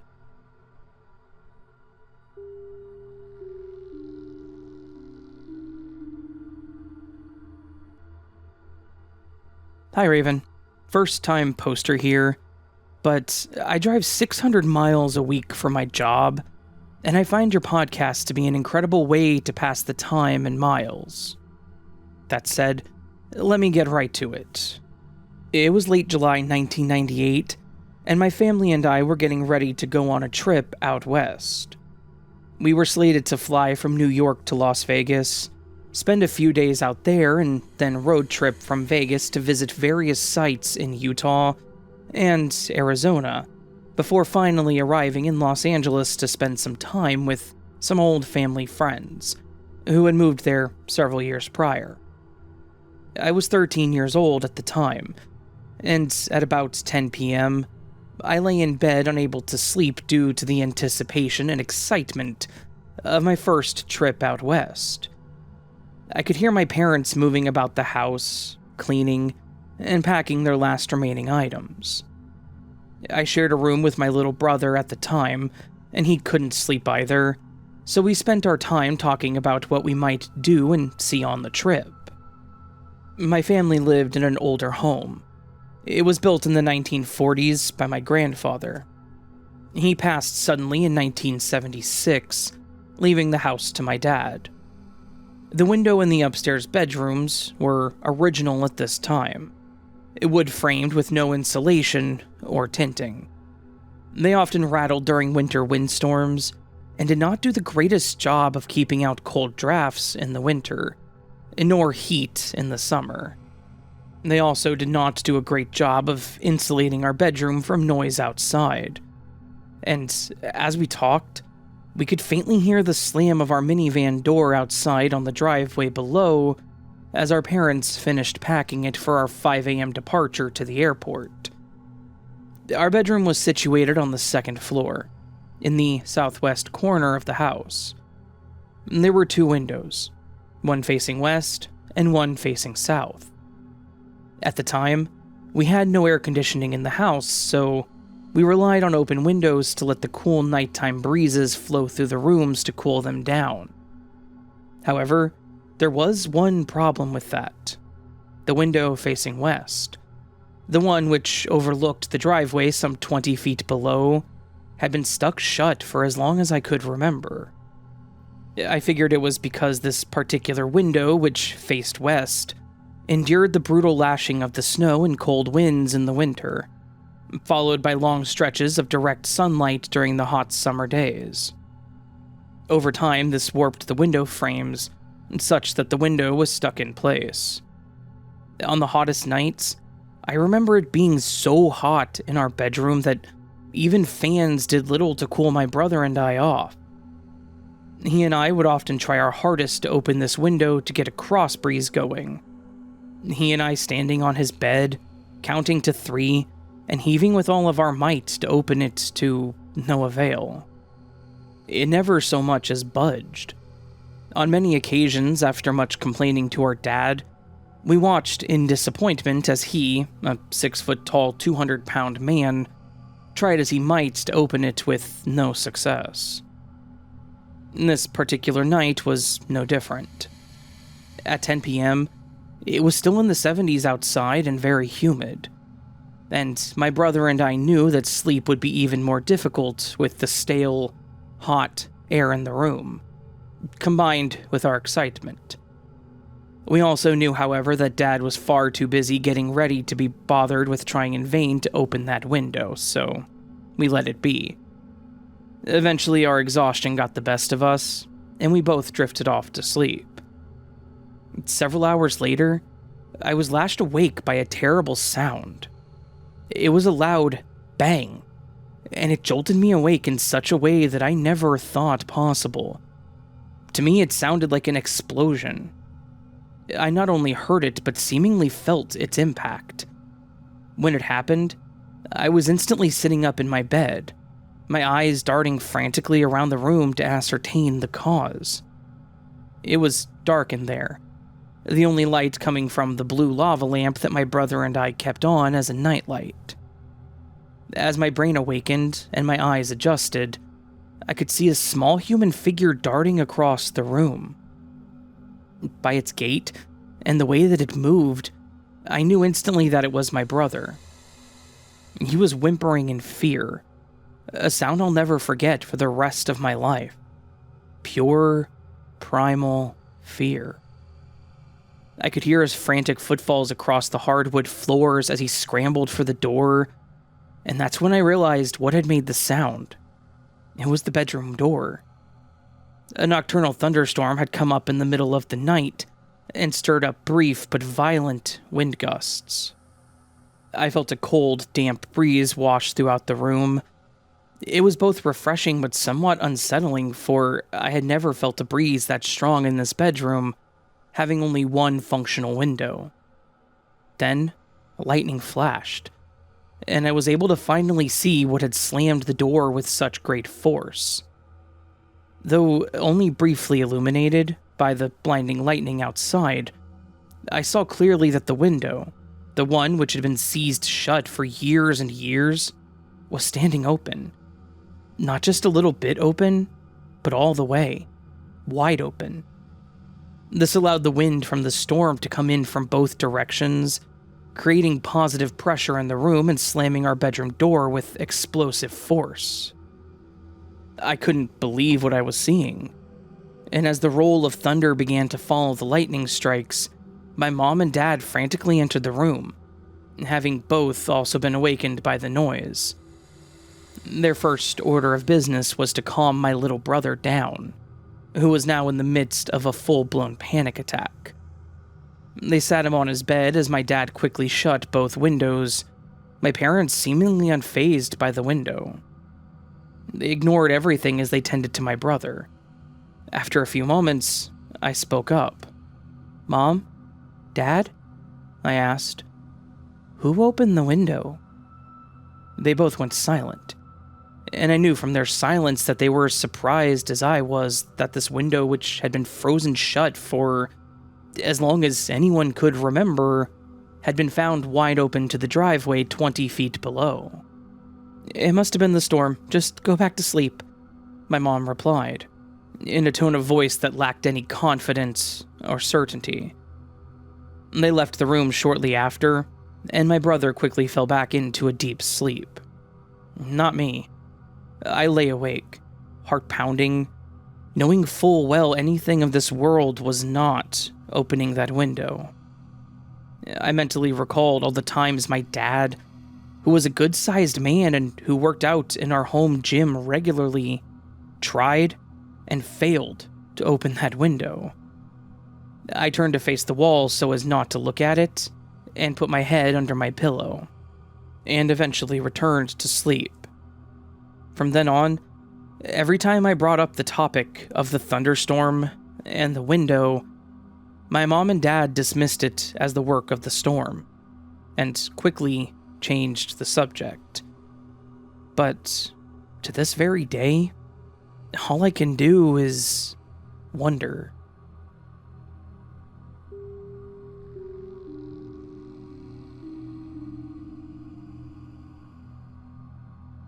After my relationship ended with the long-term boyfriend, I fell into a pretty dark place. I spent almost 2 years living off of delivery food and takeout, and I barely left my apartment except for work, or the rare occasion I went to a friend's or family. but that was rare. I had lost all confidence in myself and let myself go, no longer caring about myself. The breakup was hard. It wasn't expected, and it took a lot out of me. I was depressed and barely recognized myself in the mirror. By November of 2023, I was finally tired of my attitude and how I was treating myself. I wanted my life back.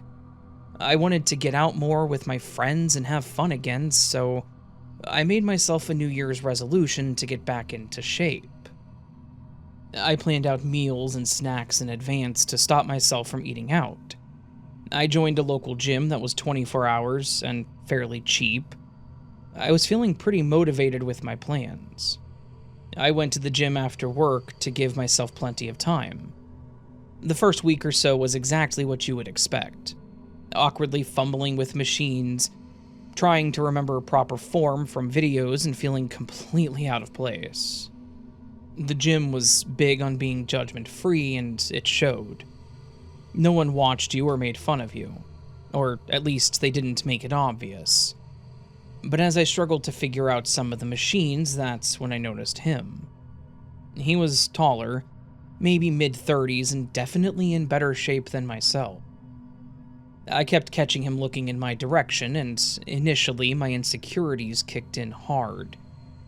I thought he was definitely amused watching the fat girl struggle, and I was anticipating seeing him laugh or pointing me out to someone else. But then he smiled and winked at me, and I felt this rush of validation that I hadn't experienced since my breakup. I smiled back, but left it at that. The negative voices were telling me it was just him being nice because I caught him staring and nothing more. But the next day that I went, he was there, and he approached me while I was trying to figure out the cable machine. He walked in front of me, still keeping some distance, and asked if he could give me some tips on that machine. He told me his name was James. He then showed me some techniques and how to hold the ropes. He even asked what my goals were and suggested some workout routines.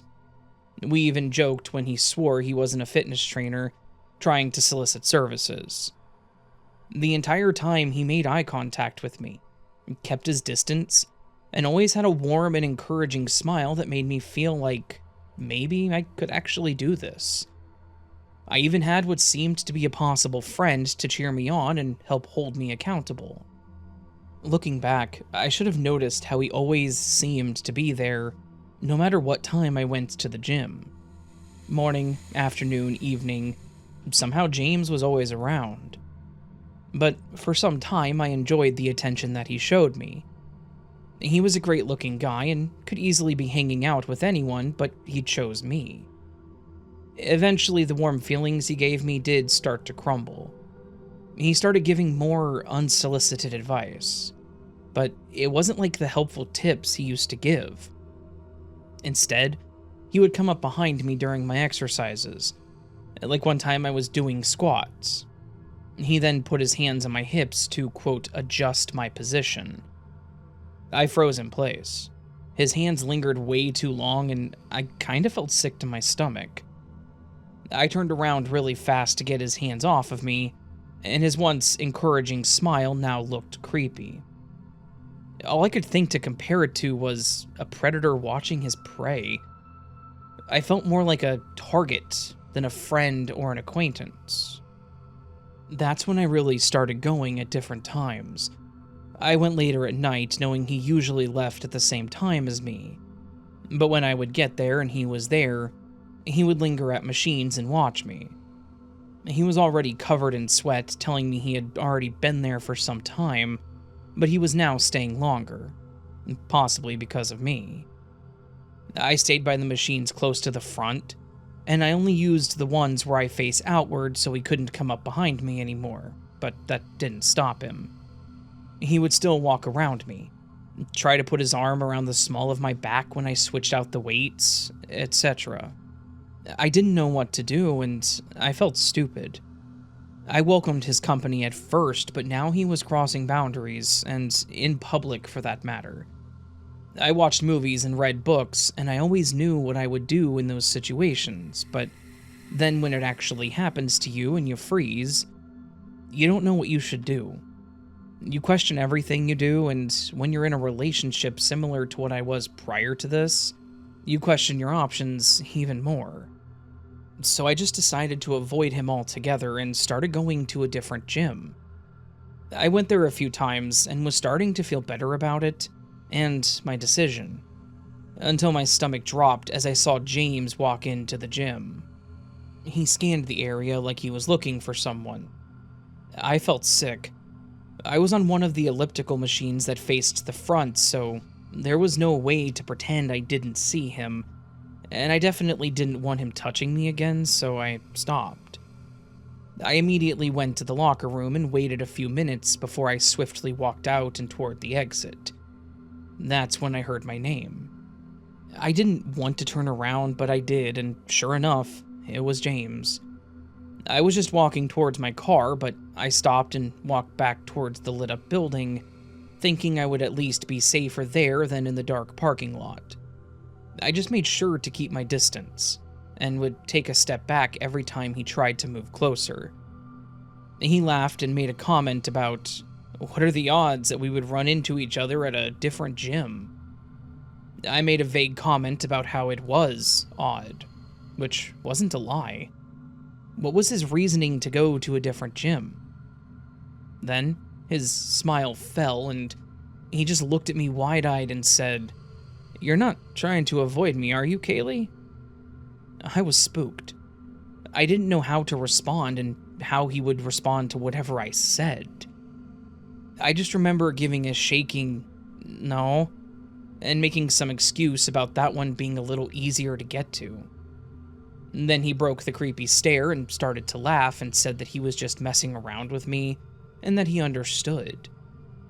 I was freaking out internally. Whether it was just a joke, it seriously scared the hell out of me. He was being a creep as is with touching me. But that was just flat out scary. He then wished me a good night, and I quickly walked away towards my car. I didn't look back. I rushed to my car, keys ready to unlock it, and then quickly got in and locked the doors again. And when I looked up to where we were standing, James was still there, watching me. I still remember the chills I got watching him stare at me and smile. I stopped going to the gym altogether, not knowing what to do. At that point, I had only run into him at the gym, and I felt like there wasn't anything I could do about it either. So, my solution was to avoid the gym and figure out another method of exercising, be it a different gym altogether or just working out at home. However, that wouldn't be the last time that I saw him. I was working at a bank at the time, and while I was with a customer in my office, one of my tellers came in and told me someone was here to see me. She had a big smile on her face, which just confused me more. Who could possibly be here? I just assumed it was another customer that specifically asked for me since I was a personal banker, and asked her to tell them to wait for me in the lobby. But she stopped me and said that it was my fitness trainer. I immediately felt sick. I certainly didn't have a fitness trainer, but I had a feeling I knew who it was. I excused myself from my office, apologizing to my customer, and lo and behold, there's James, standing in my lobby, holding flowers. I never told him where I worked, so how the hell did he find out? As a few people stood by watching with smiles on their faces, I could only feel embarrassed. I finally mustered up the courage to stand my ground and asked him why he was there. He had that same smug grin and said that he missed seeing me at the gym and wanted to make sure I was sticking to my goals and workout. I told him that he needed to leave immediately and to leave me alone. I was loud enough to get the attention of the security guard who came over. I told him that he needed to go, and I watched James's face change from that friendly smile to one that told me that I would regret what I just did. I saw the people around me now trying not to make eye contact. I was so embarrassed and terrified. He had the courage to show up at my work, and for what? It's not like he even said anything romantic or asked me on a date. That felt more intimidating almost. Like an "I know where you work" type of message. Worse yet, I still didn't know what I could do.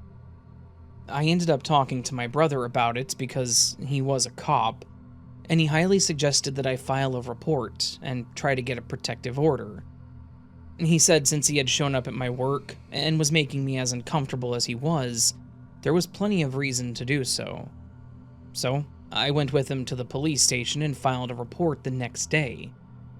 I remember them asking questions about if he knew where I lived, or if he was ever at my place, or if he was on any of my social medias.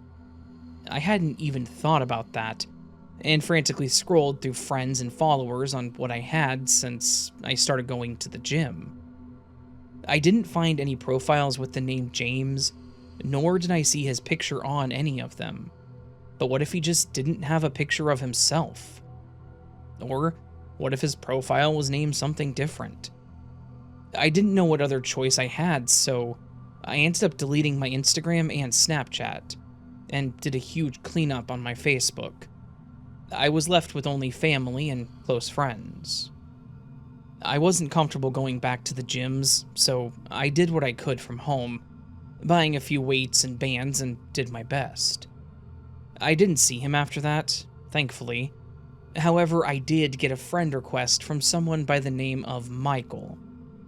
I checked out the profile first because I couldn't think of anyone I knew with the name Michael, but when I looked closer at his picture, it was definitely James. I don't know if he was using a different name, maybe his middle name, but he was wearing the same hat he always wore at the gym.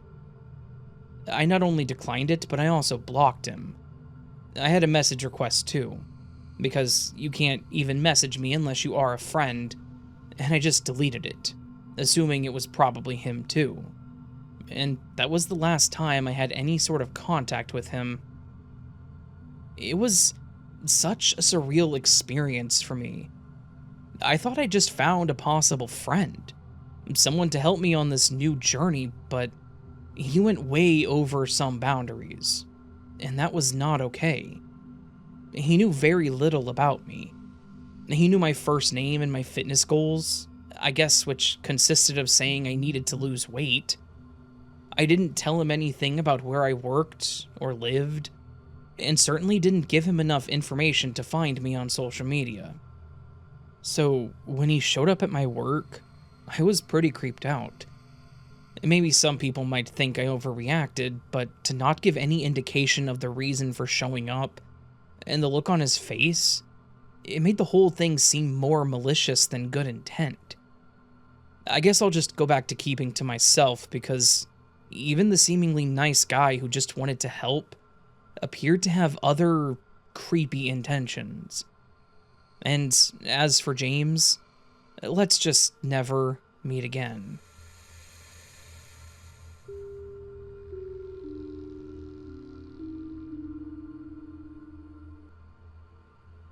I am from a huge Italian-American family. My mom had 12 siblings, and they in turn had numerous children. We have never even counted the number of first cousins on mom's side, because there are just so many of us. For the purpose of this story, I will guesstimate that there were approximately 40 of us first cousins running around at a family gathering. As a tradition in our family, and many Italian families, the majority of my uncles named their firstborn sons Salvatore, after my maternal grandfather. This will be crucial to the story later. My mother, Maria, was the eldest child, and as I mentioned, she was very close to her family. For the record, not that it's relevant to this particular story, but we were also super close to Dad's side of the family. He had 4 siblings, and there were only 12 cousins on that side of the family, none named Salvatore. My mom's older brother, Carl, suffered a heartbreaking tragedy when his wife died in childbirth. My cousin Sal was born a strong, healthy, and apparently beautiful baby with no mother to care for him. My uncle was said to be completely overcome with grief and unable to manage work while caring for a newborn baby, who reminded him of the loss of his beloved wife. His sister Maria immediately stepped up and took the baby into our home. She loved and cared for him almost as if he were her own, and they bonded. My uncle visited often, and when Sal was 4 years old, he met a woman who professed her love and devotion to both my uncle and his son. When the new couple married, Sal moved out with much heartbreak for the little boy and his beloved auntie. The saddest part is that the new stepmother, my aunt, felt comfortable showing her true colors immediately after Salvatore moved in. She was not interested in having a young child in her home, and she made no attempt to hide her dislike of the poor motherless child. Sal often tried to run away, to return to his loving Aunt Maria.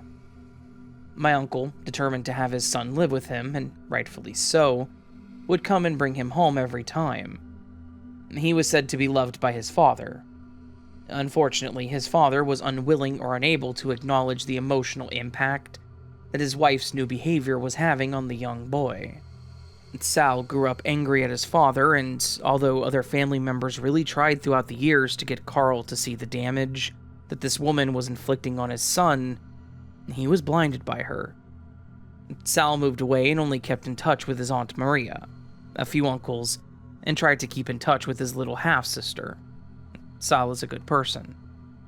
As you can imagine, throughout the years, the rest of the family gathered, often to celebrate every event under the sun.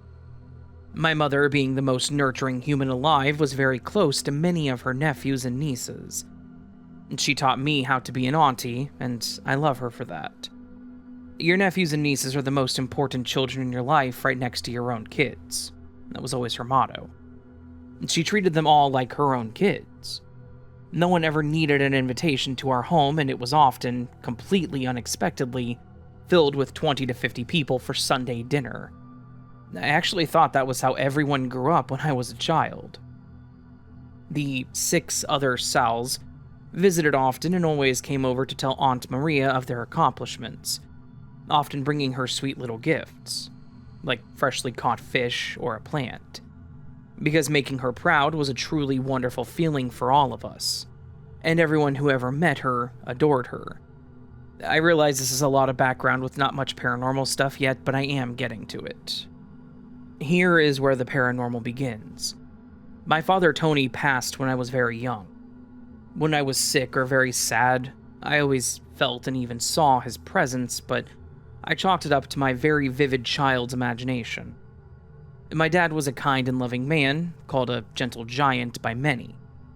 He was an engineer by trade, but his avocation was tennis. That big, strong man was all grace and rhythm on the courts, and he found it very relaxing. Obviously, since we were his children when Dad passed, he, sadly, never met his grandchildren. It is without a doubt in my mind that this man would have been an incredible grandfather. I believe this was proven correct one day when the grandkids came into the house, telling me they wanted to play tennis. My mom, of course, had tennis courts in the backyard.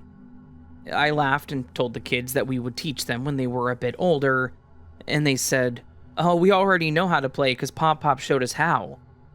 Now, the children call their other grandfather Grandpa, so I don't know where a 4 and 5-year-old picked up Pop, but I thought I should go along with a creative play.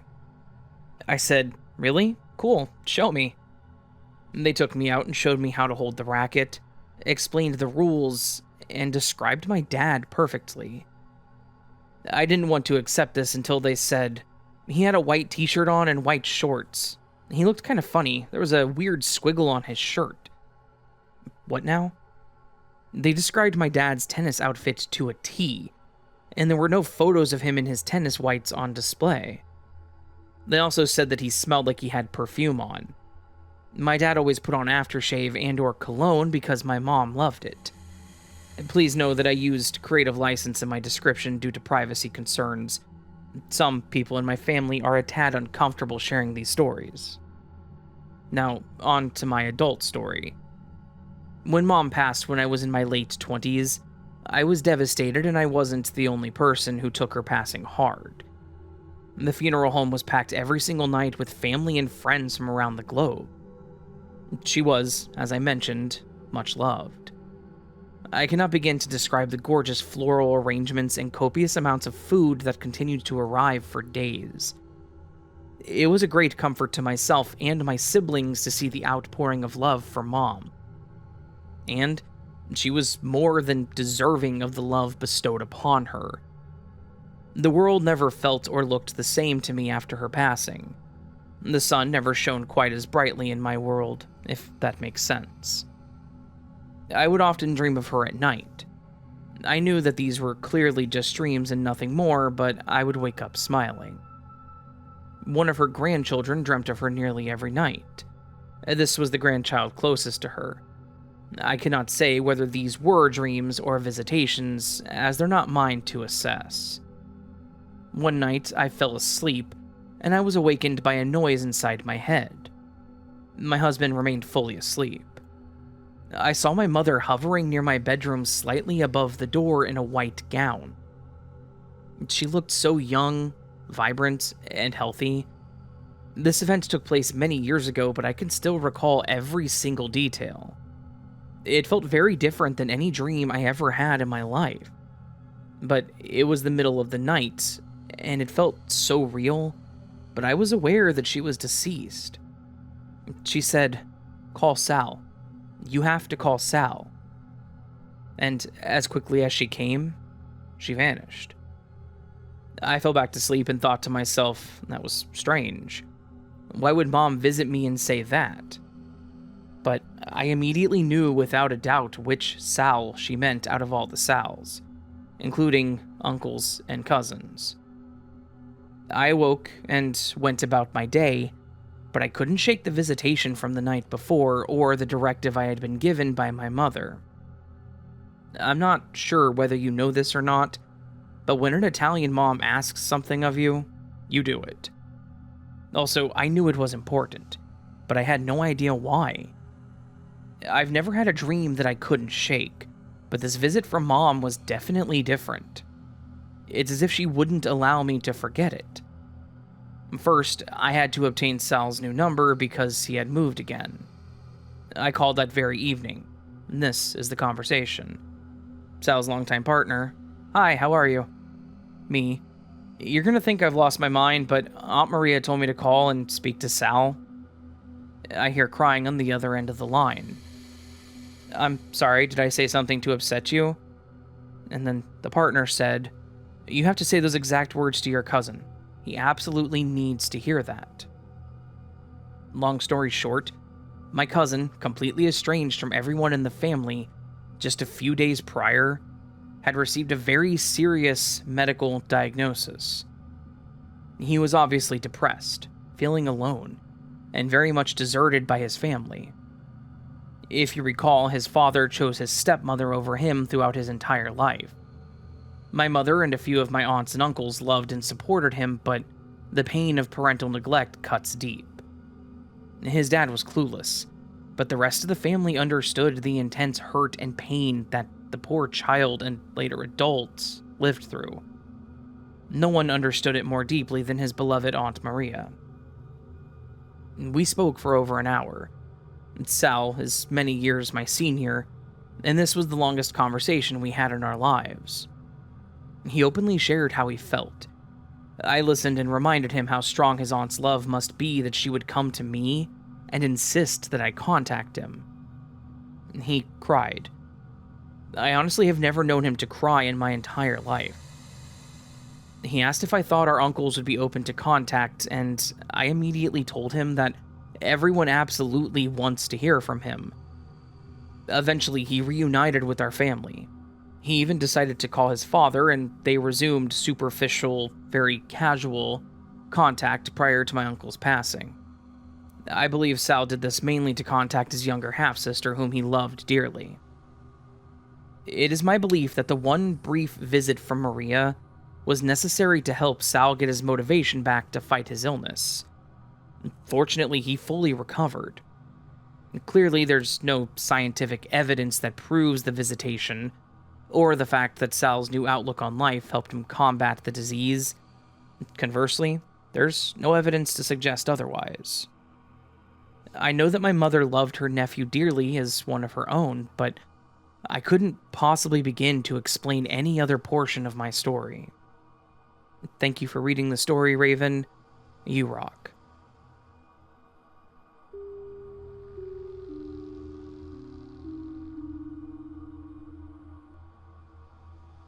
It was the summer of '99, and like most days, my best friend and I were playing in the woods near our neighborhood. We spent countless afternoons there, riding our bikes along the dirt trails or running around with our cap guns. Those little toy revolvers that popped when you pulled the trigger, leaving behind the sharp smell of burnt caps. That day, we weren't on our bikes, just playing and running around. At some point, I ended up at the bottom of a dirt hill, about 10 feet tall, where the woods started. My friend stood at the top out in the open. I looked up at him, waiting for him to do something. Instead, he just froze. His face changed, his expression twisting into something I couldn't understand. Then, without a word, he turned and ran. I yelled after him, "Hey, where are you going?" As soon as the words left my mouth, I heard his voice yell back, "It isn't safe here. Run!" I didn't stop to think. I ran. I scrambled up the dirt hill as fast as I could. If I had my bike, I wouldn't have made it up in time. I would have been stuck, struggling. I didn't stop running until we were back at his house. When I caught up to him, I was yelling, "What the heck are you doing, man?" He was pale and still out of breath, and his voice was shaky. "There was something behind you." A sinking feeling hit my stomach. Who? It wasn't a person. I didn't understand what he meant at first. He wasn't saying someone, he was saying something. It was all black. No face, no features, just black. And its eyes, they were red. A cold wave ran through me, but I forced a nervous laugh. "Well, good thing you told me to run." And that's when his face changed again. He looked at me like I had just said something that didn't make sense. "I didn't tell you to run," he said. I stared at him. "Yeah, you did. I yelled, 'Where are you going?' and you yelled back, 'It isn't safe here. Run.'" He shook his head slowly. "I never heard you yell anything, and I never said anything back." I just stood there, my mind racing. If he hadn't yelled back at me, then who did? To this day, I have no explanation. I never turned around. I never saw the thing he saw, but I know this. Something was there. Something that shouldn't have been. And something or someone made sure that I didn't stay long enough to find out what it wanted.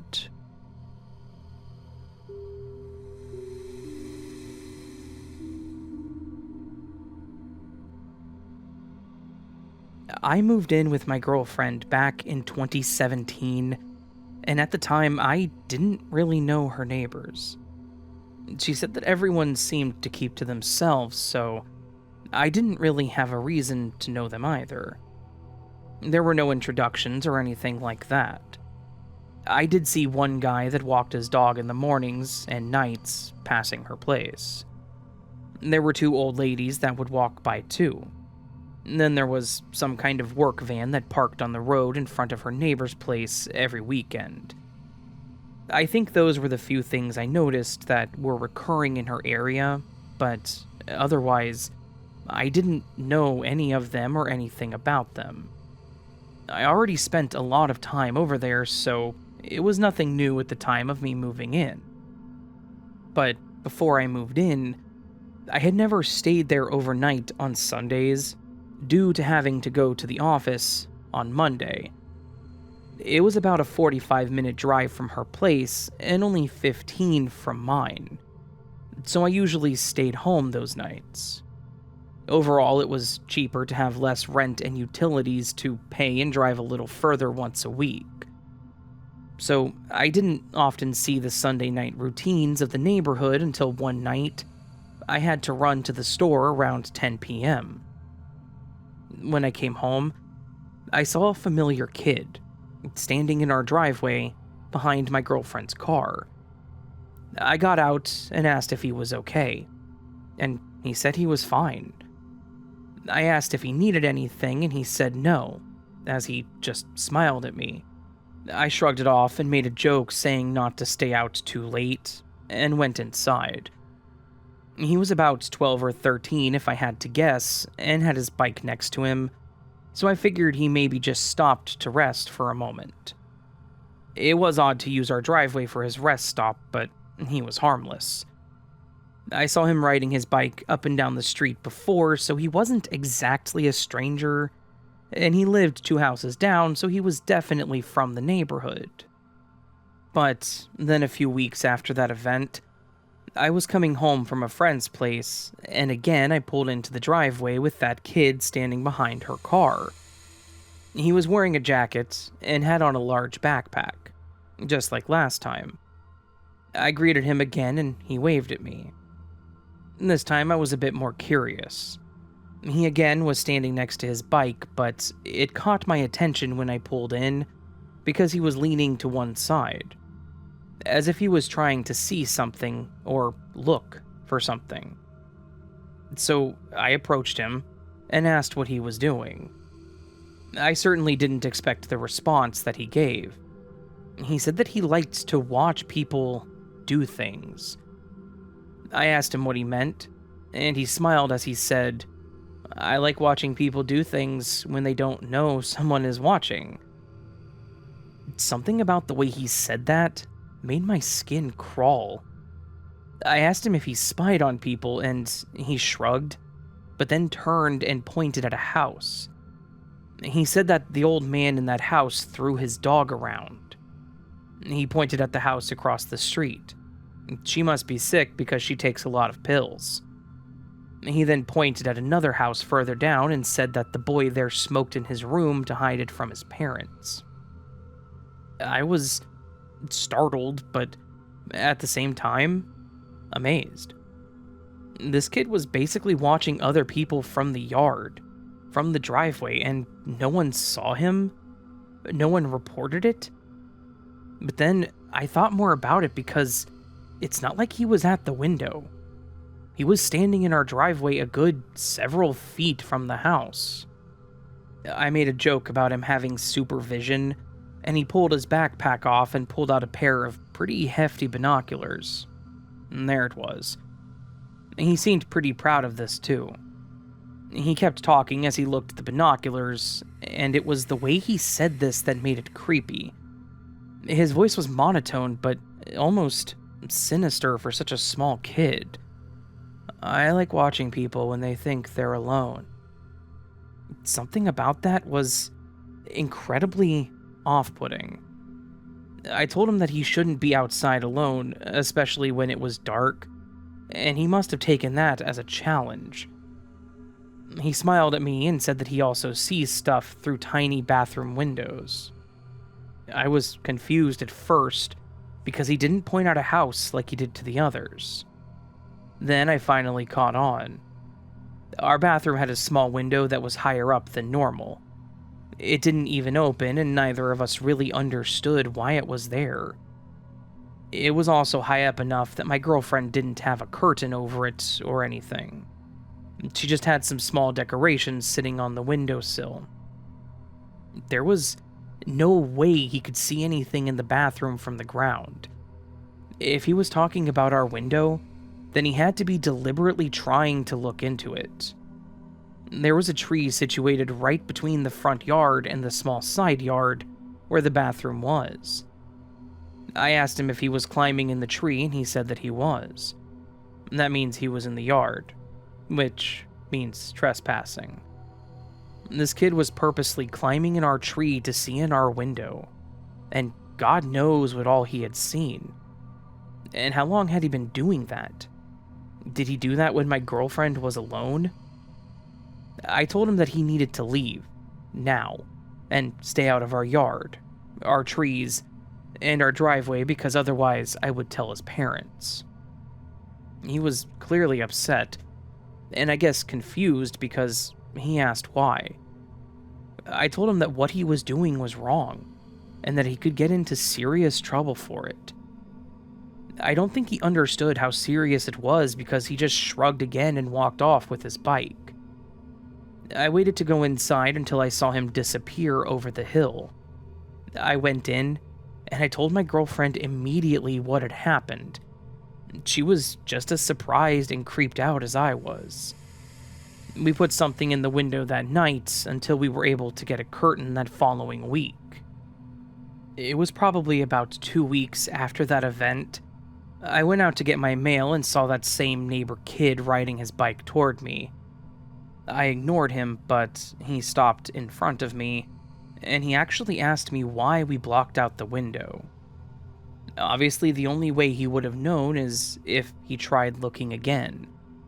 So I was a little more straightforward with him. I told him that looking into other people's windows like that was creepy and illegal, and that he needed to stop before he got hurt or got the cops called on him. He again just shrugged and left on his bike. I went inside and once again explained to my girlfriend what had happened. We both thought that his parents needed to know about his behavior, but neither of us knew where he lived exactly. Our next idea was to set up cameras to catch him, and maybe if we called the cops then, it would scare him enough to stop, or at least maybe he would tell the cops where he lived. So, we went to a local hardware store and got a few cameras that day. We even put one in the bathroom window facing out. It didn't take long to catch him, either. The next day, the bathroom camera went off and we could see him climbing up the tree. My girlfriend called the cops, and I went to confront him to make sure he didn't try to run. Thankfully, he was his normal calm demeanor, but refused to climb down the tree when I asked him to. He said that he had just got there and didn't want to leave yet. So, he made it easier on us as we waited for the cops. What I was not expecting was the cops to call him by name as they demanded he get out of the tree.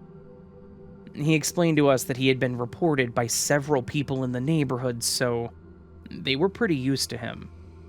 The problem was that his dad didn't seem to care.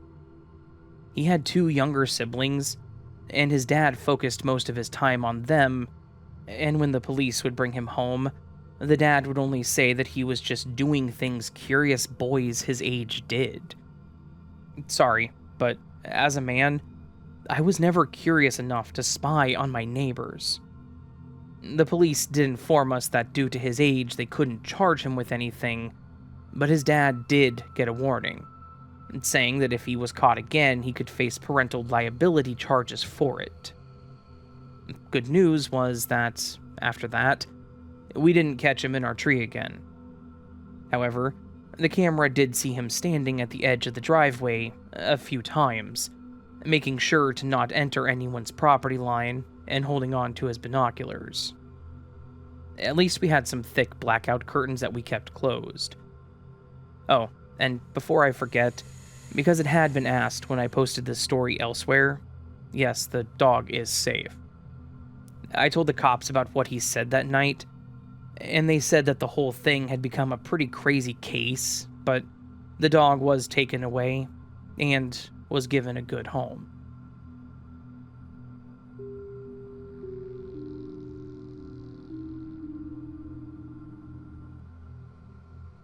Just a quick heads up, this story does require a content warning, as it does dabble into some very, very serious and potentially triggering topics, in some detail, not a ton of detail, but definitely some, so these topic matters do involve abuse and violence at the hands of a family member, so that's just the trigger warning there, and we'll continue to the story now.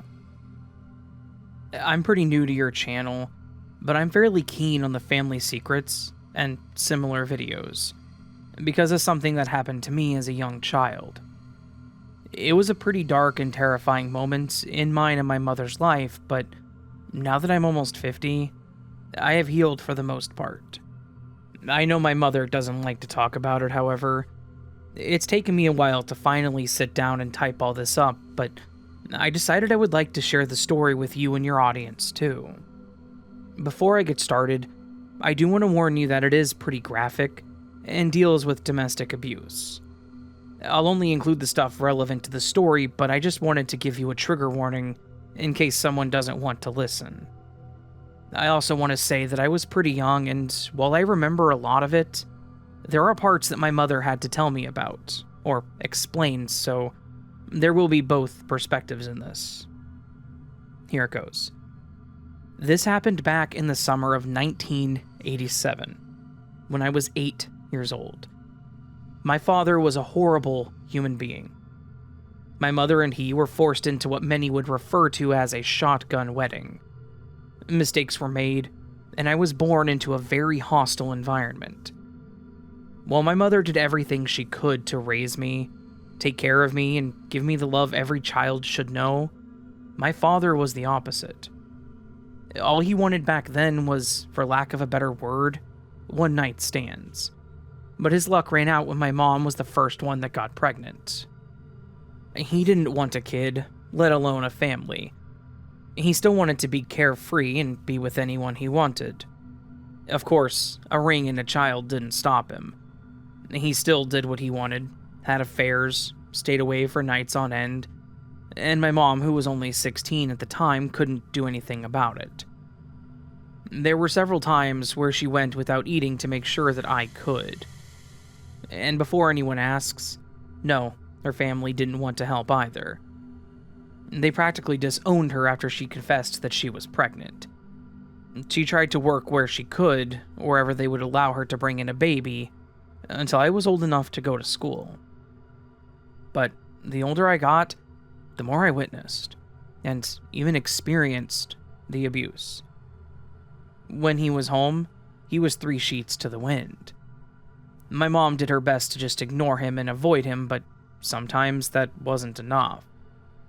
He would find some reason to be angry with her. He would find a reason to beat her. I used to cry when I saw it, but then he would smack me around and tell me to be a man, so I had to look away, put my head down just to prevent getting hit. But then something miraculous happened. I was out of school, sick, and my mom didn't want to leave me at home alone, so she brought me to work. At the time, she was cleaning houses and had brought me with her to one of her customers' homes. It was an older woman, the kind that I wished was my own grandmother. She was what I would imagine in a grandma. When I would go with my mother to her home, she always had something prepared for me. She had no kids, no sign that any lived or visited but for me, specifically. She bought a small basket with a few toys, and some books for me to keep occupied while I was there. She was a wonderful human being. I remember listening to my mother and her talk, and she did everything she could to convince my mother to leave my father. She said that she would help her, and even offered to let her stay in her guest room until she found her own place. I remember begging my mother to take it. I remember telling her how I would have so much more fun here with her, but I think it was a pride thing. And I could never blame her for that. She wanted to do it all on her own, so she declined the offer. Until one day my father beat her so hard she didn't leave the house for a week. I remember how swollen her eye was and how awful I felt looking at it as much as I did. I remember the guilt because it was my fault. He had grabbed her by her hair, and I kicked him in the leg, yelling at him to let her go. He kicked me hard enough to toss me back, causing my mom to react, turning his attention back to her. When she was able to open her other eye again, she went back to work, and that was when that woman offered again. And that time she took it. I remember my mom packing a large suitcase with all of my clothes, and told me to fill the box with all of my favorite toys because she couldn't promise that I would get to keep all of them. I remember being really sad about it, but I could tell by the tone in her voice that this was important, so I did as she asked. I remember taking the suitcase and the box to the woman's house, and she actually had given us full reign of her basement. There's actually a decent-sized room down there where we kept our stuff, and a small area behind the room, with a divider separating the laundry area. She told me that I could use that as my own playroom, and I was pretty excited about it. It was almost the size of my room anyhow. The next day, my mom picked me up from school and told me that she would be doing that from now on, and to not get on the bus again. Everything was fine for those first few days. My mom was basically the live-in housekeeper, but the woman still cooked for us sometimes, giving my mom a break.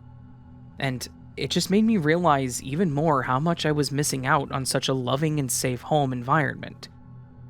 She asked me about school and she told me stories. I could tell my mother was a lot happier and relaxed being there too. I was ready for this life. Then, there was that normal day at the grocery store where everything came undone.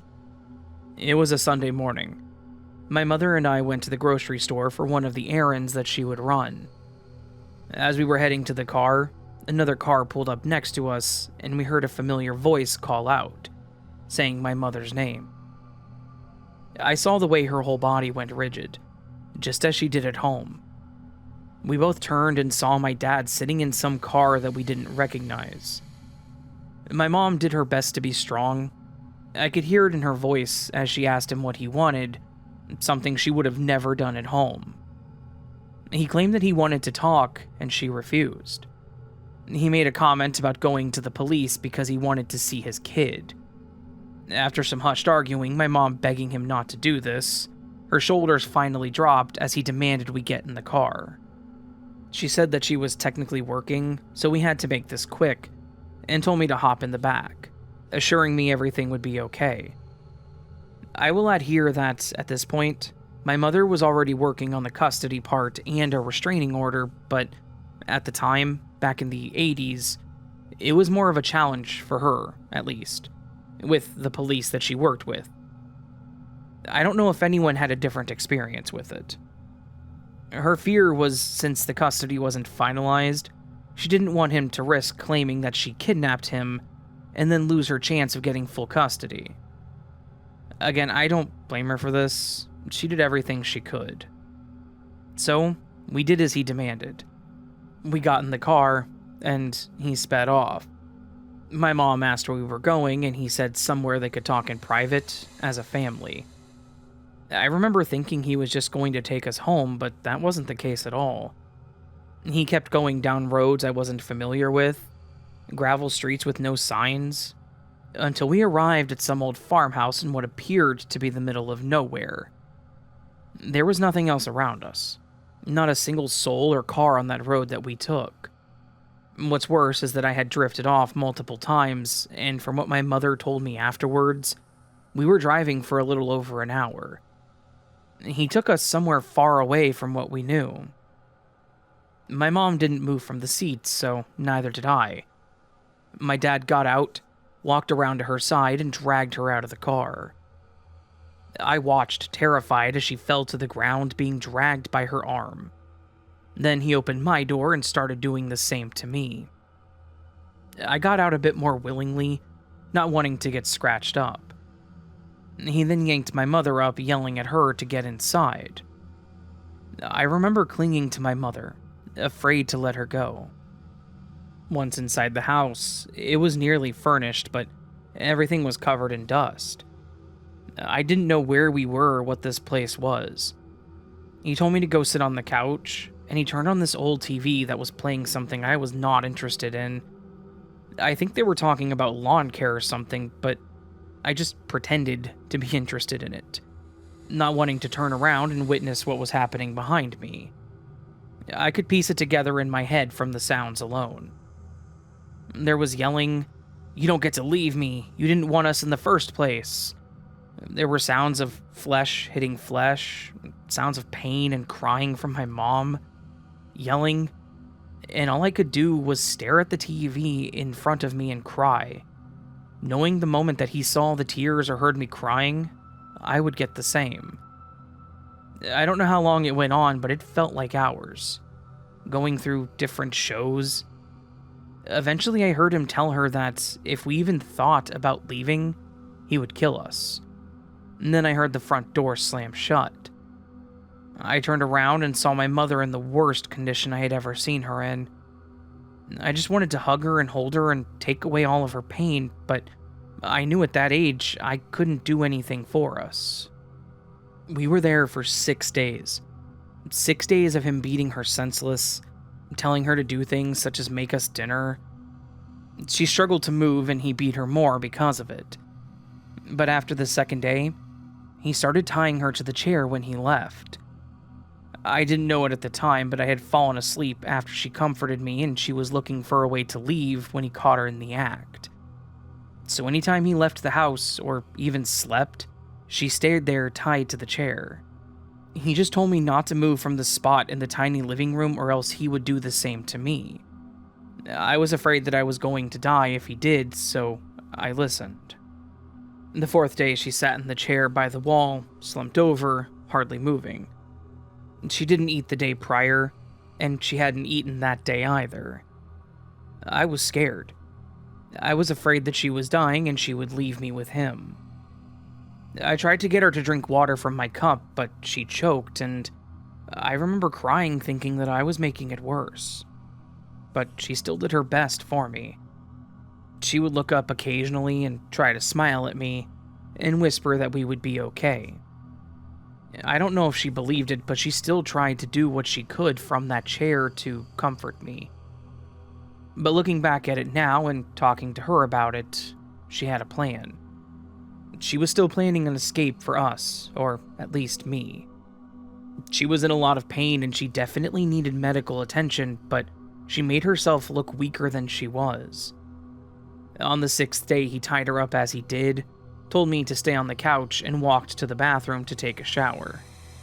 Once we heard the shower start, I watched her as she shifted and wiggled, wincing more than usual. I watched over, staying on the couch, as she shifted and looked over towards the hall where the bathroom was. Miraculously, she had freed her hand.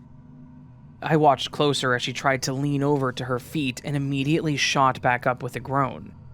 She looked at me, trying to smile, which made her lip bleed.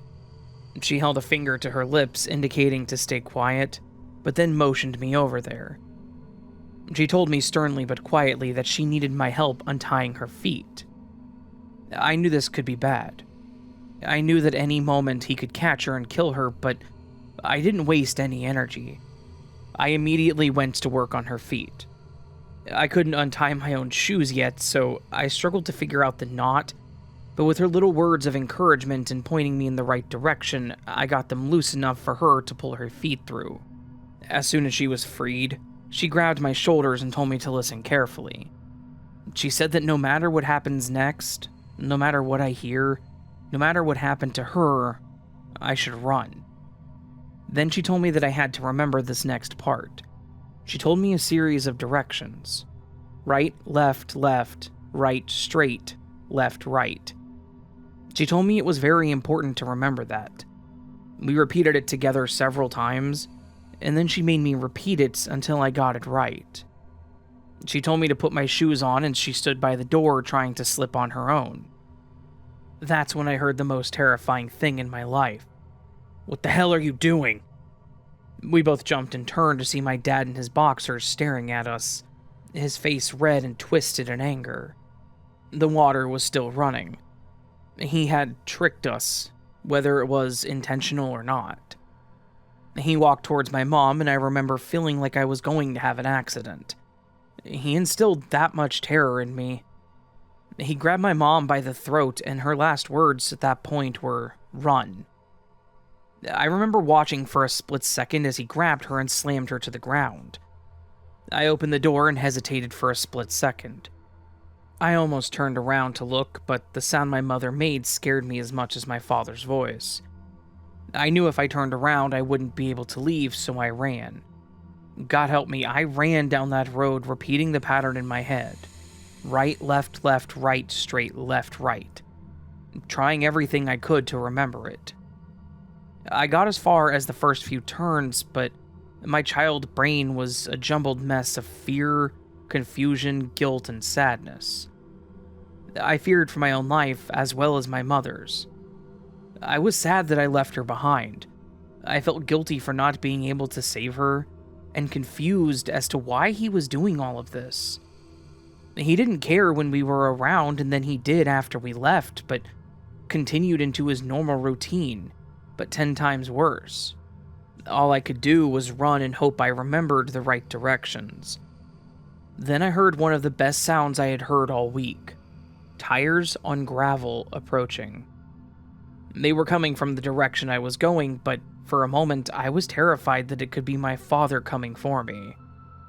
I stopped and started slowly walking backwards, ready to run back through the field that I had come from. But the car that I saw was not what my dad had been driving. It was a station wagon, and I watched as they slowed down, and a little old lady opened the driver's side door. She looked at me confused and asked where I came from, and I just broke down. I remember shivering, but I wasn't cold, and telling her that he was killing my mom. She asked me where, and I just remembered saying the directions my mom gave me. She told me to get in the car, and she drove me a while, asking me about myself until I fell asleep. Everything after that is fragments. I remember waking up in the car and being at some kind of auto mechanic shop. There was a car with no tires on it and large farming equipment. I noticed the woman wasn't in the car, and I began to panic. I know I was nowhere near my dad, but I was still worried that she may be taking me back there, or even worse, that my mom wasn't getting the help she desperately needed.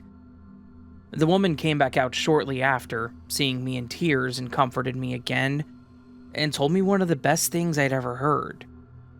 She told me they found my mom and she was going to be okay. She took me to the hospital a few hours after that, and she waited with me until my mom was out of surgery. She had a broken eye socket, a ruptured spleen, and a fractured skull. 2 broken ribs and 4 fractures. Every breath she took hurt. She refused to eat because of concussion she had, making her sick to even look at food. When they found her, she was lying unconscious on the back porch, her head split open and barely breathing. Apparently, my dad thought he had killed her, and they found him digging in the backyard. You can kind of see what I'm getting at here. The paramedics told her that if they had been 10 minutes later, he would have been right. She was in the hospital for weeks, but that woman we moved in with showed up and took care of me until we brought my mother home. My mother survived nearly dying by the hands of a man that was supposed to love her and protect her. And even through all the fear in her little body, she still made sure that I would get out alive. She had remembered the directions it took to get there, and simplified them for me to remember. She won't admit it, but I don't think she expected to leave there alive. She's in her 60s now, and she's still the strongest person I've ever known.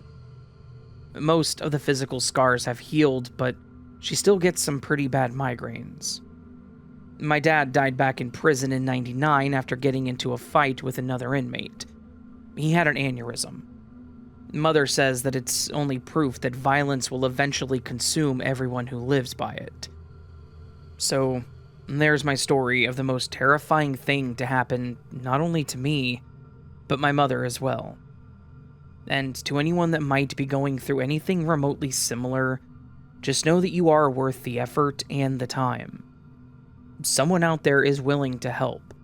Just know that you're not alone, and when you're ready to take action, we're here for you too.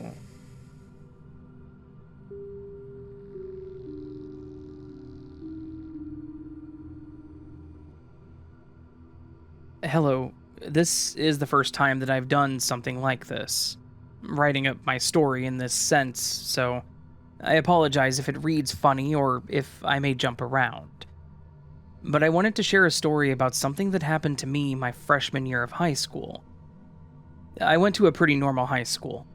I was the oldest of 3 kids, and therefore, when I started high school, I had no siblings there to lean on. I had no cousins, so the only people that I knew that would be there were my friends, who were just as nervous as I was to attend a new school. I did okay in school, though. I got A's and B's, except a C in chemistry because I hated chemistry, but otherwise I would say I was a pretty good student. At the time of this event, I was 15 years old. My English teacher went on maternity leave in October, and we had a few rotating substitutes for the first 2 weeks, and then we finally had a permanent sub, if that's even a thing. I will refer to him as Mr. Miles. He was going to be our sub until our normal English teacher returned the next semester. He was probably in his early to mid-30s.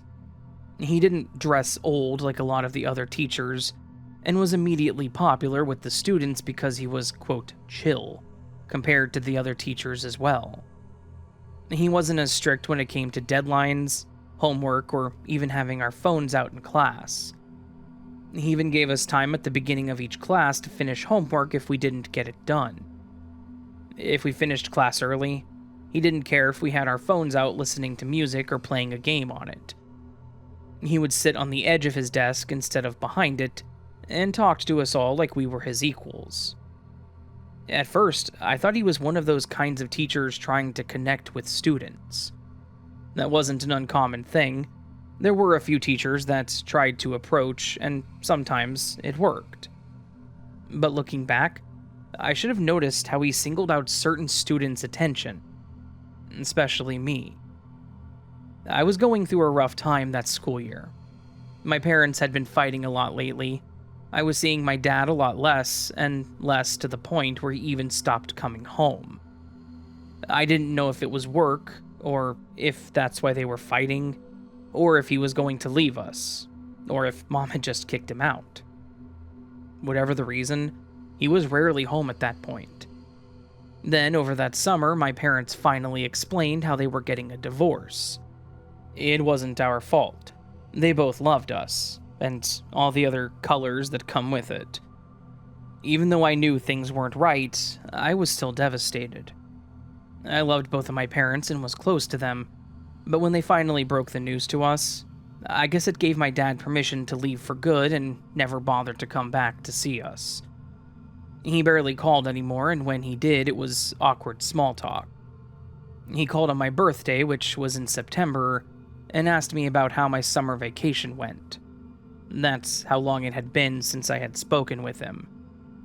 It hit me pretty hard at that age. My 2 siblings were a lot younger, so maybe they didn't fully understand, but I certainly did. And having a parent you look up to just leave and not bother to do anything with you, and then decline any offers you make to see them hurts pretty bad.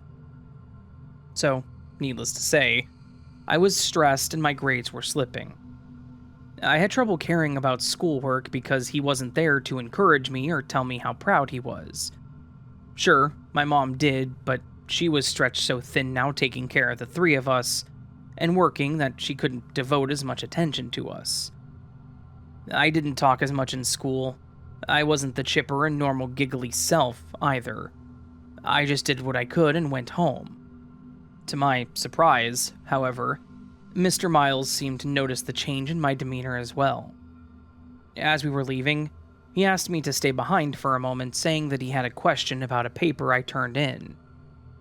To my surprise, he asked if I was okay, mentioning how I seemed down. I didn't realize just how much I was holding in because I broke. I told him about my parents' divorce and how my dad never calls and how it made me feel. Mr. Miles was sympathetic, and he told me how his parents had divorced when he was in high school too, so he totally understood what I was going through. He had some encouraging words for me, trying to explain that things will get better. I calmed down, thanked him for the words, and as I was leaving, he handed me a post-it note with a phone number on it. He said anytime I needed to talk, I could call him or text him if that's easier. I thanked him and left. On the way home, I texted him and told him who I was and thanked him for talking with me. I could see how desperately I was craving some kind of father figure in my life, and nowadays, I know that that was the hook and he knew it too.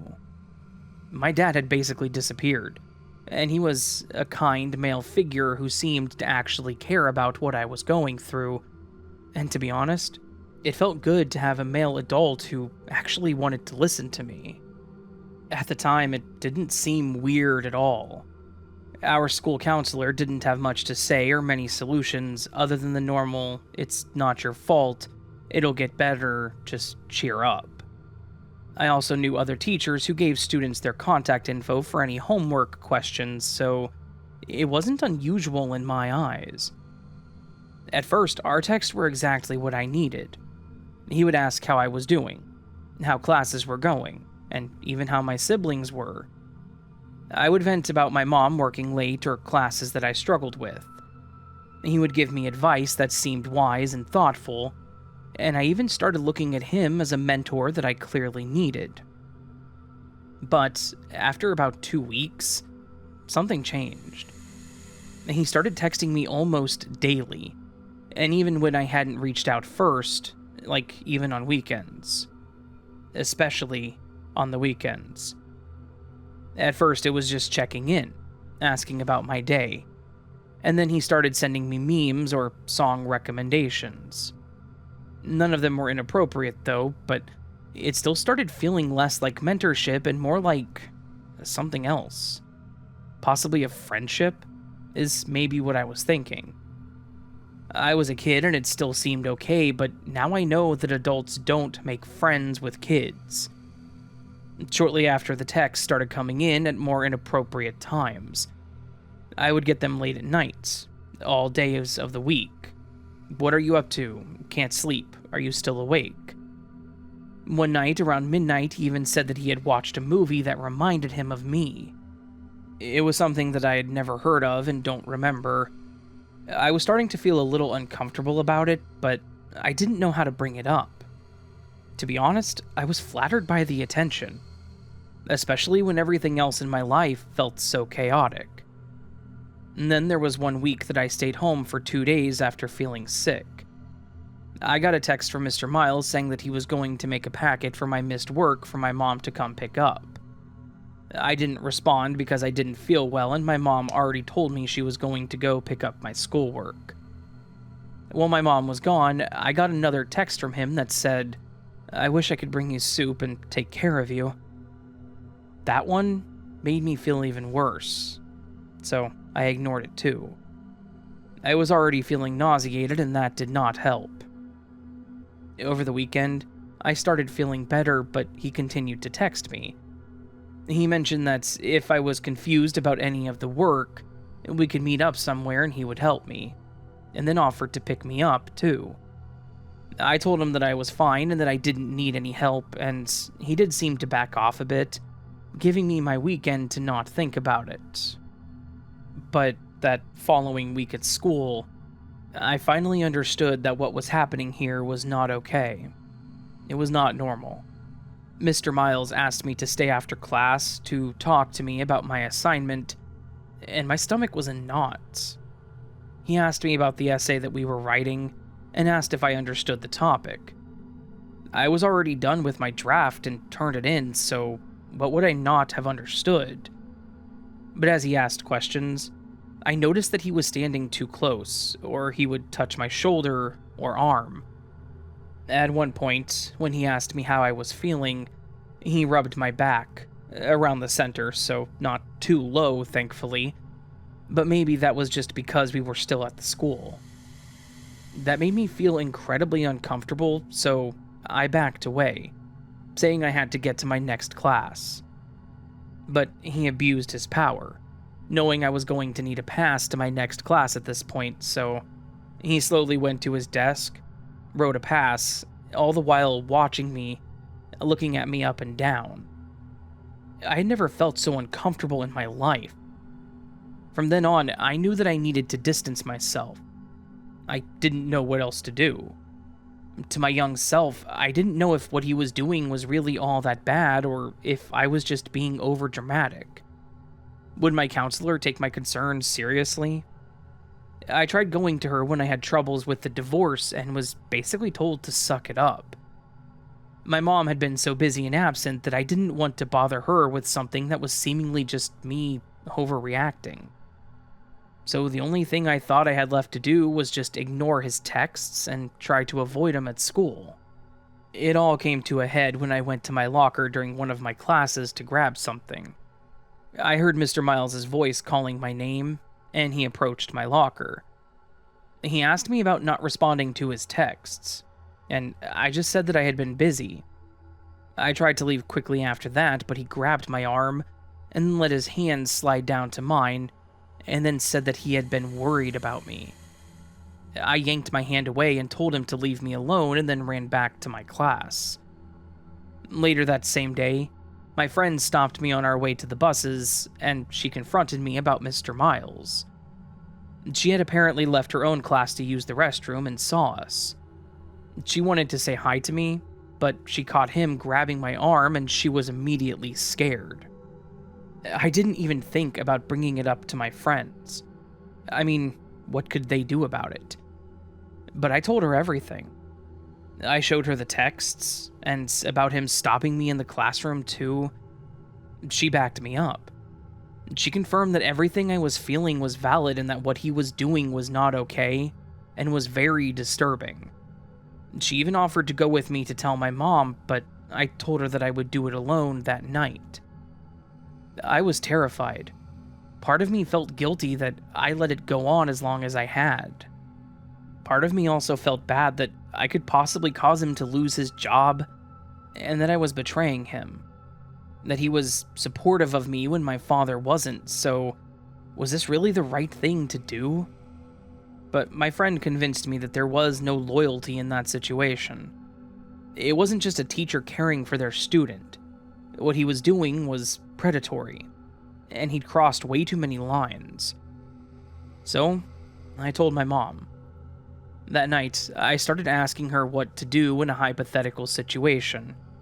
And in that moment, no matter how busy she may have seemed, I knew that she was completely there for me. Her face changed to a very concerned and worried look, and then asked if that was what was happening to me.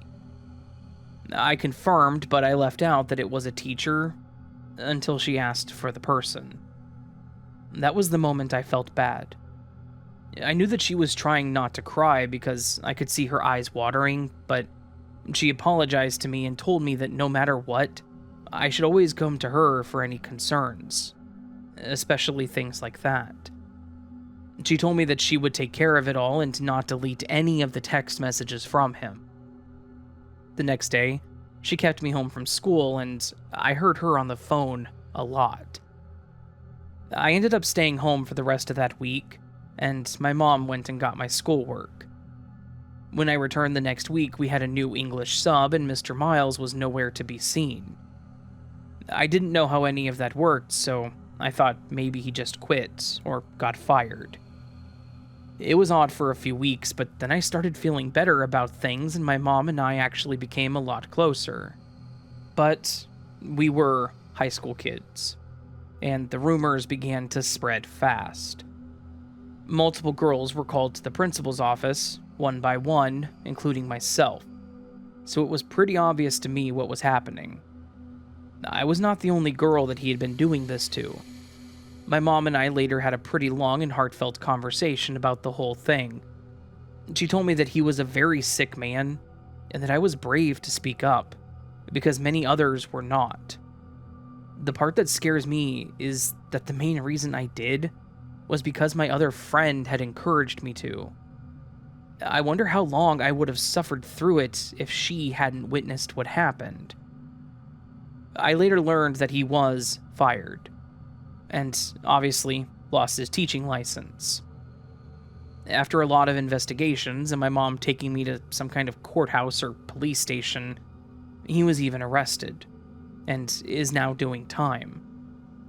Clearly this kind of blew up, which is why I'm keeping names, dates, and details vague, because I don't want my info out there again.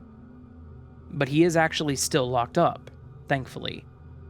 It does give me some relief knowing that he can't do this to other girls, but it also terrifies me to think about what the police may have learned or found, due to the fact that he is still in prison. However, since this experience, my relationship with my mom has really grown, and we became very close. I'm still great friends with the other one that helped me that day, and my dad is about the same, but I don't let it control my life either. As a young adult, I know what a healthy relationship is, and I now know how to spot red flags. All I can say is, as a kid, no matter what age you are, if someone makes you feel uncomfortable or makes you feel pressured, someone is out there to listen to you. Even if it doesn't seem like it, you are not alone. And if you have kids, please do take their concerns seriously. They're coming to you for help because you should be their protector. Don't wait until it may be too late.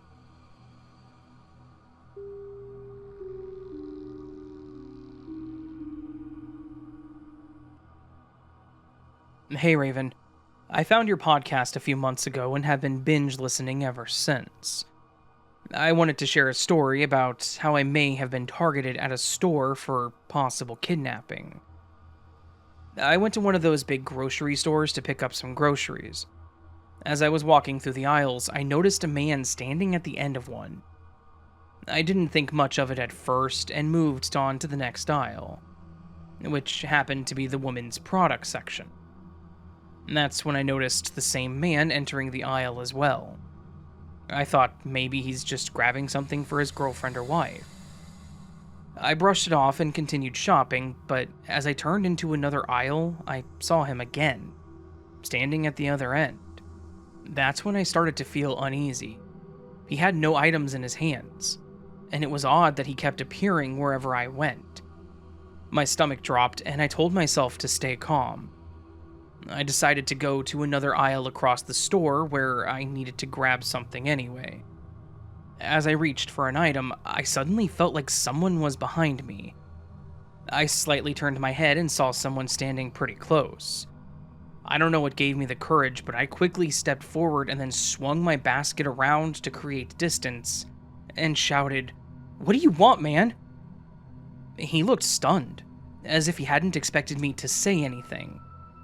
Without a word, he shook his head and quickly left. There was no one else in the aisle, and I didn't see anyone nearby. I started to reach to my hip just in case he came back, and that's when I realized I had left my pocket knife in the car. Earlier that day, I had gone to the courthouse and had taken it out, leaving it in the car door. Feeling even more on edge, I went to the canned goods aisle and thought, if he comes back, I can use a can as a weapon. At that point, anything within reach was a potential weapon. I grabbed my remaining items and headed toward the milk aisle, and that's when I noticed him again. This time with a large group of people, some in their early 20s and others older. They were speaking to each other, but still no one had any items. It was strange. I should have told someone at the store, but all I wanted to do was leave. I went through the self-checkout and saw the group exiting the store, and I decided to wait for about 10 minutes, browsing the plant section to see if I could spot which direction they went. But I never did. Eventually, I took the chance and just hurried to my car. Looking back, I regret not alerting someone. I don't know why I didn't. I took a long, winding route home, even turning down random streets to make sure that no one was following me. A trip that should have taken 10 minutes ended up taking 30. When I finally got home, I told my husband, and he agreed that I should have reported it. It's an experience that I will never forget, and a reminder to always stay aware of my surroundings.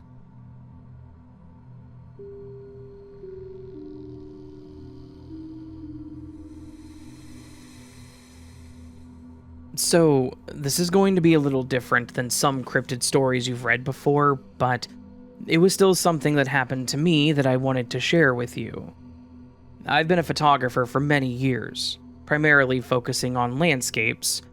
I've done this independently and for myself, and I've taken them for clients, and I've also been contracted to take photos for surveyors. I've been all over the US, but my favorite place to photograph is the American Southwest. It actually got me to move to New Mexico for that reason too. I've witnessed and captured dust storms that made midday look like night, flash floods that make new canyons in minutes, and those calm, gorgeous sunsets that paint the sky in colors that most photos never could quite capture, even with the most advanced equipment. But something happened to me back in 2021 during a trip to Utah that defies any natural explanation that I've been able to find. I was planning on checking out a national park that I hadn't visited before. I was planning on exploring part of a less visited area due to it being so isolated, and to be honest, less eventful for a normal tourist attraction. There weren't any places to stop for a picnic, not much shade either. The climb was steep, and it probably looked a bit plain to the normal person, but I loved the vast openness of those canyons.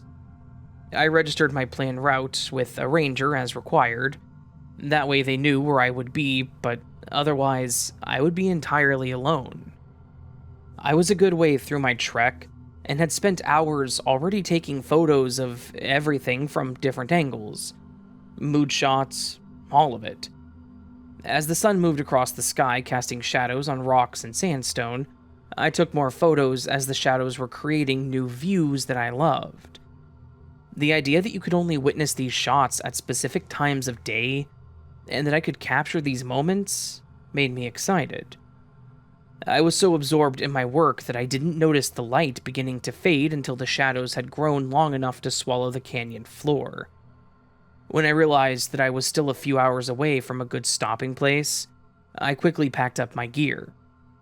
But as I packed up, I saw some of the sand moving oddly along the canyon floor. Now, if you've spent time in the desert, you know that sand shifts constantly from the wind, forming ripples and patterns at time. It was almost like that, but at the same time, different. A lot different. It was more deliberate, almost purposeful. It was like small streams of sand were converging and moving around the slight breeze that was flowing through the canyon. I watched as those same streams gathered into formations that suspiciously looked human-sized but narrower, with elongated proportions. There were 3 of them, composed entirely of swirling sand particles that somehow maintained their form despite the impossibility of the whole thing. I stood in awe of what I was seeing. I tried to come up with an explanation, too. Maybe it was due to the wind catching the pillars and boulders, causing the sand to form like that. Maybe I was dehydrated and just seeing things. Unfortunately, it had me so transfixed that I had totally forgotten about grabbing my camera to capture the sight. That was until it appeared that they were moving toward me. Not walking exactly, but flowing across the ground while still maintaining their vaguely humanoid shapes. I backed away, now trying to pull out my camera. I was in awe when I first saw these things, but I finally came to and started fumbling with my bag to set up the camera. Because, of course, as we photographers do, we document first, run later. I managed to take several quick shots before turning to make my way out of the canyon. Between it getting later and darker in Utah, I knew that could get dangerous. Not to mention, whatever these things were closing in. The path ahead required climbing up a steep sandstone slope to reach the rim, and I was about halfway up when I messed up. I had gripped onto a seemingly solid protrusion of rock when it crumbled beneath my fingers.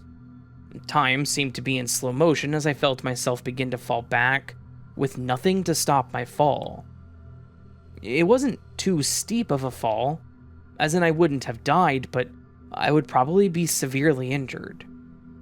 I watched as my camera bag pointed straight down, pulling me with it. Most disturbingly, the sand formations suddenly raced toward me with impossible speed. My first reaction was to throw one arm up to protect my face, closing my eyes as I braced for impact.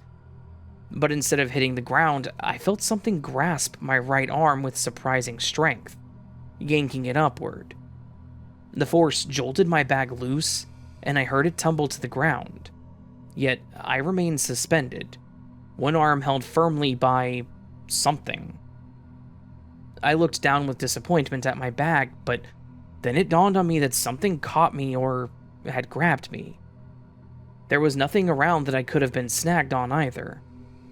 That's when I looked up and found myself dangling from the ledge, my right arm extended upward at an uncomfortable angle. Sand swirled around my wrist and forearm. It wasn't solid. I could see right through it, but it wasn't insubstantial either. Then, I swear I felt something pulling me up until I could grab onto another ledge with my other hand. And at that moment, my right arm was freed. I put my foot on a solid piece of rock and pulled myself the rest of the way up. I sat on the ground and looked around as I watched the sand formation in front of me disperse into the air. After taking a moment to collect myself, I remembered my camera and crawled to the ledge to look over. There at the bottom, I saw my bag next to more sand. It wasn't moving, just maintaining its position as if waiting for something. I don't know why I did this, but I said out loud, "Please don't let it be broken. Don't let something or someone snatch it up before I can get to it." I found a better path down as I scooted down it on my bottom. Once on the same level, I slowly made my way to my camera bag. I saw that sand figure still lingering nearby, so I slowly reached for my bag. And once again said out loud, "I'm just gonna reach down and grab this." As I got closer, I swear the sand moved, and I grabbed my bag, and then went back to my spot that I had scooted down and crawled back up. Once back to the top on solid ground, I regained my composure and started making my way through the trail. But before I left that area, I heard a voice. It was warped, almost like someone trying to talk underwater. I couldn't tell what was said, but I knew that there were words. Something was talking, or trying to.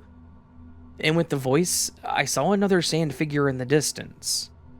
The disembodied voice did it for me. Putting that with the sand then led me to the conclusion that these things were living, and I couldn't really explain that. I held on to my bag and I ran. I didn't stop. I ran until I reached one of the rest buildings. This one was unmanned, but it had restrooms, a drinking fountain, and some vending machines. I sat on one of the benches to catch my breath. After about 10 minutes or so, I told myself that I needed to get going. It was going to be dark quickly, and I wasn't planning on camping, nor did I have any camping supplies, so I had to get back to the entrance. Thankfully, I can get into the right mindset and get done what I needed to, so I got back to the entrance probably in record time. This entire time, however, I was in a sort of trance. I'm kind of just going through the motions. I was even on autopilot as I drove back to the hotel. Once there, I undressed, preparing to take a cold shower, when I noticed how sensitive my arm felt when my shirt touched it. I looked down and saw that my right wrist and lower arm was red and sensitive to the touch. It was like it had been rubbed raw by something rough. A rock, maybe, or sandpaper. It's like it all came rushing back to me at that moment. I went back to my camera and tried to turn it on, and it wouldn't. I opened the back compartment where the rechargeable batteries and SD card was, and to my surprise, sand fell out of it and onto the desk. The camera was in a case, and in my camera bag. The bag had a few camera lenses, sunscreen, my sunglasses, and a few other small items in it. So how could it have been filled with sand? That's when I noticed the lenses were completely scuffed. They weren't cracked, but once again, it looked like something rough had been rubbed across them. I couldn't make sense of how that was even possible. I could see it being cracked from the fall, maybe the plastic even being chipped or damaged, but to have full scuffs like that, similar to how my wrist now was, it made no sense to me. Until I remembered the sand figures. Could that even be possible? Were those things really alive? And did they save me? Is that what had a hold of my arm? I mean, with the weird rash or whatever it was on my arm, it's the only thing I could think of. So maybe they tried to save my camera too? I left the hotel the next day. It was supposed to be a simple trip, so I went home eagerly wanting to check the memory card in my camera since it wouldn't power on. Thankfully it did work, but the photos were underwhelming to say the least. There were my initial photos that came out fine, but closer to the last photo, they weren't normal. nor were they something I would normally take. Some had dark spots on them, like there were shadows on very specific parts of the pictures. And closer to the end of them, they became pretty fuzzy, like a photo I took on my first camera phone. But how was that even possible? This was an expensive Canon camera. I didn't have a filter to make photos look like that. It didn't make sense. Something was eating at me that my wrist and camera and lenses and the photos all had to be related to those sand figures. I started looking into it, searching online some about sand figures, but for the most part, all I kept getting was info about some little-known indie film about ghost figures that could control the wind around them. Sand, dirt, trees, leaves, just things like that. There was a brief snippet claiming it was based on a true legend, but then I couldn't even find information on what they claimed to be in the movie. So I'm at a loss. Something was out there that day with me, and contrary to what I'm used to with cryptids or unidentified creatures, it didn't seem to be afraid of me or want to hurt me. In fact, it saved me. It saved me from a potential awful injury. And to be honest, I'm thankful for it. I just had a raw arm for about a week, but I got a good cream that helped. I do want to go back and see, while better prepared, if I can get better photos or maybe a video of it at the risk of my camera. Unfortunately, life does what it does, and I haven't had the time or money to go back out there. But when I do, mark my word, I will share anything I come across. In the meantime, I would love to hear if anyone has heard of these creatures and what they mean or their purpose, and why I was chosen to be saved.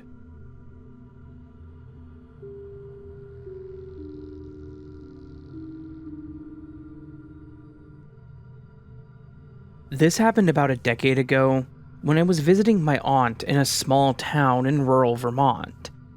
For a bit of context, I was 23 at the time of this story, and I was a lot closer to my Aunt Char than I ever was with my parents. She's my mom's sister, married young, then divorced, no kids, but she seemed to understand kids better than my parents. She was always loving and welcoming. She didn't judge me or make me feel like I wasn't good enough. Needless to say, she was my home away from home and basically a second mother to me. So when she was going to have knee surgery, I picked up some of my stuff to stay with her for a few weeks to help her recover. Aunt Char lives in a town that had maybe 1,500 people total. There was your town center, which had a handful of stores, like a single grocery store, a gas station on both ends, which I always thought was silly because they were never busy, as well as some other little shops around. And then there were just miles of winding roads, sprinkled with random farmhouses and cabin-style houses.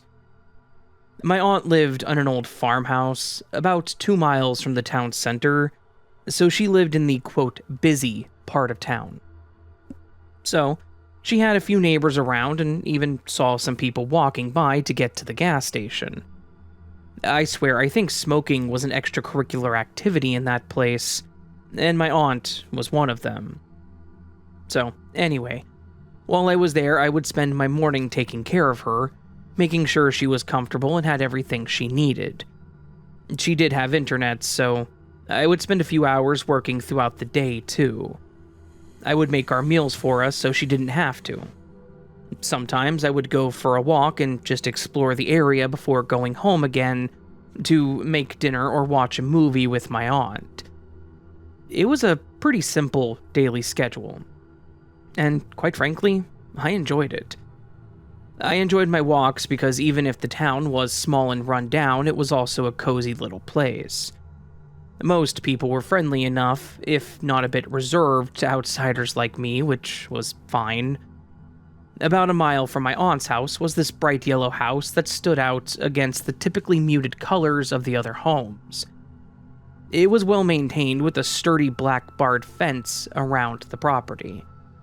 The yard was mowed and the blooming bushes near the mailbox were even trimmed, and in order. I passed it a few times during my walks and thought nothing much of it. other than the owner really cares about their home and lawn. Occasionally, when I took my walks in the afternoon, I would stop at the bloomed bushes to watch the bees fly around, and yes, literally smell the flowers. I think they were some kind of butterfly bush, but they smelled marvelous, and I could even smell them on a good, windy day. On one of my walks, I decided to try a new route, which would have me loop behind my aunt's property and bring me back to the main road. As I rounded a bend in the road, I realized I was approaching the yellow house from the back. From that angle, I could see a detached garage and a large shed behind the main house. All of it in that same matching yellow. But this time, I saw a man in the backyard working on something at a table. He must have sensed I was watching him because he looked up at me and waved. I smiled and waved back, and he called out, "Beautiful day for a walk." I agreed, and while I didn't plan on stopping, I did slow down some, expecting a small conversation. He seemed normal enough, probably in his 50s, average build, wearing a t-shirt and khaki shorts. He asked if I was staying with Shar, and I confirmed with a raised eyebrow, curious as to how he knew. I told him I was her niece and was staying with her for a few weeks. He then asked how she was doing after her surgery, and this seemed to ease my mind a bit. I thought, of course, Kelly, you're in a small town. Everybody probably knows everyone else, so it made sense in my mind. I explained that she was doing well and just in a bit of pain at times. He nodded along, listening to me from the other side of the decorative fence. His face then lit up, saying that he had something for my aunt that he needed to return to her anyways, and offered me a glass of lemonade, saying it was homemade. I know, normally, alarm bells should have been ringing, or at least telling me to be cautious, but the man was old enough to be my father and he knew my aunt. Surely she would have mentioned me to him and others. So I agreed to have a glass of lemonade with him. He motioned me to his gate and opened it to let me in, to which I walked into his yard and sat on one of the plastic lawn chairs nearby. When I approached, he had been standing over a table with a cloth. From where I was standing, it looked like he was cleaning something, but I couldn't quite tell what it was. Now, I can see that he had a large set of knives, daggers, and even a sword of some sort laid out on a towel next to some sort of cleaner. When he returned with the 2 glasses, he must have noticed me looking at the table and asked me if I was a collector. I told him that I didn't collect things with blades, but that I did have other collections. And that's when I took a sip of the lemonade. However, it tasted off. I couldn't quite place what it was, though. It wasn't exactly bitter, but it wasn't sweet either. It's just that something was definitely off about it, and I didn't know what. After the collection conversation, he called out that I wasn't wearing a ring, and asked if I was married or seeing someone. At first I said no, which was the truth, but then, me always being a nervous person, I felt the need to lie. I said that I wasn't married, but I was seeing someone, and it all came out in a stuttering mess. No, well, yeah, well, not married, but yes, I am seeing somebody. He seemed to be amused by my response and chuckled. He said he wasn't married or with anyone anymore. Then, he suggested that we should go have dinner somewhere while I was in town. He said this like we were old friends, surprised to see me and wanting to catch up. I was also surprised because of our age difference. I didn't even know him, and he just assumed that his offer was completely normal. I thanked him for the offer, but then declined, saying that I was just there to help my aunt out, and then I would be leaving. I noticed he became a bit more, how to put it, aggressive, yet friendly. He sat his lemonade down, picked up the cloth and a blade, and began wiping it down again. He said in that aggressive yet calm tone, "Well, you can take the night off. She's not gonna die overnight from a knee injury. It wasn't him asking, it was him telling me to. And I immediately became uncomfortable with the whole situation. As I watched him wipe the blades down, it started making me feel overwhelmed and dizzy. That I chalked it up to me just being awkward and out in the heat. Clearly, I needed more water. I sat the glass down on the same table as I tried to think of a way to leave. Then, he asked me a really specific and suspicious question. He asked me if I was feeling okay, and when I hesitated and mentioned that I was feeling a little sick, he then asked me if I was feeling tired. In fact, I was. I was fine while I was walking, and even when I got back from my walk, I might feel a little worn out, but not the way that I was feeling at that moment. I realized that what I was feeling was dizzy and, tired. But why? It just came on out of nowhere, because I felt fine when I left for my walk. And that's when he picked up my glass of lemonade and insisted that I drink the rest of it, claiming it would help. At that moment, I was getting pretty worried. I realized that I was in this man's backyard, a man whose name that I didn't even know, as we never shared names. My aunt didn't know where I was because she was under the impression that I had just gone for a walk. Part of me felt silly, but I started panicking a bit and stood up, saying that I needed to get back to my aunt. That is when he grabbed my arm and told me that I needed to stay. It was like I was frozen in place, unable to move. We all say I would never let that happen, and I'm guilty of that too, but for some reason, I was too scared to move. Too scared to really do anything. But when I didn't go back to sit in the chair either, it still seemed to make him mad. He looked angry, and he made a comment that I will never forget. He said, "This is my town. I'm part of the city council, and when I want something, I get it." Something about that comment was more sinister than the words itself. Being afraid for myself and how I was feeling, I asked him to let go of my arm, and surprisingly he did. He stepped back and laughed, talking about how my generation was too self-centered and greedy, that we didn't care about anyone else, and that we needed to learn to respect our elders. As he said this, I stepped backwards a few times, then quickly made my way to the gate. He didn't stop me, he didn't say another word, he just went back to cleaning the knives as I opened the gate. I'm not much of a runner, but I don't think I've ever run so much as I did after that to get back to my aunt's house. When I got back and burst through the front door, I knew that my aunt could see the terror on my face, and she asked me what was wrong. I told her about the guy in the yellow house, and I watched as my aunt looked very concerned. She explained how that guy was named, Guy, actually, and she said that he was a real creep. She apologized for not mentioning him, but she also didn't expect him to come out of his house and harass someone on the street after being bullied basically to stay home. Curious and concerned about what I had just gotten myself involved in, I asked her to tell me more. She explained how he was with the city council at one point, but he was kicked out due to some sort of inappropriate conduct. She mentioned when she got married, he would try to hit on her all the time and try to fight her husband.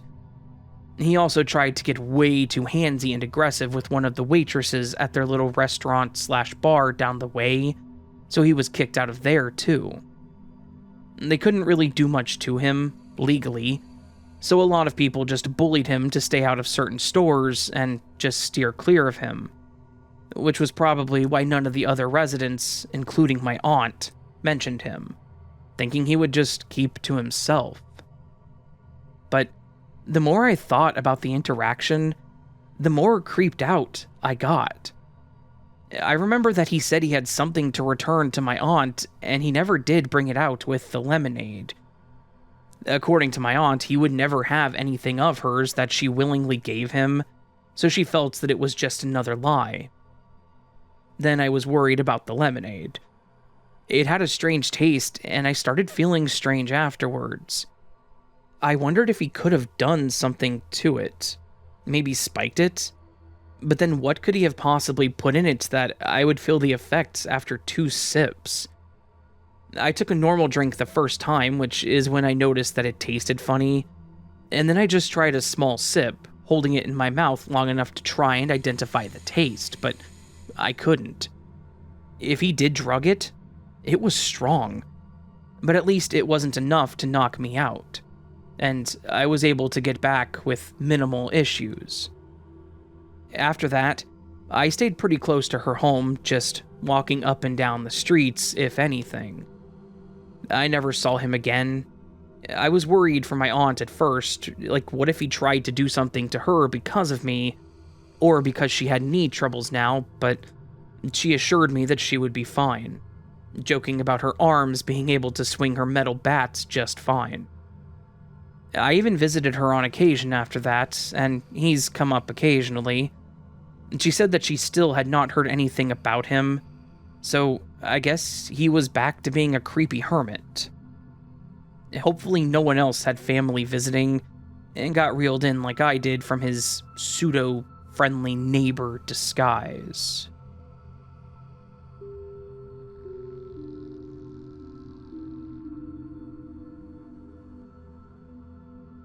Hello, Raven.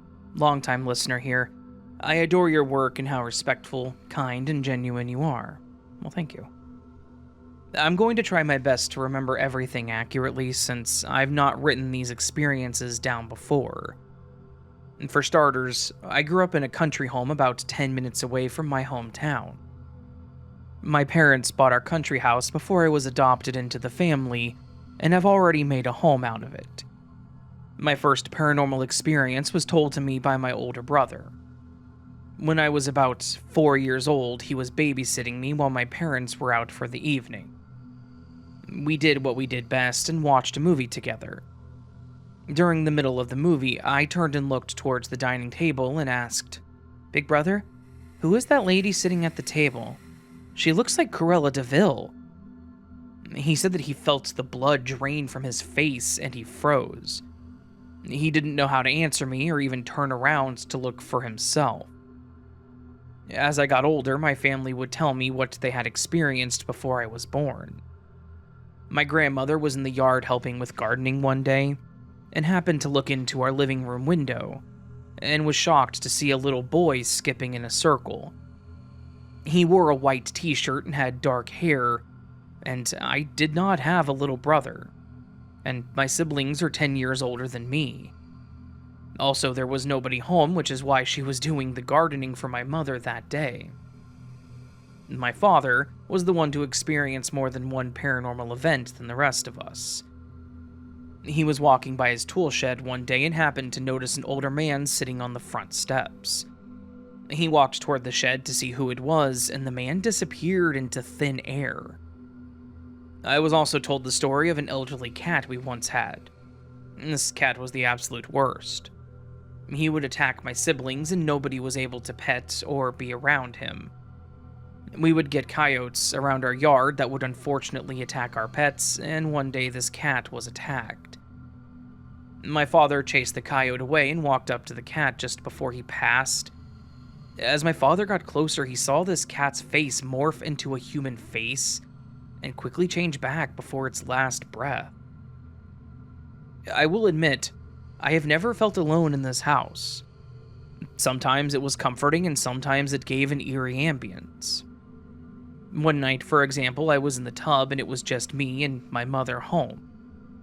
She was sitting in the computer room down the hall while I had my bath time.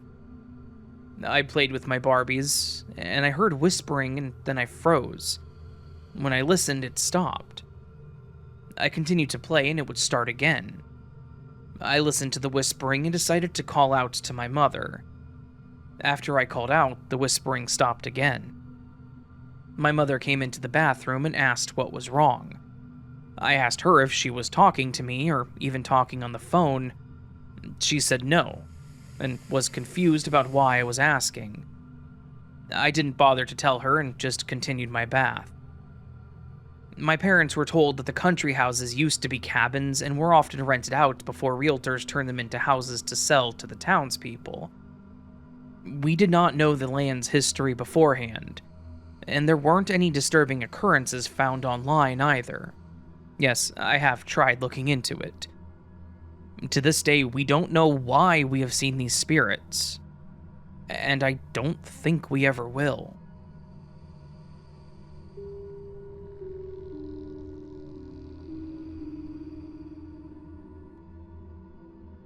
I started working as a receptionist in my 20s while I was going to school to become a social worker. I've always loved doing clerical work and the likes. I remember my mom working as the assistant to the principal of the local elementary school, and I loved seeing her dress up, and that always stuck with me. So I fit in quite well with these jobs, and I loved it.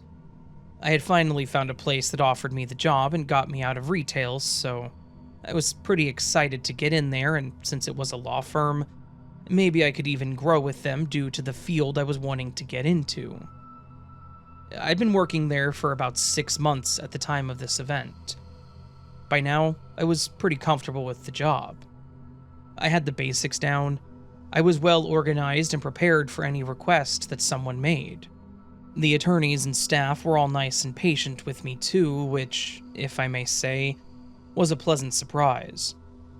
From what you see in movies and shows, I would have expected them all to be impatient and not very friendly, but it was the exact opposite with that place, and I loved them for it. But there was still that underlying pressure when you're new. You want to prove that you can handle things without bothering anyone.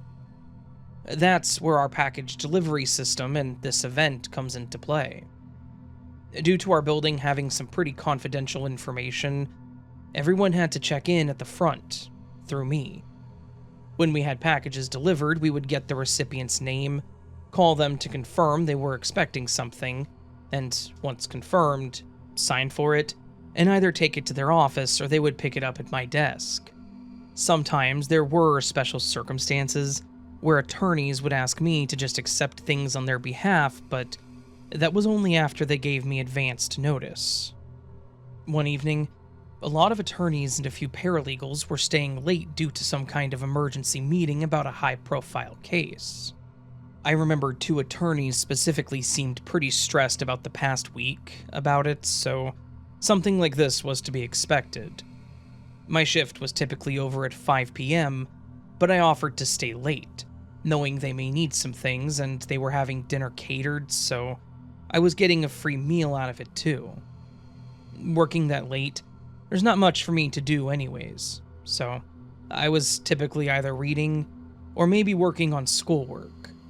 However, around 7 p.m., a delivery man showed up.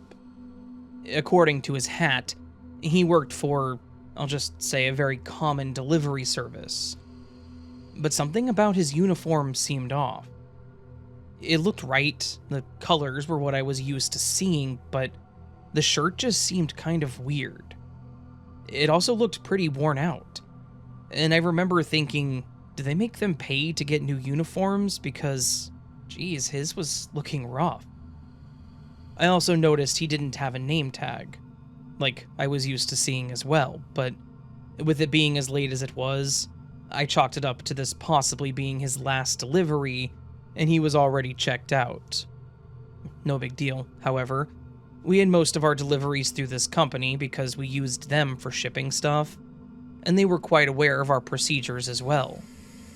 But it was still odd that we were getting a delivery this late, especially since our normal guy had already come by earlier that day with a few packages. It was possible to have more delivered, but just a few of these oddities were standing out to me. The guy greeted me, asked how I was doing, and he sat a small box down on the counter between us. He held out a small tablet-like device, and said that I just had to confirm the address was correct and sign. Then, he mentioned that there were 2 packages. He explained how there was a larger box still in his truck, and asked for help with it. He started making a joke about carrying it in when I asked who the recipient was. He stopped, still smiling, and looked at the box like he was trying to find a name, and then he said he just needed to confirm the address. I remember looking at him with a raised eyebrow at first, but he gave a slight chuckle and mentioned that this was how he usually did it. The other lady here just confirmed the address on the screen and signed for it, and then again pointed to the screen with the address. I stayed polite and apologized, saying that this was how I was trained to handle packages, and again asked if he could just confirm the recipient. I even placed my hand on the box to try and turn it to see the name, carrying on my same polite but firm demeanor, but he grabbed the box and put it back under his arm. His friendly demeanor was now slipping and he sighed, saying that this wasn't his first day, that he knew how to do his job, and that he's delivered packages here plenty of times prior, and that I was delaying him being able to go home as we were his last delivery. I again apologized, but said that I didn't even know who the package was for, so I couldn't just confirm the address. I even explained that I have to call the person the package was for to confirm it.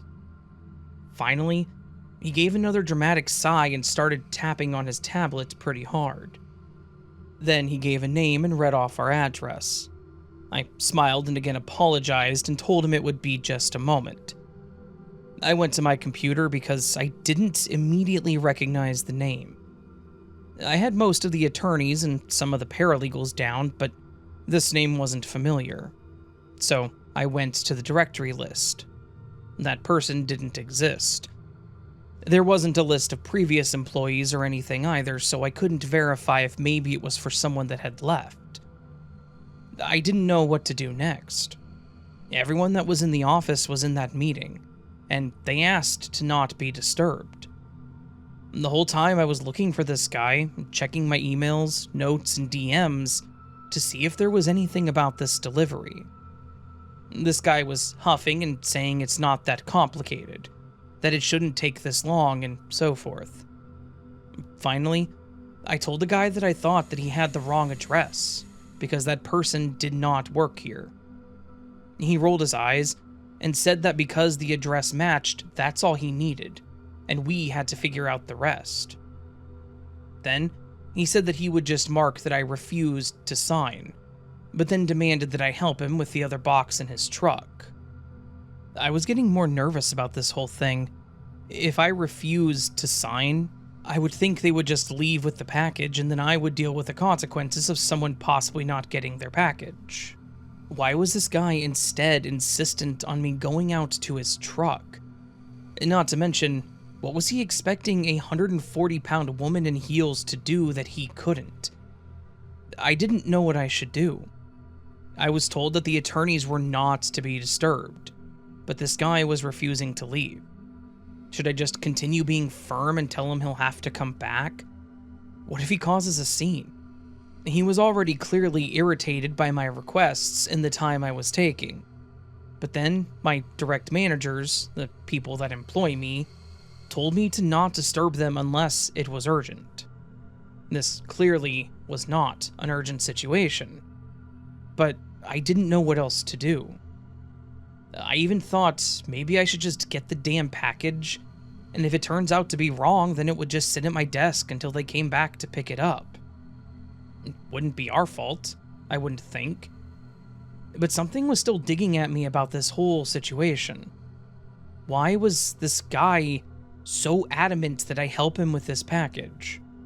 Why didn't he have a dolly or something similar if it truly was that large?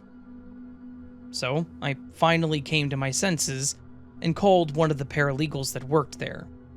He went by Skip, and he had helped me out a lot when I first started. He also wasn't much older than me. He was in his 30s, I believe, and I think his down-to-earth personality made him a lot more approachable than others. Unfortunately, he didn't pick up when I called, so I was still back to where I started. I started telling the guy that I was going to have to refuse the package, but he immediately told me no, and that I was being very difficult about the whole thing. Next thing I hear is a door closing and in comes Skip. The amount of relief that I felt at that moment was monumental. Skip smiled at me and asked what was going on, and I explained the situation. I noticed the guy was now looking down at the tablet, partially facing away from Skip. He just said in an annoyed tone, "I just need someone to sign for the package and she's refusing." So I explained that there was more to it. I told Skip how he had a large box in his truck that he wanted my help with, and the recipient didn't match anyone that worked here. Skip got closer and backed me up. He told the guy that all packages had to be approved by the recipient, and seeing as no one worked here by that name, we couldn't accept the package. He also told him that I was not to leave my desk since I was the only receptionist, and if he needed help, then he would need to take that up with his employer to properly prepare him for that, as it was not the customer's responsibility. Then he tried to ask his store location, because he said the normal guy knew their procedures quite well. The guy didn't seem to like this, judging by the way he turned and started walking back out the door, saying something about us refusing the delivery and flinging the door open. After he left, Skip walked to the door and watched as he drove away. I also noticed that he left the box sitting on my counter. That confirmed my suspicion right there that this was not legit. Skip came back to my desk and told me not to touch the box, and used my desk phone to call someone. A lot happened long after that guy left. Skip had called the police due to the box being left there, and they had us all exit the building. They had to treat it like a bomb, of course. This was a law firm, so having some unhappy people wasn't uncommon. However, the box just had a bunch of old newspapers and a brick to make it heavier, nothing else. Skip had also contacted the local delivery service we used, and they were able to confirm that they only had the earlier shipment that day, with our usual guy. But as for this suspicious guy, they had no record of him even working there. Skip even explained his uniform, and they confirmed our suspicions too. The shirt was definitely not theirs, as the color on it was not correct. This guy had made a fake shirt and hat, and brought in a decoy box. Everyone assumed that he was just after someone specific there, but if so, why would he lie about the name? Why not give the name of the actual person? Because that would have possibly netted them better results. But then the police circled back to him wanting help with a package outside, and insisting that I help. They mentioned how they had similar reports of someone going to offices, schools, and even homes. They would then ask for help with a larger package. Every time, it was a woman that he asked for help from. All but one of them refused. They told him to either do it himself, or offer to get someone else that was around to help. If so, he would leave. But the one woman that agreed to help, when they got outside, he tried to push her into the back of the van, but she fought like hell and ran back into the building where they locked it down. All those that saw this guy pull up and the woman that went out all said that his van was plain white. It had no indication that it was the delivery company he mentioned. I assume that's probably why they refused to help too. In the end, Skip and the police all assured me that I did the right thing by refusing. And even one of the partners told me that if any delivery person ever gave them a hard time about our procedure, to call him, and he would take care of it. And that alone was a relief. I was so worried about doing my job right, and without any help, that I almost considered going out there and just handling it myself. But with my size, I don't know how well I would have been able to fight him off. Luckily, we had cameras facing the parking lot, and we were able to provide the footage to the police since it captured the plate number, hoping they could finally catch this guy. We never heard any updates, or at least I didn't within my time there. I worked there the entire time that I was in school, which was a good few years. And I even left on good terms. And I still talk to some of them frequently, and none of them have mentioned that guy. All that I can say is, I hope that he and I never meet again.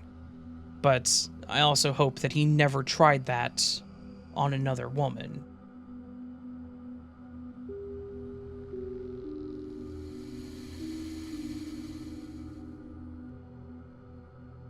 This is a bit older, but back in 2014, I was a studying wildlife biologist specializing in amphibian research.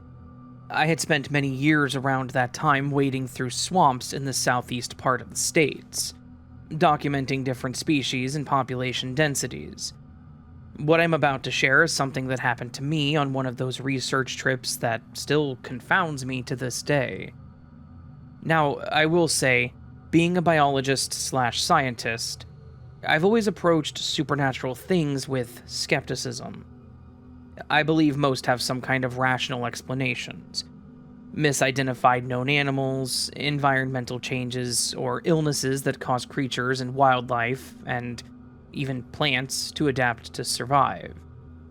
And the rest, I just held on to them being good old-fashioned tall tales. And when it comes to swamps especially, you were bound to hear some kind of legend about them any time they were brought up. Anyway, on this particular trip, we had a research team of 5 that consisted of 2 graduate students, myself and a girl named Stacy, one of our professors and mentors named Jerry, and a local guide named Calvin who knew the area like the back of his hand. We were there to survey a potential new species of a salamander, and I was pretty stoked for it. Obviously, I love marine biology, but salamanders were one of my favorite little guys to study, and the ones that we were after were primarily nocturnal, so we would be doing this at night. The first 2 nights passed uneventfully at that. We collected some specimens, took some water samples, and recorded a lot of data. We even found time to have some fun with it all too. Calvin was a hoot, and showed us different plants and different uses they had. He told us stories of things that he and his little brother did as a kid in similar swamps, and we all laughed and enjoyed the time together. But on our 3rd night, things started to change.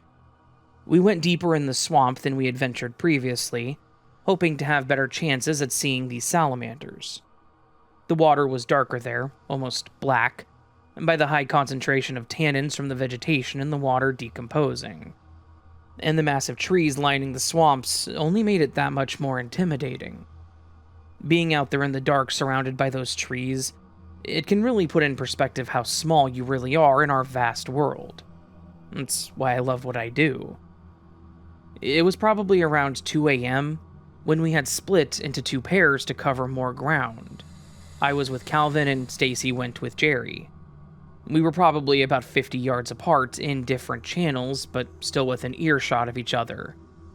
Calvin and I were standing in a waist-deep water, headlamps on, scanning the surface for movement, when I noticed it became unnaturally quiet. In the swamps, there is literally always noise. Frog calling, insect chirping, maybe even the occasional splash of fish or turtles, but suddenly there was nothing except the soft sound of water moving around us as we moved. I had stopped moving when I noticed it, and shortly after I stopped, Calvin did the same. After looking both ways and behind him, he groaned and said, "Nah, something ain't right." He scanned the waters with his flashlight, quickly but also with determination. That's when we heard it. A strange vocalization that I still struggled to describe accurately. It wasn't the hiss of an alligator or a snapper, or the call of any amphibian that I've ever heard of personally or read about or studied. The closest comparison I've ever come to, and this is with the help of others that were out there that night, was of a rusty door hinge slowly being opened. But at the same time, it was a lot deeper. Maybe slowed down with a vibrato quality that seemed to resonate through the water itself. I could literally feel it through my boots and waders in my feet. When I heard it, I immediately looked at Calvin. He was familiar with this area. Surely he would know, or at least make me feel more comfortable with the situation. But looking over at him, he had frozen in place. I tried asking what that was, and he slowly shook his head and demanded that we get back to the boat at once. his voice very serious and tight.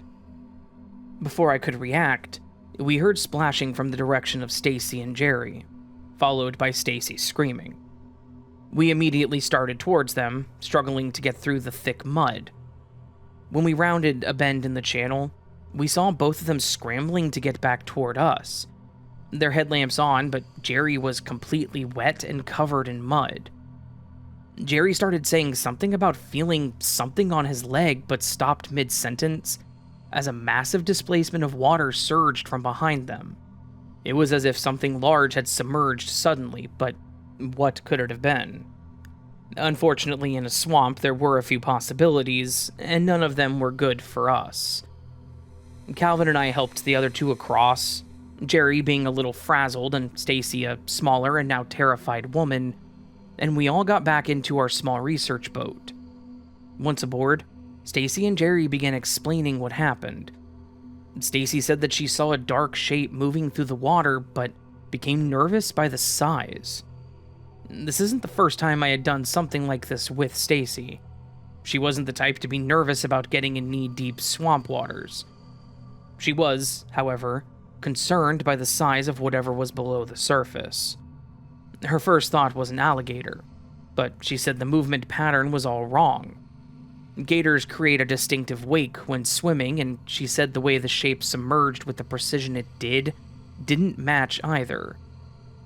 Jerry also mentioned the shape was far too elongated, especially where the neck would be, and the movements were too fluid, almost serpentine in motion.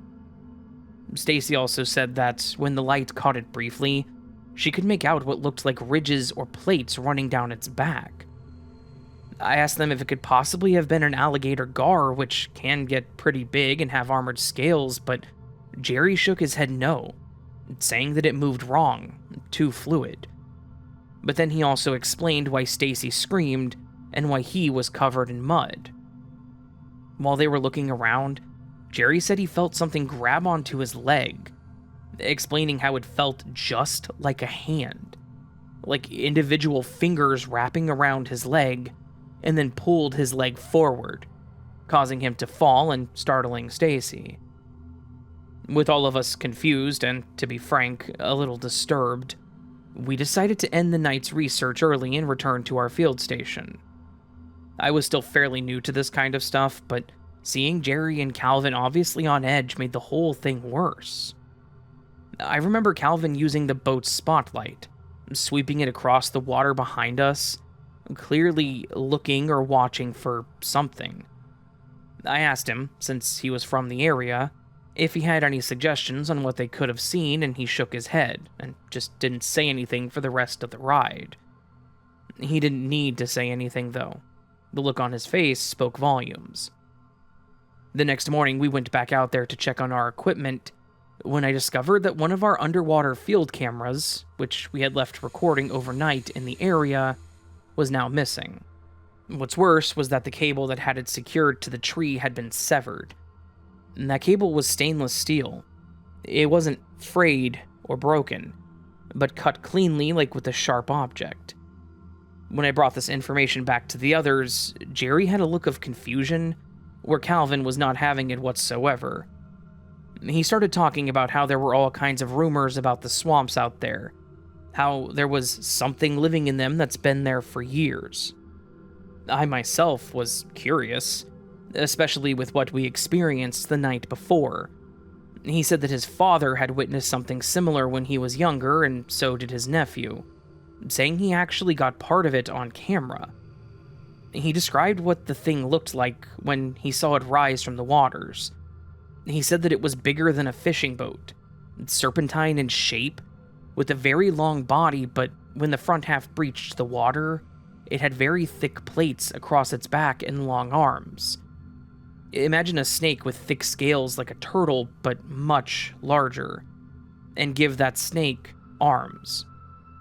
If I heard this from anyone else, I would think it was someone describing something that a child had drawn.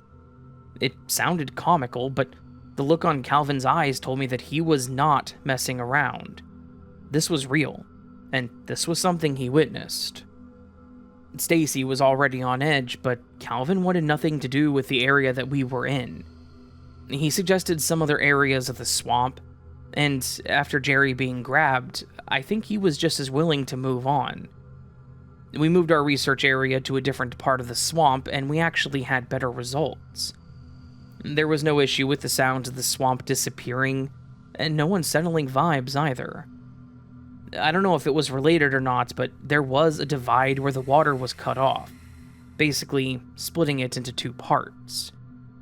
Maybe whatever that thing was can't completely breach the water and therefore only sticks to that side. I've tried to do a lot of research on what that thing could have been. I looked up uncommon and rare sightings of creatures in those same swamps, but nothing matches the description or even the size of the thing. I'm sharing this with you because I have had people completely serious tell me that it could be some kind of lizard man, but it wasn't even human-shaped. The closest thing to a human was that it had arms, but the size was massive, and it had matching scales or plates to match. To this day, it is still something that confounds me on a scientific level, but the sheer size of it, and the fact that it pulled Jerry under, makes me think that this thing was not happy with us being there, and we were quite clearly inferior compared to it. These are the things that remind me of just how much is out there that we don't know about, that we don't see or understand, and, to be honest, I'm okay with it staying that way.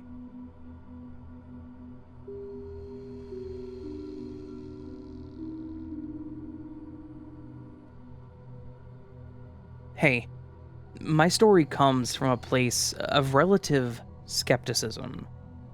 However, my family have always believed in aliens, and it was a frequent discussion at the dinner table. My dad and uncles have intense beliefs that not only are they real, but they have regularly visited Earth, have set up secret colonies here, and it will only be a matter of time before they're confirmed to be around. I think they may have listened to too many podcasts and watched Men in Black too much. My mom believes there is life on other planets, but doubts they would ever come and visit us. I have always been in the middle. I think other life forms exist on other planets, but I don't think they're here. My family lives in a relatively boring suburb. There are no nearby forests or military bases that could have impacted this. It's made up of a mixture of blue-collar and white-collar workers. Relatively low crime and pretty average all up. I was out at night with some friends at the local skate park. Before anyone assumes we were drinking or high, no, we weren't. And not through lack of interest, it's just that none of us had the funds in order to get anything. It was around 10 p.m., and I know because I got a snap from my girlfriend wanting to know who I was with and why I was at the park. Both of us have our locations turned on. She's been concerned about one of my friend's sisters trying to get too close to me. No feelings on my end, but I told her where I was and she wanted to call me to check. We video chatted. I showed her where I was and she settled down when she saw that no girls were with us. We were shooting the stuff for a while and she asked what the lights were above my head. I laughed thinking she was joking, until I saw them behind me. A series of yellow lights rapidly flashed, moving to one area and then starting up again. The lights would go from large to small. It was unsettling because it was doing this over houses. I don't know what they were doing. It didn't move like a plane or a helicopter would. It was too fast and too sudden. My suburb isn't the most remote, but we aren't on any flight paths to the local airports, so there's no reasons why they would appear. So, what could it have been? If anyone has any ideas, I do want to hear what they could be. I worried about it. A friend started recording it so we'd have proof of what was happening. It ended about 5 minutes later, no more than that. I asked my girlfriend what she thought when I realized the call had ended. Worse yet, my phone was now at 1% battery. It was at 70% not too long before, so what had drained my battery? My friend checked his phone for the recording only to find it completely blurred. We've recorded late at night previously with no issues. The files were corrupted, and he couldn't send them to anyone. I don't know if they were aliens or maybe some secret government aircraft that they were testing out. When I went home and told my parents about what happened, they were excited to hear it. My dad is convinced that it was Greys scouting for new targets, and that we were lucky we weren't being taken. I have been out late at night since then, and I haven't seen any more of the strange lights. I tried looking online to see if anyone else saw the strange lights in the sky, and, well, there was one TikTok that has since been deleted. I wish I had saved it, but it was blurry too, and there was a strange buzzing sound that it played. Other than that one video, I didn't find or hear about it anywhere. I don't know what caused that kind of interference with electronics, and it's irritating not to have the evidence of what happened. I like having proof of it, and without it, I feel crazy. If I was drunk, high, or faded, then I might have disregarded it. So, I don't know what they were, but maybe they were aliens. I still wish to see one someday, or to have answers about what exactly I saw.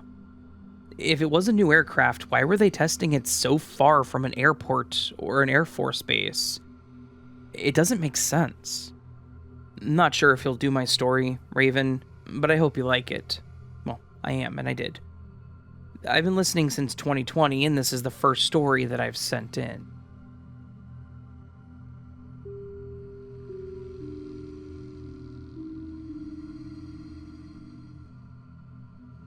Hey, Raven. I figured it would be time to recall some of the craziest adventures from my adulthood. Specifically when I worked for a small business that was both an electronic recycling center and a computer repair and resale shop. The first one of this saga of true crazy stories is one that I'll call The Phone, simply because that's what the story was technically about. But there's of course more to it. I don't know if this would count as a workplace horror or just a creepy encounter, but here goes. In 2022, I worked for the newly formed Electronics Recycling Center location for a small chain of computer repair and resale stores, and was there for a couple of years. Since I knew the owner and had substantial skills in repairing, building, and otherwise fixing computers, I was brought on board to help with simple tasks like refurbishing what computers we could for sale in the storefront, listing electronics that we tested for either sale as used or for parts on the company eBay page, and otherwise helping market and promote the business, since I knew my way around social media and have extensive knowledge as a social media marketer. Here and there, I would also accompany my coworker on pickups, where companies we knew would call us to go pick up their old computers and electronics with our box truck. We had perks working there aside from being paid, that is. For example, we had dibs on certain electronic parts, and could build or fix up our own computers, and I myself built about 3 of them. One was for my wife, who actually needed an all-in-one for her home business. The building was actually a remodeled single-story house, which has been converted into a recycle center after the owner purchased it from the city. And that's enough backstory on the job. So now we get to the reason why this store is creepy. Part of my job was taking whatever people donated, or whatever we hauled off in the truck, and testing it to see if it turned on, was usable for parts, or was genuinely just garbage. This meant dismantling devices, checking batteries, and pretty much playing around with electronics all day. And for a nerd like me, it was exactly what I was looking for in a job. There was a day a few months after I started working there that a box of old tablets and iPhones came in. And when I mean old, we are talking first generation iPads and a few of the iPhone 3s and 4s. I went through my process and began checking the devices. But there was one particular iPhone 4 that had actually turned on and seemed to still work pretty well. It had a background photo that looked like a teenage girl, and then I noticed the back of the phone was bedazzled with the little plastic jewels, so it clicked that this had to be some teenage girl's old phone before she got a new one. I kept on checking the device. I won't tell you everything we did since we have tricks as repair guys for getting into and wiping devices. And once I connected it to the test Wi-Fi, suddenly the phone began to buzz. All kinds of notifications, mainly text messages, began to pop up, and eventually the phone ended up ringing. I told my coworker, who told me to turn the phone off and ignore it, which the owner also backed up his comment with, "Wipe it and get it ready to sell on eBay." This wasn't uncommon since people often left old electronics of all kinds with data still on them, and we did forensically wipe devices and drives before ever reselling anything. So I sat the phone aside and continued to work. About an hour later, my coworker and the owner left with the box truck to go pick up another round of donated electronics from an old office building across town, and said they would be back in a few minutes. I've worked the recycle center alone before, and I knew what to do, so I wasn't worried. Boy, was I wrong. The iPhone rang a few times, and then text messages began streaming through it, and I didn't read any of them, mainly because I was trying to prepare the eBay listing for the device, and get the model number before having to wipe the phone and store it in the bag. I connected the phone to the iTunes desktop software, and saw that it was named Haley's iPhone. And once I got the info, I shut the phone off, but not before getting a glimpse at the last message on the screen from someone named Kelsey. "Oh my god, your phone's back on. Where are you? Please call us." I don't know who any of these people were, but not long after I shut off the phone, the business phone for our recycle center began ringing. The first time I picked it up, no one said anything and then hung up. The second time, a woman was asking about our hours of operation and seeing if she could drop off her son's flat screen since she got him a new one. The third through fifth times the phone rang, no one said anything, and eventually I stopped answering it because it was creepy. And now I was beginning to feel nervous. I locked the front office door since our recycling center location wasn't a walk-in type business, and since we had a lot of electronics all around us on shelves. The owner permitted it, especially when one of us was working alone. And I'm glad that I locked that door. From my station, I could see out the front windows into the tiny parking lot, and we usually kept the blinds closed so that people couldn't see inside, especially after hours. I noticed that a small blue sedan pulled up rather quickly from the road, but the man inside seemed to be sitting there in his car and didn't get out. I watched him right up until I got a call from the owner asking me to check for a specific type of computer part in the back storage area, which I did go look for. But while I was back there, I noticed something through the blinds of the small window near the back door, which was also in the storage area. The man from the car up front was actively walking around the back of our building, looking around frantically. And then he spotted the back door. It was locked and bolted, but the man tried the door and then began pounding on it and kicking it. I moved back towards the front workstation area and told my boss, who was still on the phone, that someone was trying to get into the recycle center by force. He told me he would call the cops while he checked the cameras around the outside of the building and to see who it was. I don't know why I didn't just call the police myself, but the man was definitely trying to get in. The owner was smart, so all the rear windows had blinds and bars on them to keep people from seeing or breaking in. But our front door was still a regular house door, and eventually the man came around the building yelling and screaming about something, and then eventually began banging on the front door too, which was also bolted and locked. I also slid a chair under the doorknob to help secure it. Not sure if it would help, but apart from that, there were plenty of heavy items within arm's reach that I could throw if I needed to. You know, if he actually got in. The man shouted at the door something that sounded like, "I'm gonna game over you like Pac-Man," or something ridiculous. And he looked like he was in his mid-40s, balding, a Caucasian guy with an unbuttoned short-sleeve shirt with a tank top under it and shorts. He wasn't fat, but he wasn't far from it, and he had thin-rimmed glasses. I remember this because it's what I told the police when I hung up on my boss and called them myself.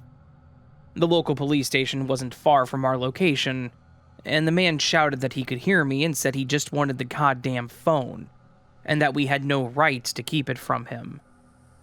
It took me a minute to really put it all together, but since the only phone I had worked on that day that turned on was the iPhone 4 that belonged to Haley, I assumed he was either a related person to her or had something to do with her. But I wasn't about to find out why he was trying to break into our store, and I stayed quiet. The police pulled up quickly while he was out front, and the man tried to run, but the officer was able to chase him down. After speaking with officers who did take the man into custody and apparently he had a gun on him, the phone was given to the officers who said that the man might have been able to track the phone once it was reactivated. And since we didn't know the person who dropped the phone off in our recycle bin, we couldn't tell the officers who actually gave us the device. But they did take Haley's phone, and all the phones and tablets from that box, as evidence. I wore latex gloves when working in the recycling center, but they said either way that they would be able to get it to their lab and figure out what they needed to know. I hadn't wiped the phone or done anything to the data, so it was pretty much good to go. They also brought a team out and went over the man's car with nothing shy of a fine-toothed comb, and also had it towed away afterwards. A few days later, the owner told my coworker and I that the police contacted him and told him that the phone belonged to a girl who had gone missing from her high school, and that the man who had come looking for her phone was now a suspect in her disappearance. They requested copies of our security footage and took a statement from me since I was there when everything happened. They asked me if I had made any copies of the information from the phone when I first connected it to the desktop.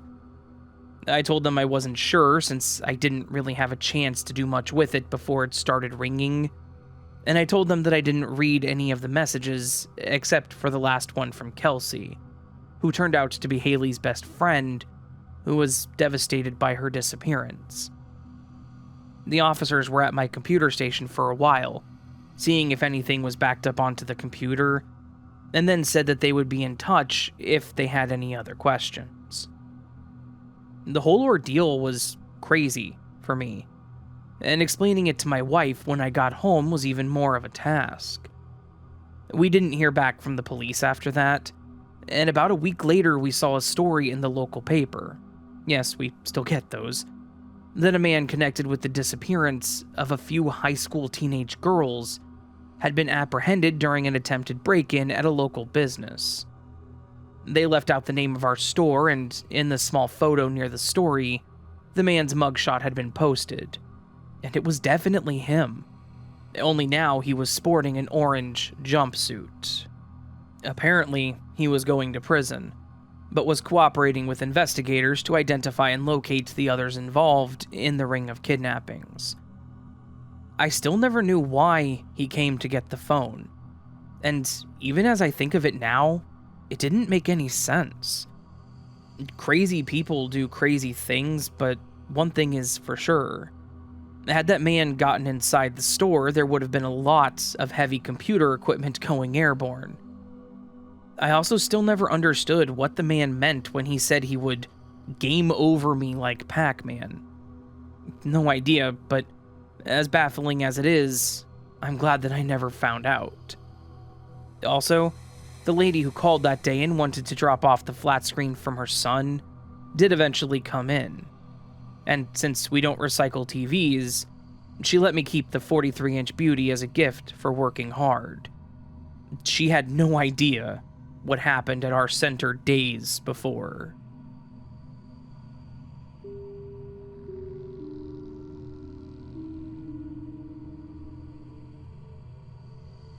I've lived in a pretty populated area for most of my life.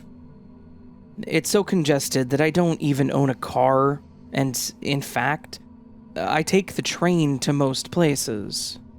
When it's nice, I might walk or ride my bike instead, but for the most part, it's the train. My work also covers the cost of the pass due to their Going Green initiative, which was one less thing I had to pay for.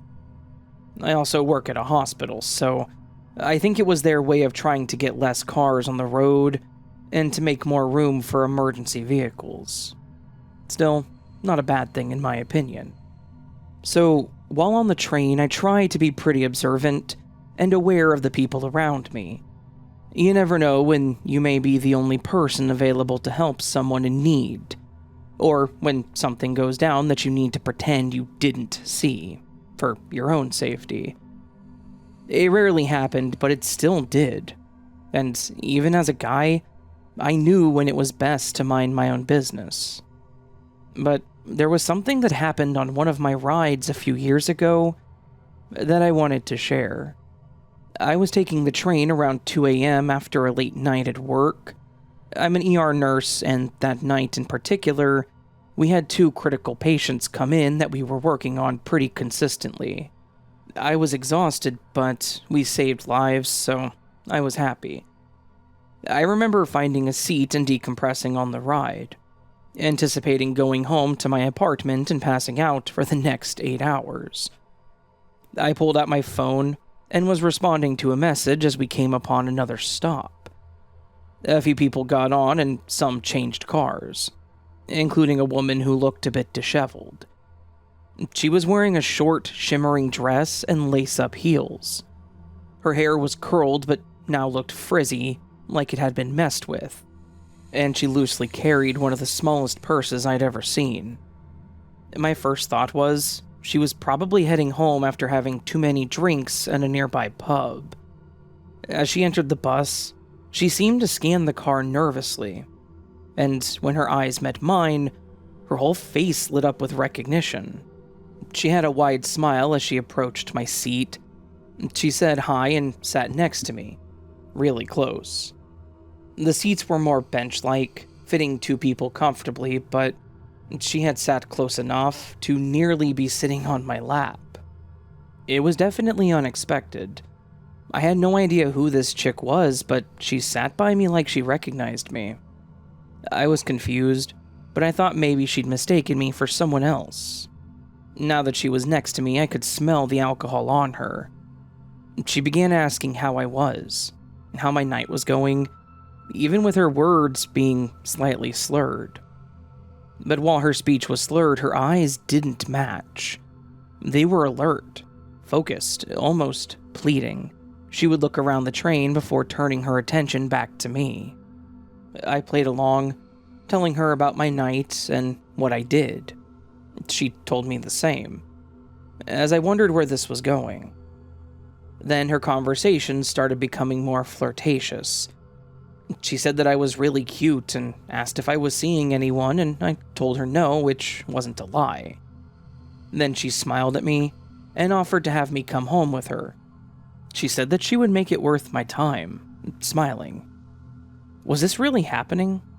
Did this woman really just get on the train and immediately try to take a stranger home? I politely declined and said that I needed to get home, but to my surprise, she pushed it. She said I could stay there and that she would even make breakfast for us. She was attractive and definitely my type, but none of this seemed right. She was clearly under the influence and trying this with a complete stranger, and I didn't feel comfortable with it, so I again declined, mentioning that she was drunk, and instead I offered her my number, saying that maybe we could get together another time. Around this time, the train was slowing down, and I heard the doors opening for the car in front of us, going into ours. She quickly looked up and backed down at me, grabbing my hand. She squeezed it and while looking me in the eyes, smiled and said, "Please?" That's when it finally clicked. The nervous scanning of the car, the forced cheerfulness, and now the desperate pleas in her eye. I realized what was going on. There were two guys now walking into our car, and I asked her if she needed help. I could literally see the relief in her eyes immediately. She smiled and hugged me, and I fell into the role, putting my arms around her. I looked up and saw the two men looking over the seats, and when they got to ours, they didn't take their eyes off of me. They looked over both of us and sat in the seats behind us. She then looked up at me and whispered, "Next stop," and tried to laugh, so I played along. As the train pulled into the station, the doors slid open and we stood together. She grabbed my hand and we both started walking to the doors. But I noticed the other two guys stood up with us. I could tell that they were right behind me. As we exited the train, barely out the door, I heard one of the men call out. She stayed close, but we both turned around. The man asked if I was with her, and I confirmed. Then he made the comment, "That's funny. She certainly didn't act like she had a man back at insert name of pub." The other guy made the same comments about what she was doing, and she responded saying that she was just having fun, that she wasn't trying to hook up with anyone. I could kinda get the picture of what had happened here. In between the remarks about her, one of them asked me her name. Well, crap, she didn't tell me her name, so I had to try my best to play it off. I stood a bit more in between them and told them that she's clearly not interested and to step off before I called the cops.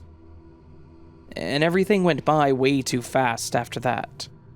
The first guy kind of chuckled and turned towards the other and then swung forward, punching me in the gut. I went down pretty fast. I'm not a big guy by any means.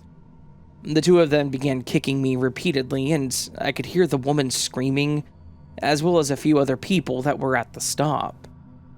I remember a few people being there, but I remember nothing about them. I do remember the intercom going off, saying something along the lines of "security to platform 4. The girl kept screaming stop, and then finally one guy yelled at the other, "Let's go, let's go." Then the other guy spat at me and said, "Control your girl," and then they both ran off. The next hour or so was a blur of transit police statements and paramedics surrounding me. Thankfully, I didn't have any broken ribs, but was incredibly sore and bruised. They insisted that I go to the hospital, though, to make sure there was no internal bleeding, and I agreed.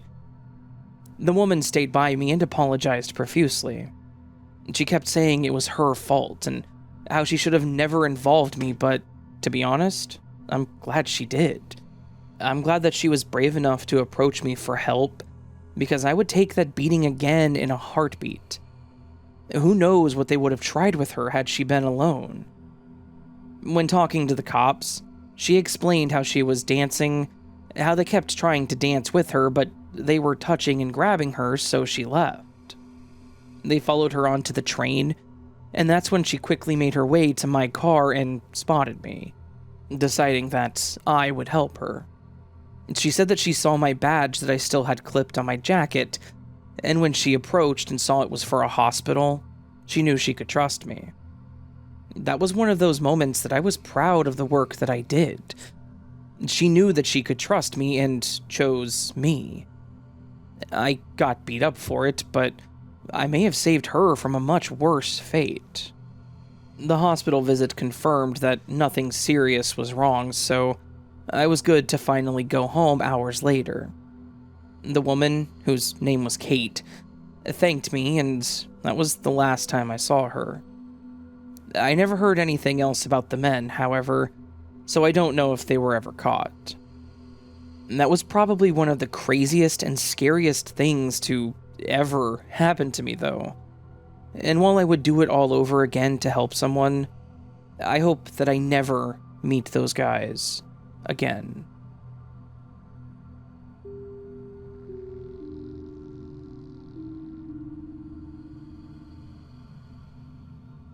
I love your podcast and have been listening to it for some time now.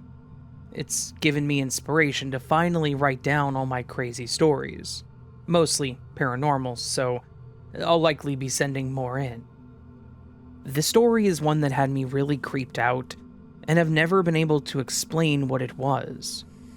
After some deep dives online, I've come to the conclusion that it must have been some sort of cryptid, like a mimic, a rake, or something similar to a walker. It took place in 2021, 3 years ago, at my family's cabin in the mountains of southern Utah just north of Zion's National Park. I was visiting family in that neck of the woods, pun somewhat intended, and wasn't even planning on going to the big family cabin all of my relatives shared on my mom's side of the family. But I was chatting with my aunt who was staying with her kids and grandkids that weekend, and she told me to stop by while I was in the area. I hadn't been to my family cabin in quite a few years, being busy and not living nearby anymore, so I figured what the heck, it'll be fun. I ended up staying later in the day than I was expecting, due to enjoying visiting family, and I didn't want to drive the windy, bumpy dirt roads in the dark, so one of my cousins was nice and insisted that I stay, and pulled out the hide-a-bed from the couch on the main floor near the front door of the cabin to sleep on. Needless to say, there was no rebuttal from me. It was fun being there again, and in those familiar mountains with lots of memories from my childhood, none of which had ever been creepy before. That night, after everyone had gone to sleep, some cousins upstairs sleeping on beds, one cousin and his family sleeping in their camper trailer outside, and my aunt sleeping in a tent with her dog just right outside of the cabin. Because she liked that sort of thing, I decided to go out onto the front deck with a blanket by myself to look at the stars. Since I was at an elevation of about 10,000 feet, I knew I would get a good show of the night sky. And I've always been a night owl and loved the moon. It was about midnight and the sky was clear and scattered with stars, and it was breathtaking. I'd only been outside for maybe 5 minutes or less, enjoying the quiet mountain night air before I had a sudden rush of what felt like tunnel vision, where everything's suddenly getting darker and more enclosed. Things just started feeling really eerie out of absolutely nowhere, and even more quiet. I sat there for another minute wondering what is going on. Why do I feel weird? It was almost like the stars got dimmer and I was feeling really uneasy, like someone was watching me, and like I couldn't breathe. So I immediately went back inside the cabin and crawled into bed to shake it off and just go to sleep. After lying under the blankets for not even 2 minutes, my eyes popped right back open as I started to hear a faint cry in the distance of what sounded like a female voice saying "help me" over and over. The inflection of the cry didn't change, and it was just the same slow, high-pitched cry of "help me." If I'm being honest, it sounded really whiny and off. It continued for about 10 minutes. I thought, maybe someone out there really needs help. Or what if one of my cousins is just watching a movie on their iPad and I can hear it? But that wouldn't make any sense. A movie of a woman repeatedly saying "help me" over and over for 10 minutes straight? It was so creepy and I was frozen in place. So I just laid there until I inevitably fell asleep. The next morning I woke up to little cousins laughing and playing and others making breakfast. The sun was shining and I didn't feel too weird anymore. At breakfast, I started to ask everyone if anyone had heard a woman yelling in the distance, saying "help me," or if anyone had been watching a movie on their iPad or phones. Everyone shook their head no. I even asked some of the older kids, but no one heard a thing. Then my aunt, the one who had slept in a tent just outside the cabin, piped up. I didn't hear anything, but my dog was growling at my tent door a little after midnight and woke me up. She said that he didn't lay down to sleep the whole night, just sat there staring at the tent zipper door. If I've learned anything so far in this life, it's to always trust a dog when they're uneasy. So, it turns out that only me and my aunt's dog heard whatever was out there crying out for help. Although, I think if I had gone looking for whatever was making that cry, I never would have come back.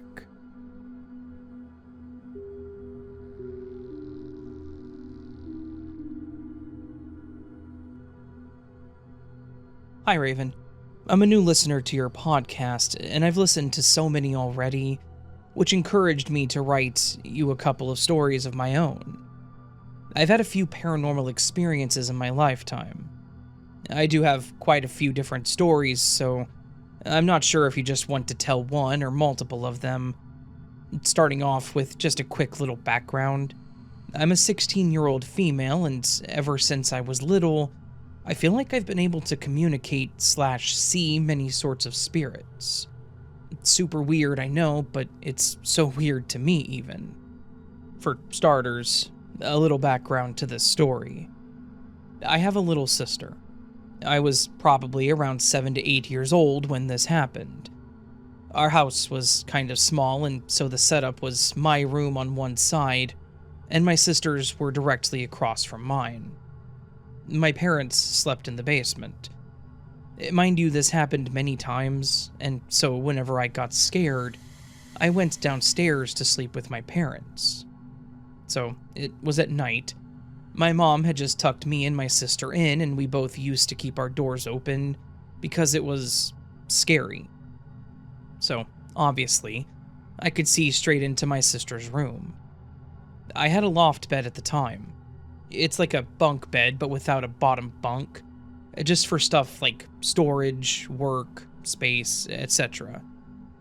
For some reason, I always woke up in the dead middle of the night. I'm not quite sure why, but everyone thought that it was weird too. It didn't matter if I went to bed late or early. I always woke up dead in the middle of the night. It used to terrify me. Anyways, that specific night I had woken up for some reason, and I was wide awake, and so I opened my eyes and looked around. Here's where I absolutely freak out. I look over towards my sister's room and I just see this huge figure standing right outside her door, just staring at me. It was definitely taller than the door. It didn't really have a face, I guess. It was a completely black figure just standing there. So, obviously, I'm literally 8 years old, and I cover myself up with every blanket on my bed and did not look. I didn't get up, and I couldn't fall back asleep. My whole body was shaking so badly. This experience has haunted me for years and years. I'm not too sure if it's the same spirit, but ever since then, I constantly feel like I'm being watched. And sometimes, out of the corner of my eye, I can see a tall, dark figure scurry through.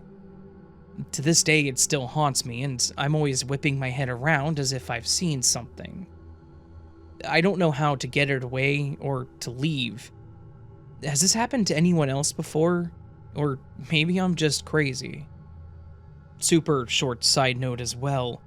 There are so many more experiences with the paranormal I've had, but they are super short. Anyways, a short little story. So, I work at a hotel as a housekeeper. The weird thing is, the hotel is supposedly haunted.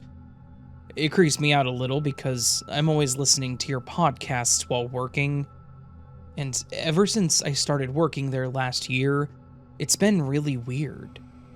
Like, I always see figures out of the corner of my eye time and time again.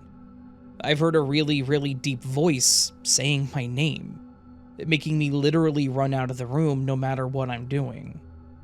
But I think I was most scared when I came home from work.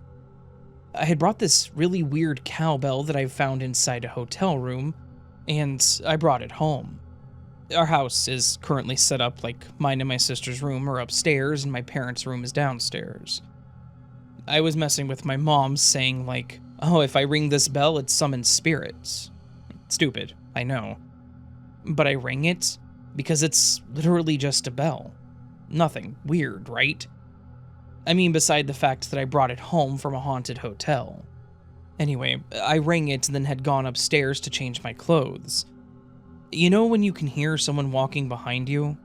If you have creaky floors like my house does. I walked upstairs into my room and I swear I heard my dog coming in behind me. So I turned around to pet him and greet him.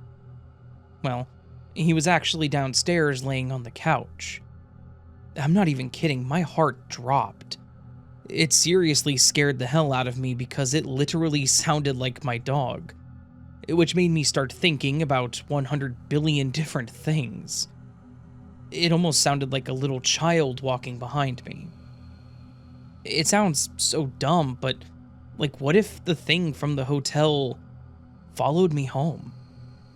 I have seriously debated quitting because it scares me so much seeing and hearing things, but also, I feel like I'm one of the very select people that can see and hear them because I've had connections with the afterlife many times.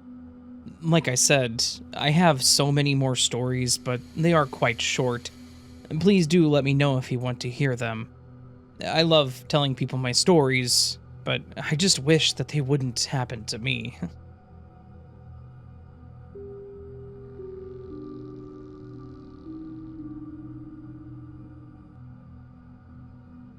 About 6 months ago, I submitted a post about the haunted house that I was living in.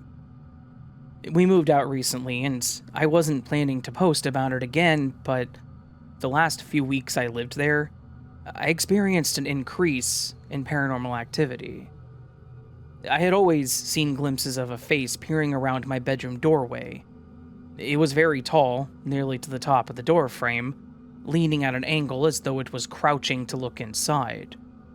I would also see a small child standing or running in and out of the doorway. They were both completely dark figures, but not black. It's hard to explain, but they had this swirling texture. They were very solid shapes and not translucent. I had to learn to ignore them, but I started seeing them all over the house as I was preparing to move. Even if there wasn't a doorway, like leaning around the side of the kitchen cabinets, or the corner of the hallways, or window blinds. In my previous post, I mentioned the little kid entity imitating my little brother. I continued to hear it running around and getting into my brother's toys until the day we left. I noticed things that I was packing would be rearranged when I was the only one in the house. Like, I had a neat stack where everything was in the order that it needed to be, loaded into the truck, and when I brought out the next box from my room, my boxes would be in my mom's pile, opened, or just unstacked and placed in some random order. I also kept seeing a mass of some kind in the bathtub. I thought that it was a bear a few times, but it was mostly just a huge blob made of the same swirling texture as the doorway things. It was very large and moved around a lot, but would vanish instantly if I turned on the light. But the thing that made me want to talk about this house again was the weirdest shadow person experience I have ever had. I mentioned in my previous post that I see them a lot, but this was very different than any others that I have seen. I was in my room one night and I had just called my cats in for the night, and one of them hadn't come in yet. I was feeding the other two when I heard him meowing at the front door. I went to let him in, but when I was halfway to the door, I saw a tall figure step around the corner in front of me and stand in front of the hallways. It was a solid black shadow person wearing a bright orange t-shirt. He didn't have any pants. He was muscular and taller than me, I'm 5'2", and he was maybe an inch or two more than I was. I stood facing him, waiting for him to move for around 30 seconds, and I felt very angry that he was there. My cat meowed again, and I said out loud, staring into this thing's face, "Move now or I will hurt you." He flinched and slowly stepped back into the living room. And after a few seconds, I stuck my head around the corner to make sure he was gone. Then I let my cat in. The rest of that night and the next day were weirdly uneventful. But the next night, I had a dream that I was getting my 4-year-old brother and myself dressed, and ready to go somewhere with my mom when she gets home from work. I knew she would be on her way home and wanted to be ready when she got there. But then I heard someone pounding on the door demanding to be let in. I looked out the peephole, but I didn't see anyone, even in the dream. I got this sick feeling in my stomach. I reached to lock the door, but the shadow person I saw in the hallway opened it faster than I could, breaking one of the hinges off with the force. I ran and hid my brother in the closet, trying to distract him with his tablet. I listened to the shadow person stomping around the house, which was empty except for the beds in the bedrooms. I heard him slamming doors, and somehow I knew he had a knife. At one point, I heard him close himself in a room and grabbed my brother to try to make a run for the door, but I got a feeling that there were more people outside, so I ran through the living room, which had changed. It was much larger with concrete pillars spaced evenly throughout. Thinking about it now, it looked like some kind of liminal space. As we made it through to where my mom's room should be, the part of the house changed to one I had lived in when I was 6 or 7, and I locked me and my brother in the room that had been my parents' when we lived there. My brother was talking really loud, getting frustrated and not wanting to stay in the room, and I couldn't get signal to call my mom or 911. So I put my brother in the closet and gave him my phone as a distraction, and I snuck out of the room, locking the door behind me. There was nothing I could use as a weapon, but I saw the shadow person in the living room, walking between the pillars. I yelled at him, "I never said you could come in. You can't be here. You can't hurt us." He shrugged and said, "Fine, I'll get you next time," and waved his knife at me as he walked out the door, closing it behind him, and everything went back to the way it was supposed to be and then faded to black, which was also unusual for me because my dreams end very abruptly. I never saw the shadow person again, but I'm still shaken by the interaction and I don't know what to make of it. I've never been that close to a shadow person and have never been able to look directly at them before or since.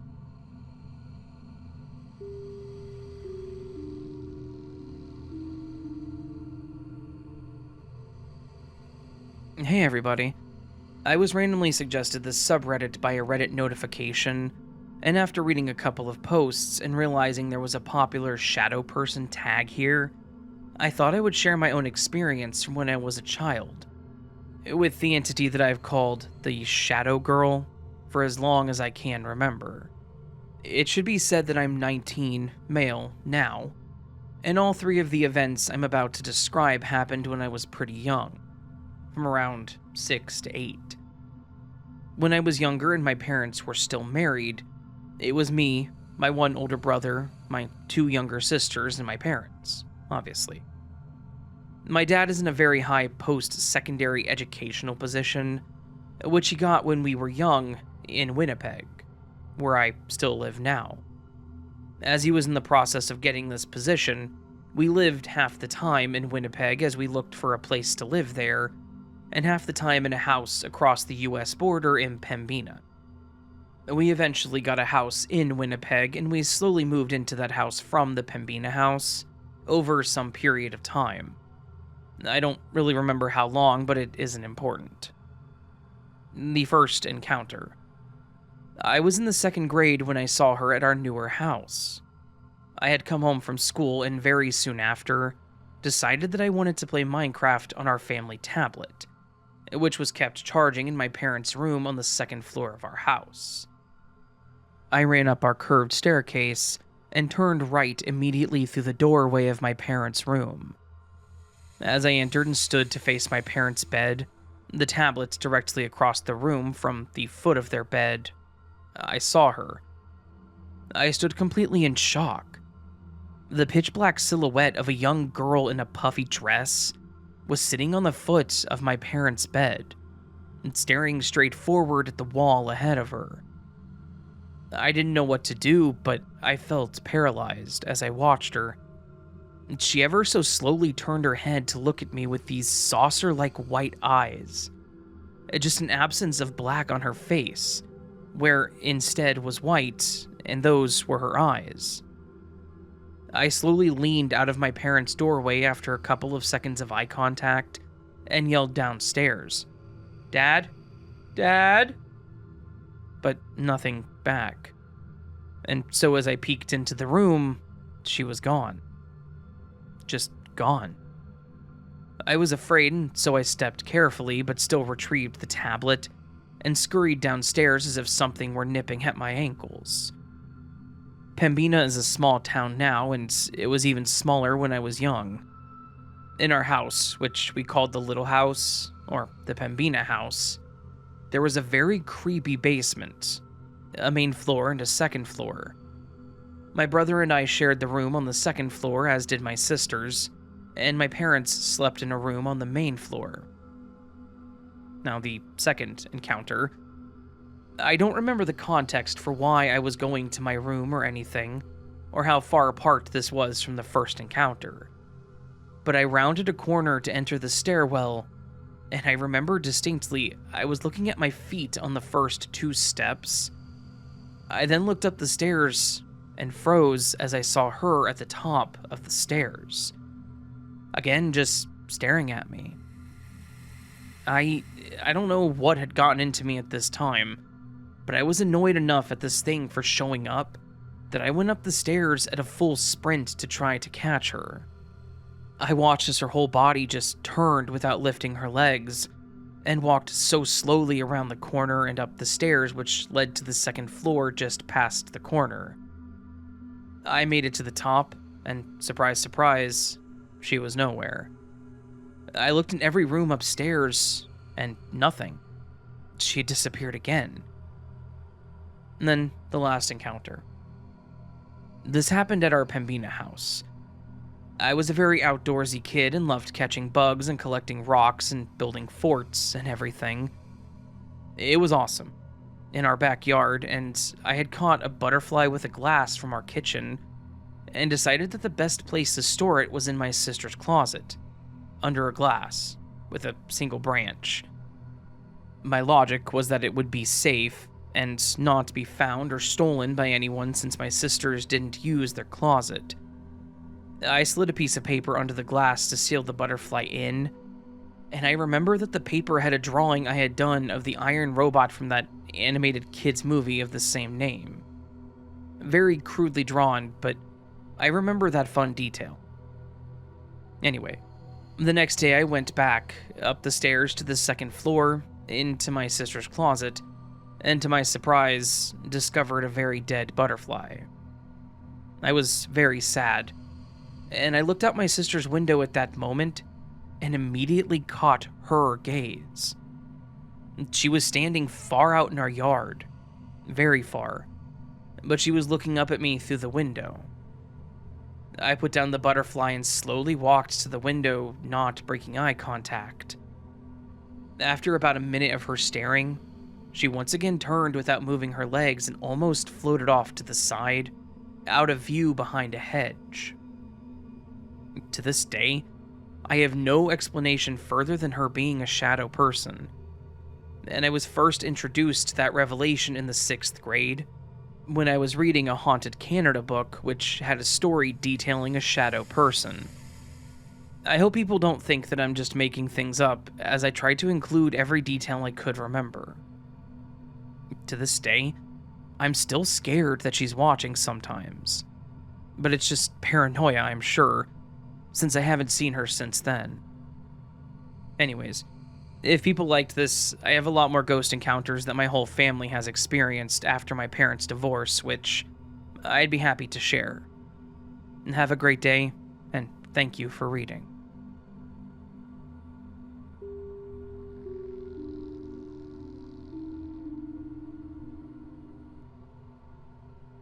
I wanted to share an experience that I had over a decade ago, but when I do share it, I never share specific details about the location or myself, as I don't know who might see this and want to try to find me or my coworkers.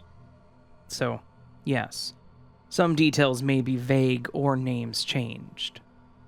Back in 2011, I was working as a wildlife photographer, specializing in night photography, nocturnal creatures and large predators. My job often took me to some pretty remote locations where I could spend days alone, tracking and documenting their behavior. I was never really afraid of the animals either. Seeing them in their natural habitat, witnessing how they lived their day-to-day life was pretty thrilling. Not many people that I knew truly understood what all I did. The solitude also never bothered me. In fact, I cherished it. It added to the idea that I was alone with these creatures, experiencing moments that someone else would never see. But my opinion on being alone in places like this changed very quickly one night in September. I had set up my little base camp about 15 miles from the closest town, if you could call it that. It was more so a very small community, each home with a lot of acreage and a grocery store that was just as small. The location was perfect, far enough from light pollution to get crystal clear night shots, but still close enough to civilization if there was an emergency. I had already been there 2 nights, and had gotten some incredible footage of a wolf pack hunting. I may not have been terrified, but man, did that get my heart rate up. Wolves are beautiful to watch.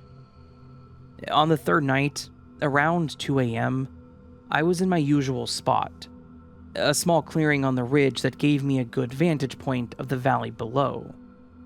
The temps had even dropped to the 40s, Fahrenheit. This was in the US, so I had a jacket and gloves. I had my camera mounted to my tripod, and my sensor on that beeped when it found movement. I was pretty deep into the trees, which also didn't allow for much moonlight to come through. But shortly after my stakeout session, I noticed something unusual. I could no longer hear the owl in the distance, and even the crickets seemed to go silent. If you've spent enough time in the wilderness, you know that when nature goes quiet, it's usually a sign that something is wrong.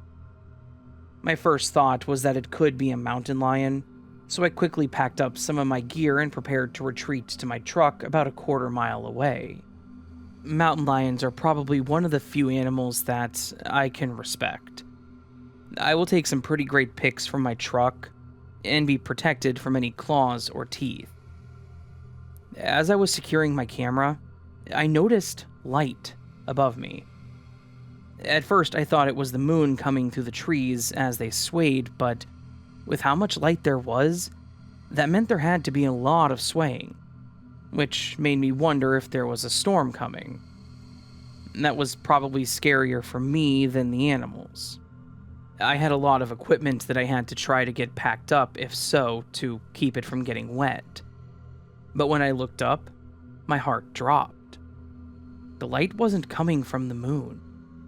There was a perfect circle of lights hovering silently, probably 500 feet above the tree line.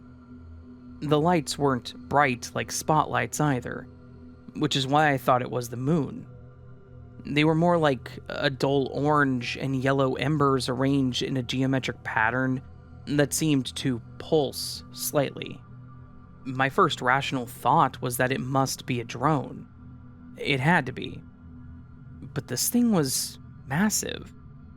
It had to be at least 100 feet in diameter, and it was completely silent. You can typically hear the whirring from a drone, but this thing had nothing. It wasn't the kind of silence you get from a distance either. It was an unnatural absence of sound that seemed to create an unsettling void in the air itself. I'd love to say that I was brave enough to grab my camera and document it, but I was completely paralyzed. I couldn't move, I couldn't speak, I almost couldn't blink, not wanting to miss this. This thing remained stationary for what felt like minutes, but was probably only a few seconds. Then, without warning, a beam of light shot down from the object. It appeared to be scanning the area. It reminded me of when you shine a flashlight through fog. It wasn't slow and methodical like in a pattern.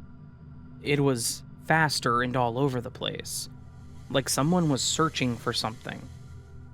It wasn't too bright or stationary.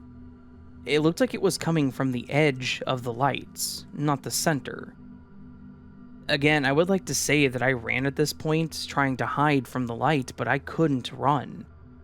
My feet felt like cement. I watched as the light got closer and closer to me. And once it reached me, I remember the light being extremely bright and warm. I had to close my eyes.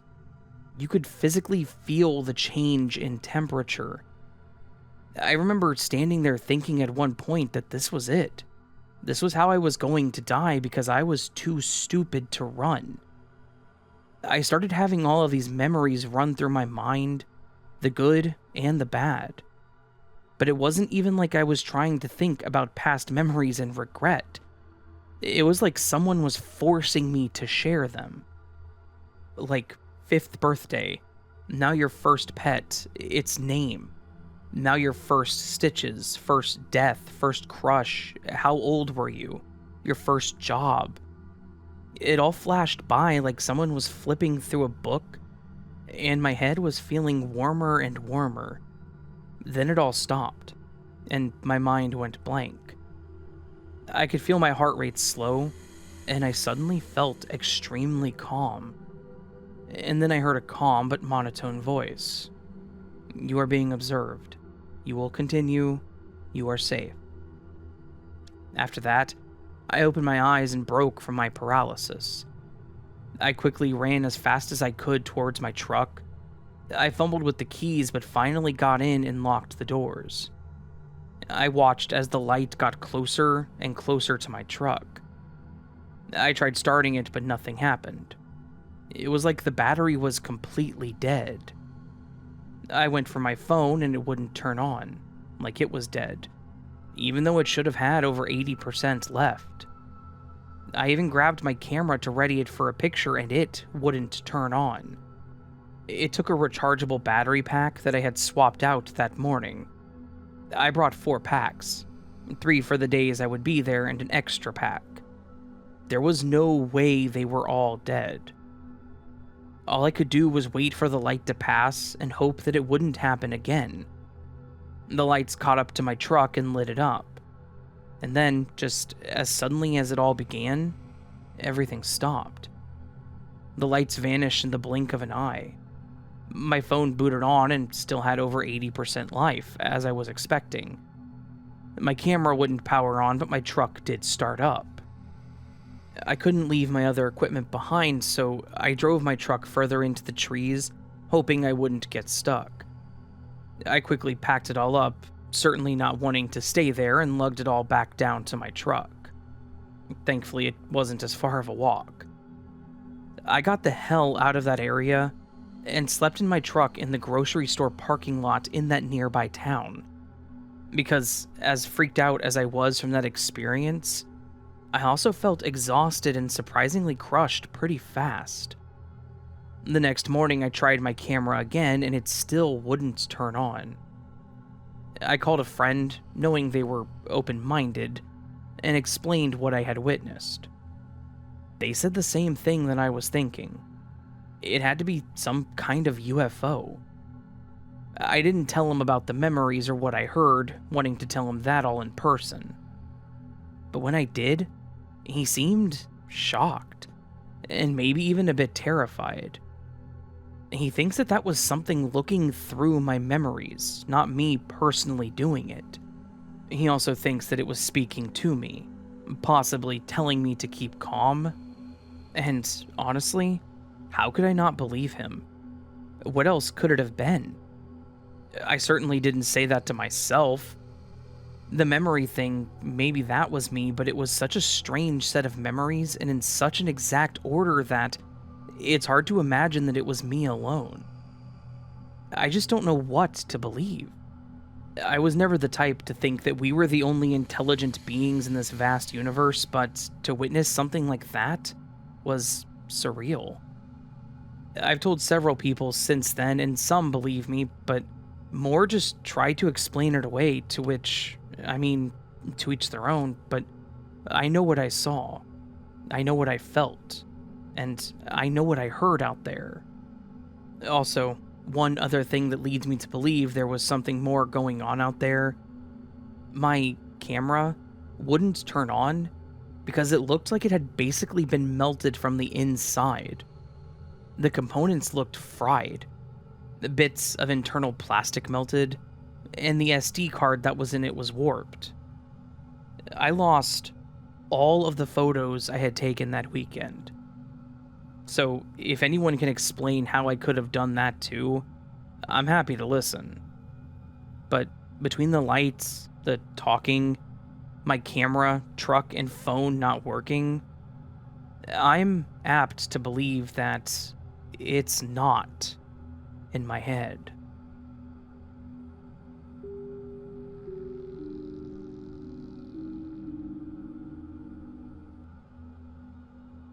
Hi, Raven. First off, I just want to say how much I enjoy your videos. I usually listen to them while working, and it genuinely feels like I have a friend keeping me company in the background. Pleasure's mine, my friend. Anyway, I live in a small city called Dehradun, nestled in the foothills of the Himalayas, in the states of Uttarakhand, India. So this all started on the 4th of August, 2022. I used to study in a school near the Miawala area, and it's probably the most popular school in that particular area, so they tried all means to not let this information get out of the school, but coming from someone who lived through it, I can assure you it actually happened. So, a little context for the actual event that followed. It was a clear, sunny Thursday in school. Regular classes were going on. Practice for inter-school dance and music competitions were going on in the music and dance rooms of the school, and everything seemed normal to us. But as soon as the bell rang for the end of the school day, news started spreading that some girl in the dance room fainted while practicing, and slowly the news started to get more detailed as people started saying that the girl had a heart attack, and that she was foaming from her mouth, and had gotten rushed to the hospital. This was told to us by people that were present at the scene, so we had no choice but to believe them.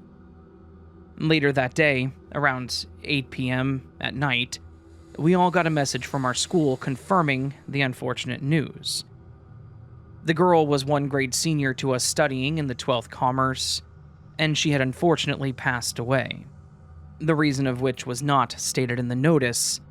It wasn't clear whether she died on the spot or at the hospital, but what we got to know from friends who were present there is that she died on the spot in the school itself. This was the notice. With profound grief and sorrow, we regret to inform the sad demise of our beloved students of, name withdrawn, Academy. The school will remain closed for the next 2 days. The school will reopen on Monday, 8/8/2022. Regards, the principal. Our school gave us 2 days of leave and did a few minutes of silence to mourn for our loss. The news came out that the chairman called priest and did puja, a religious practice, in school, and the priest was our friend's father. In the academic session of 2022 to 2023, the dance class was in the basement. But for the next academic session, they shifted the class to the new building along with the art room and music class. Everything was going normal for a few months, but then one day something strange happened. So, it was early in the morning, an assembly was going on, and our accountancy teacher, who must not be named since he really didn't want to be associated with this incident, he used to get mad at anybody who asked him about this. He wasn't usually a strict teacher, in fact he was very funny and sarcastic, in his late 20s, but for some reason whenever we asked him about this incident, he used to get all serious. Anyway, he was standing at the back of the line and started to feel a bit sick. So, he went back to his class, which was 11th Commerce B. One thing you should know is that 11th Commerce B was shifted down to the basement, where the dance class used to be. As our teacher approached his class, he took a glance around the classroom, which was empty because assembly was going on, and he sat on the chair and put his head down. Now, as the assembly usually goes on, the office staff who sit on the CCTV monitor usually checks if there are any students sitting in the class, because that wasn't allowed in any case, unless asked for permission. Such as if a student got sick during or before the assembly, they used to go to the sick room. So like any other day, and that day too, ma'am was checking the CCTV camera until something in particular caught her attention. She quickly double-checked it and rushed to the class in the basement. As she entered the class, she saw that our accountancy teacher was sitting there with his head on the table. She got a bit confused at first, so she decided to ask our teacher about it. She said, "Sir, where is that girl who was sitting with you just now?" Sir got a bit confused. He said, "What are you talking about, ma'am? It was just me the whole time. Nobody entered or left the classroom."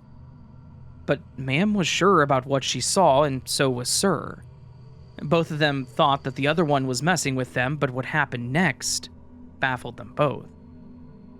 After a few minutes of discussion, ma'am finally said that if he doesn't believe her, he could check the CCTV footage. Both of them went to the office to check it, and sure enough, ma'am was right. There was a girl sitting in the front bench right in front of our teacher, who appeared to be old enough to be in class 12. She was wearing our uniform, but not the right one, since we all were wearing our house uniform that day, but she was wearing the main uniform. White kurta with blue polka dots and a blue salwar.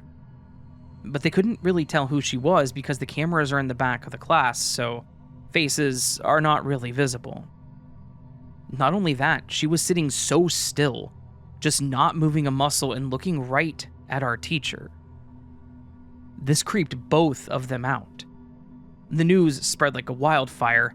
Every teacher was talking about it for a day, but from the next day, nobody uttered a word about it. I suppose management found out, and to protect the goodwill of our school, they had shut everyone up. But that was not the only thing that happened. The school decided to forbid entry into that particular region of the basement and shifted those classes on upper floors, giving it the name of maintenance. Even though everything was fine in those classes, and there was no maintenance work going on there at all. We could see because the library is right next to it. It stayed closed for a few months until they opened it up again, but now instead of 11th Commerce B, they made another art room there for juniors. And no maintenance work was ever done until that time either. We tried to ask our teachers about it, but they would just shut us up. It's been 1.5 years since that incident, and we still don't know who that girl actually was in the footage, or what they saw on the CCTV when ma'am entered the class. Did she disappear? Was she still visible on the camera? I guess we'll never know.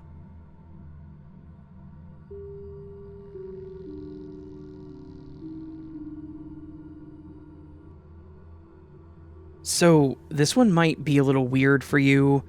It may be a little different than what you might normally do because it's not exactly creepy.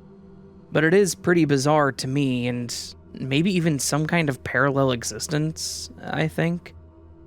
Either way, it's just something that I have to share, and I think you'll appreciate it too.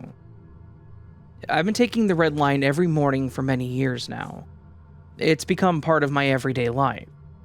And like many of us, I am a creature of habit, and have my routine down to a science. I know exactly what time I have to leave by. I stand in the same spot while I wait for the train, and then sit in the same car in the same spot near the middle doors. And like most commuters, I people watch, and I start to recognize the other regulars on the route. There was a guy who was usually dressed in a suit, carrying a thermos with the picture of a family on it, like one of those cute customized mugs. And there were two older ladies that sat in the back and always had these very animated conversations. There was another guy I only saw occasionally, but he had on some sort of maroon-colored uniform and had a large messenger bag. All normal, everyday people going about their lives. But then there was one girl that I started seeing that caught my attention. She got on 2 stops after me. At first, I noticed her because she looked a lot like me. Same shoulder-length brown hair, similar height and build, and even similar kind of style. That artsy but professional look that says probably works at a gallery or design studio. Real quote from a friend of mine. But I really started paying attention when I realized that she had worn the same outfit 3 days in a row. It was this oversized cream-colored sweater, brown pants, and these unique red boots. At first, you may be thinking, just as I did, that maybe she had multiple versions of the same outfit. I'm guilty of buying the same sweater in different colors if I like it enough. But it wasn't just the same style of clothes. It was the same thing. Because her sweater had what appeared to be a coffee stain on it. Her hair was kind of messy too. Either it was down and frizzy, pulled back in a low ponytail, or maybe thrown in a lopsided messy bun, like she couldn't be bothered with it. I remember seeing it, the satin on her sweater, and thinking, same, girl, I've had those days. And I had sympathy for her. This is why I remembered her and the way she looked. But she wore this exact same outfit for 3 days in a row, and I definitely noticed. By the 4th day, I was very fascinated and curious. Same outfit, same coffee stain, same messy bun. She even stood in the same spot in the same way, standing with her weight on her left foot while holding her phone in her right hand. I tried to run it through in my head. Maybe she was staying somewhere other than home and didn't have a change of clothes. Maybe she didn't have much in ways of options. I wasn't sure. Was it interesting to notice? Yeah. But I tried my best to not think about it more than that because I didn't know her situation, right? Part of me did think about taking a picture to make sure I wasn't imagining things, but I also told myself that it would be creepy. You know, taking a picture of a stranger on a train? Yeah, no thanks. But this went on for 2 weeks straight. I still didn't, but that is when I really wanted to take a picture. I started feeling like I was in some weird loop. Like I was going in circles, and until something changed, something differentiated, I would continue this loop. That maybe she was in this weird loop too. Did she see it? Was she aware of it? Because other than the messy hair and stained sweater, she didn't look disheveled, stressed, nothing. She looked normal. I even saw the other regulars, but they seemed to act like she wasn't really there. The old ladies that liked to look at everyone on the train didn't even glance at her. No one said excuse me to her as they passed her since she was standing. So, why was this happening? Why was this girl that I had never seen prior now taking the train daily wearing the exact same thing? Same clothes, same boots, same phone case, silver ring on her middle finger, same posture. Everything was the same. And I swear I seemed to be the only one to notice. I felt like I was losing my mind, or that this was all some huge prank or experiment to see if anyone would notice. Then, one day, I was having one of those mornings. You know the type. My hair refused to cooperate, and I was running low on time, so I just threw it all in a messy clip. I was wearing my old comfortable jeans with the worn spot since I wasn't feeling well. I was still groggy as I was getting ready to leave, and I fumbled my coffee cup while trying to put my phone in my pocket, spilling it down the side of my shirt and sweater. I was already running late, so I didn't have time to change. I just told myself that I would deal with it being a little cold at work and not wear my sweater. My shirt was darker, so I could at least hide it there. So I rushed out the door, now wearing my coffee instead of getting to enjoy it. I got to the train and I sat in my regular spot, and then we stopped where the other girl would get on. And at that moment, I almost didn't recognize her. Her hair was styled, sailing in soft waves with braids on the sides, all pinned back by a large flower. She was wearing a long-sleeved blue dress and looked so pretty and put together in a way that made my coffee-stained self feel even more disheveled. I was surprised by this change, but also refreshed to see it, especially on that day. That weekend, I got some extra sleep and started feeling better. I went to bed early that Sunday and had my clothes picked out. The next morning, I made an extra effort, did my makeup, my hair was nicely done. I wore one of my favorite frilly blouses and a new pair of jeans that I bought. That same morning on the train, I anticipated that whatever cycle we were in was broken, and looked forward to seeing the same girl. But she got on wearing that same stained sweater and messy hair. What happened? What was so different about yesterday? Why did she wear something different? So I started thinking about it more, and the only thing I could think of was myself. I was running late and wasn't put together like I usually was. It was like we were polar opposites. Was that it? So I decided to test that theory. The next day I wore leggings and an oversized sweater. My hair was unwashed and pulled into a ponytail, and I skipped the makeup, other than some chapstick. Astonishingly, she looked beautiful and dressed up, wearing a pink skirt and heels with her hair curled. Was this some kind of parallel version of myself? Can no one else see her because of this? Did she have people on her train that could see me? How did we end up on the same train anyways? I had never seen her prior to this incident. I wanted to talk to her, maybe just small talk to see what she might say. Maybe she noticed our similarities too, but I was worried that either she would think I was crazy, talking to some random stranger about being another version of me, or if it was real, what could I mess up from talking to her? So I did the only thing I was brave enough to do. I watched.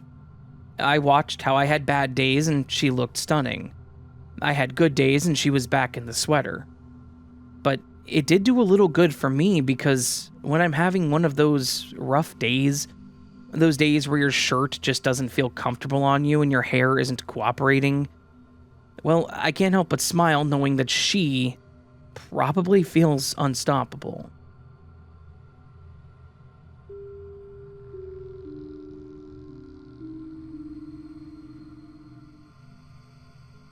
I've been flipping houses for most of my life.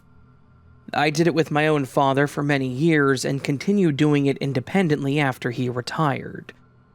I've seen many weird things in unique homes, as well as some interesting things that were left behind. But there was one time that I found something that was actually quite terrifying. Something that I never really got answers about. This was back in the early 2000s. I had bought this property at a bank auction that had been abandoned for quite some time. The previous owner had been moved to hospice care, and with no family stepping up to handle the estate, the bank had taken possession of the home. The price was a steal considering the neighborhood and the overall condition too. It definitely needed some care since it sat empty for so long, but structurally, it was sound. I would only need to clean the place out, do some thorough cleaning, and make a few cosmetic repairs. My first walkthrough revealed what I typically found in those situations. Some scattered personal items strewn about, a few boxes in the basement, and the usual debris of a life suddenly interrupted. It was all that I was used to seeing, maybe even less remarkable than normal, which was fine by me. After the walkthrough, and securing the required permits, I could finally begin working on it. When it comes to cleaning and throwing stuff out, I like to start on the first floor and then the basement, and then go up. This way I have a clear path to the door. The first floor was pretty clear and not worth doing more until I ripped out the carpet, so I decided to work on the basement. I knew there were a few boxes down there anyways, so I started there. The basement was unfinished but dry, with concrete floors and block walls. Nothing unusual was noted in the inspection, and to be honest, it was plenty for me. If there were leaks or cracks in the walls, it could become a bigger problem. So, being dry and unfinished was perfect. I started by gathering the boxes, and being curious, I wanted to go through them before tossing everything in a dumpster. After all, I did own the place now, so the items in it were also mine. The contents in the box started out pretty normal. There were some random cables strewn about, 2 dragon sculptures that were broken, a small plastic organizer box, think tackle box style, but in a box underneath a few sheets were some newspaper clippings about a car accident from the 80s, as well as an obituary for a woman and a man. There were some photos of 3 people. I assume maybe the previous owners, and a sketchbook with some random drawings in it. That's when I noticed something that hadn't caught my eye during the inspection. A slight depression in the concrete floor near the back wall.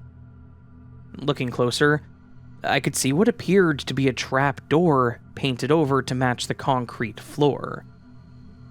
There was a small dip in the paint, and even a few cracks forming on it, results of a quick and cheap paint job. But this door wasn't mentioned in any of the paperwork, and I thoroughly went through it all, so I was certain the bank probably didn't know about it either. Now, I'm a pretty practical guy. After many years of renovating old houses, you learn not to jump at shadows. Secret rooms aren't that uncommon in older homes. People use them for storage, storm shelters, or bunkers maybe, and some were even used during the Prohibition era. But something about this one felt different. I pulled out my multi-tool and broke around most of the painted crevice. Then, finding the concave curved handle, I pulled it open. There wasn't even a lock. I looked down and it was just pitch black. At first glance, you couldn't even see the ground and how far down it went. I pulled out my small flashlight that I had attached to my belt, and surprisingly, it wasn't that far of a drop. Again, I don't scare easily. And after shining my light around in the room and not seeing anything dangerous, I dropped down into it. It was probably about 6 feet exactly. Because I was 6'4", and in my work boots, I had to duck a bit. Thankfully, I had decent upper body strength because I didn't notice until after I dropped down there that there was no ladder. No steps to get back up. I would have to pull myself back out. I shined my light around the room, and what I saw was frankly curious and unsettling. There were deep gouges in the cement walls near the trap door, as well as in the wooden door itself, like scratch marks. The room was very small. Reaching my arms out, I could almost reach from each side to the opposite wall. The wall furthest from the door had a dark stain on the concrete and an old empty metal bucket in the corner. But even with how empty it was, it spoke loud and clear to me. It's hard to explain, but something felt deeply wrong. Something bad happened in there. I got out of there, and not wanting to disturb anything else, I called the police. Maybe I was being overly cautious, but those scratch marks and that stain, and the cover-up of the door, it painted a picture that I didn't want to think about. The detectives came, and I explained to them that I was the new owner and showed proof. They took a lot of photos, and they asked if they could take the boxes that were left, to which I agreed. They spent several hours down there, but then that was it. I was told to not do anything to the house until they reached back out. A few days later, I got a brief call saying that I was free to proceed with my renovations. They never told me if they found anything significant, or asked me any questions. But I was far too curious to just let this go. I started looking into the history of the house and its previous owner. I briefly mentioned the old man who lived there previously, but he ended up in hospice care with dementia. He was once married and they had one child together, a son. His wife died many years earlier, and he was left to raise their kid alone. Here is where it gets creepy. The son had lived at home with his dad, and was a suspect in his girlfriend's disappearance back in the 80s. The girlfriend was never found, and the son died in that car accident, the one I found the newspaper clipping for, before the case was resolved. It's still listed as an open cold case.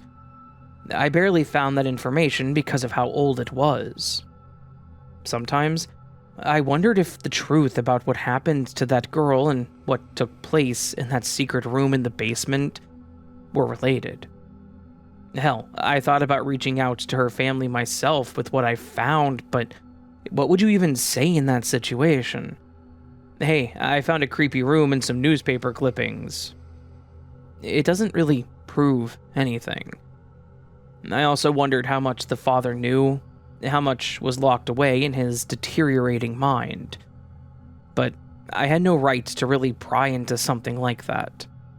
No matter what did or didn't happen, I'm sure two families were devastated by the events, and I didn't want to drudge it all back up. So, all I could do was what I did best. I finished the renovations. I replaced the creepy trapdoor with a proper cellar door and added some steps to it, and even installed some shelving to try and give it a less sinister purpose. The rest of the house, I completed as normal, and I didn't find anything else near as interesting as the basement. The house sold quickly to a younger couple.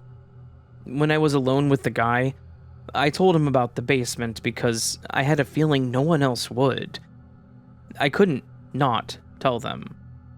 I'm not sure that I totally believe in the paranormal, but I do believe in karma, and I'm not putting that on me or anyone else. But the guy seemed more impressed by my cover-up job than anything, and it didn't dissuade them from buying the house either. I don't want to name where the house is, or the previous owners, because even though it's been years, decades even, people still live there, and I don't want their privacy interrupted. But just knowing that I may have found out about a dark family secret, a secret that some may have taken to their grave, still kind of haunts the back of my mind.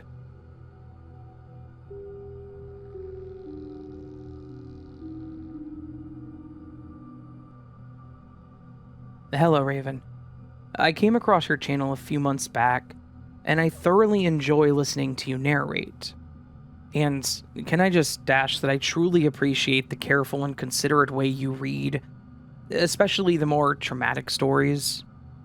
With that said, onto my story. I'm refraining from giving names, hopefully the reason will become evident. This is not a story about any of my crazy exes, but rather my mother's. She met a man through a text-based dating service in 2005, before smartphones were a thing, particularly here in the UK. My mum was smitten at first sight, however. When I first met him, I had an instant dislike of him, and I told my mum that there was something off about him. She, of course, brushed me off, telling me that I was being silly, and that I should give him a chance.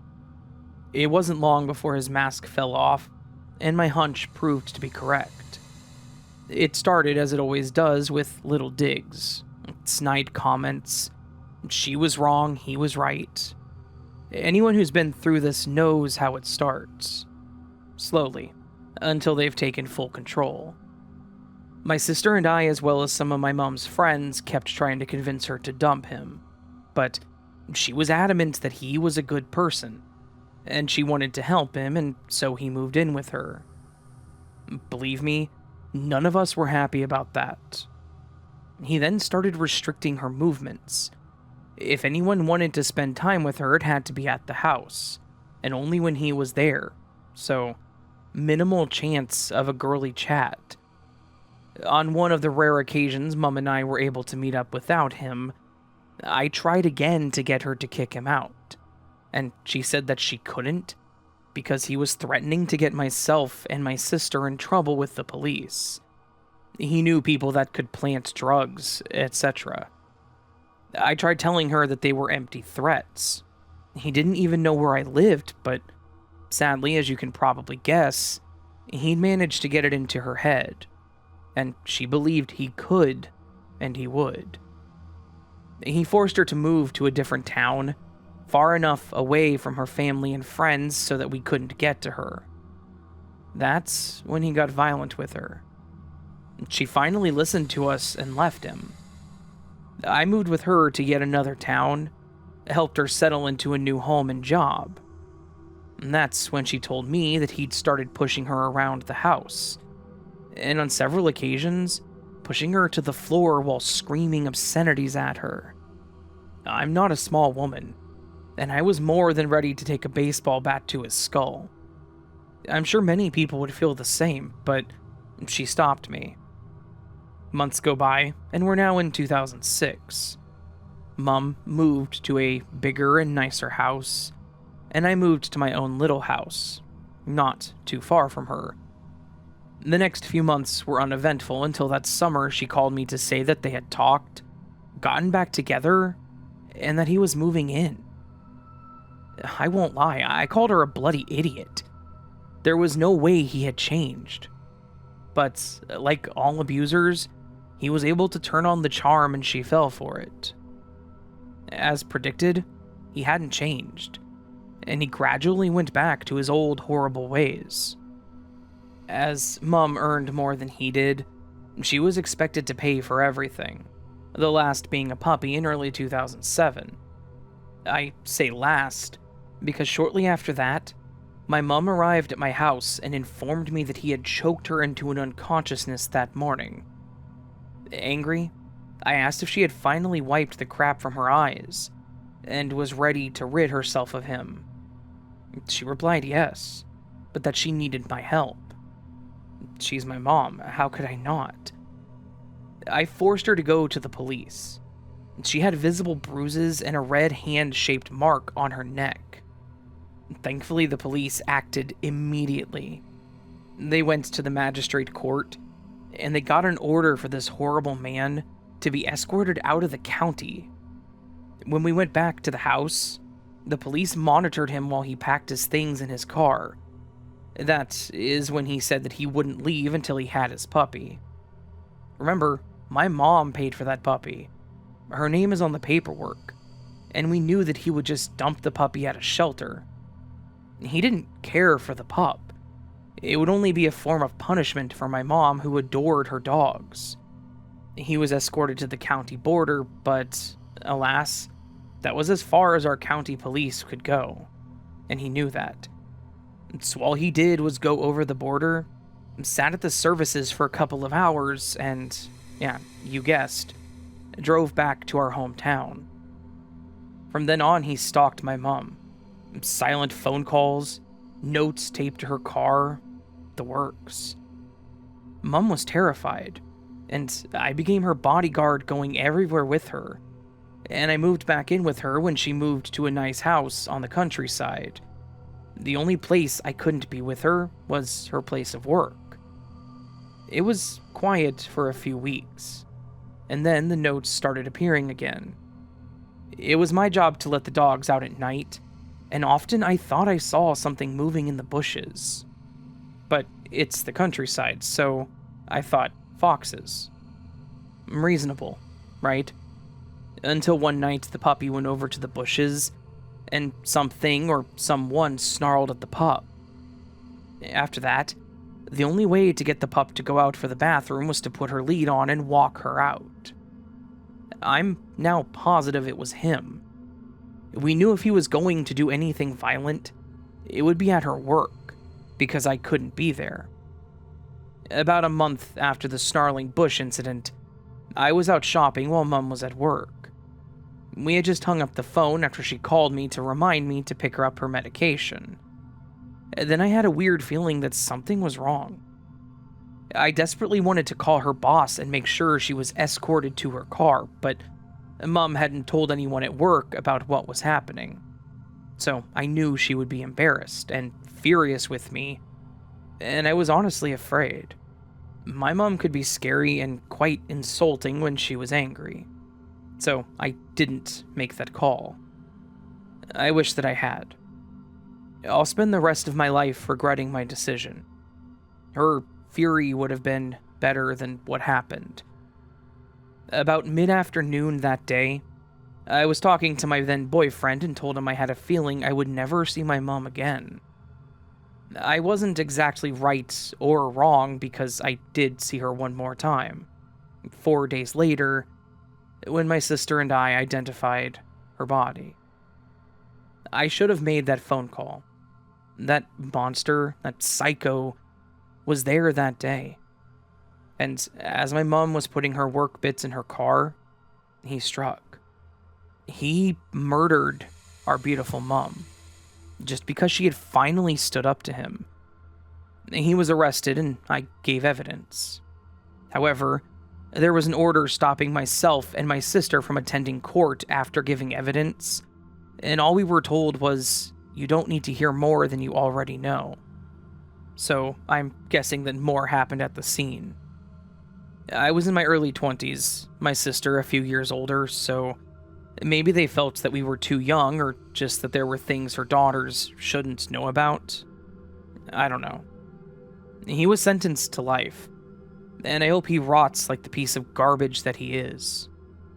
We gave Mom a proper send-off. Her funeral was beautiful and the church was packed. I think that we did her proud. At least, I hope we did. I love you, Mom. I wrote this not to put people off of online dating, and not everyone is a crazy psycho killer.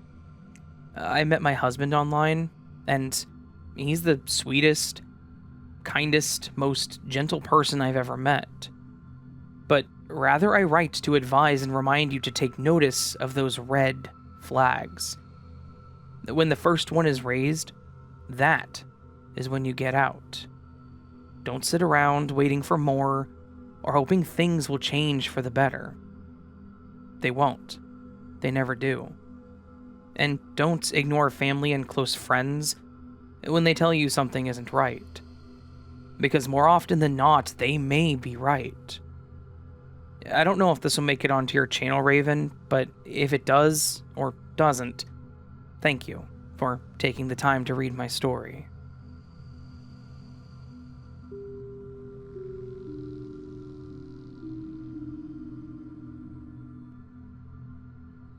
I did something very stupid, and I would like to share it with you all in the hopes that you won't make the same mistake as me. I had spent 3 years of my life basically becoming one with my couch.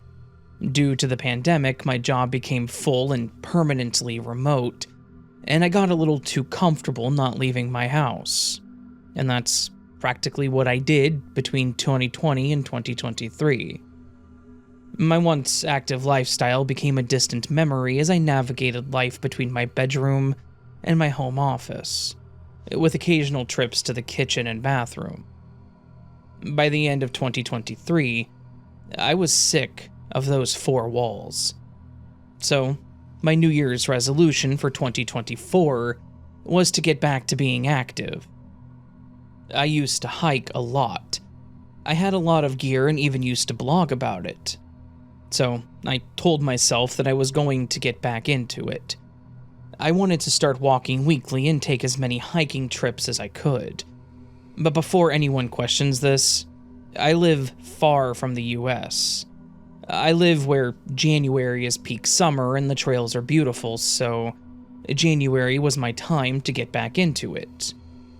I pulled out my gear to make sure it was all in good condition still, and determined what I needed to replace. I did some research, or so I thought, on some locations and picked what was labeled as an intermediate trail about an hour out from where I lived. In my mind, I was still the same person who used to do 15-kilometer hikes every weekend. I ignored the fact that my only exercise for the past 3 years had pretty much been going to the grocery store or the mailbox. I got to the trail around 9 a.m., and it was already hitting 35 degrees, about 95 Fahrenheit for you Americans. I had packed what I thought was enough water, 2 750 milliliter bottles. I read that you should drink about 500 milliliters per hour of hiking. The trail was supposed to take about 3 hours, so the math seemed simple enough. I was also a pretty big water drinker, so I was confident that I would be okay. My first kilometer felt great. I was proud of myself for actually getting out there and sticking to it. I had missed it.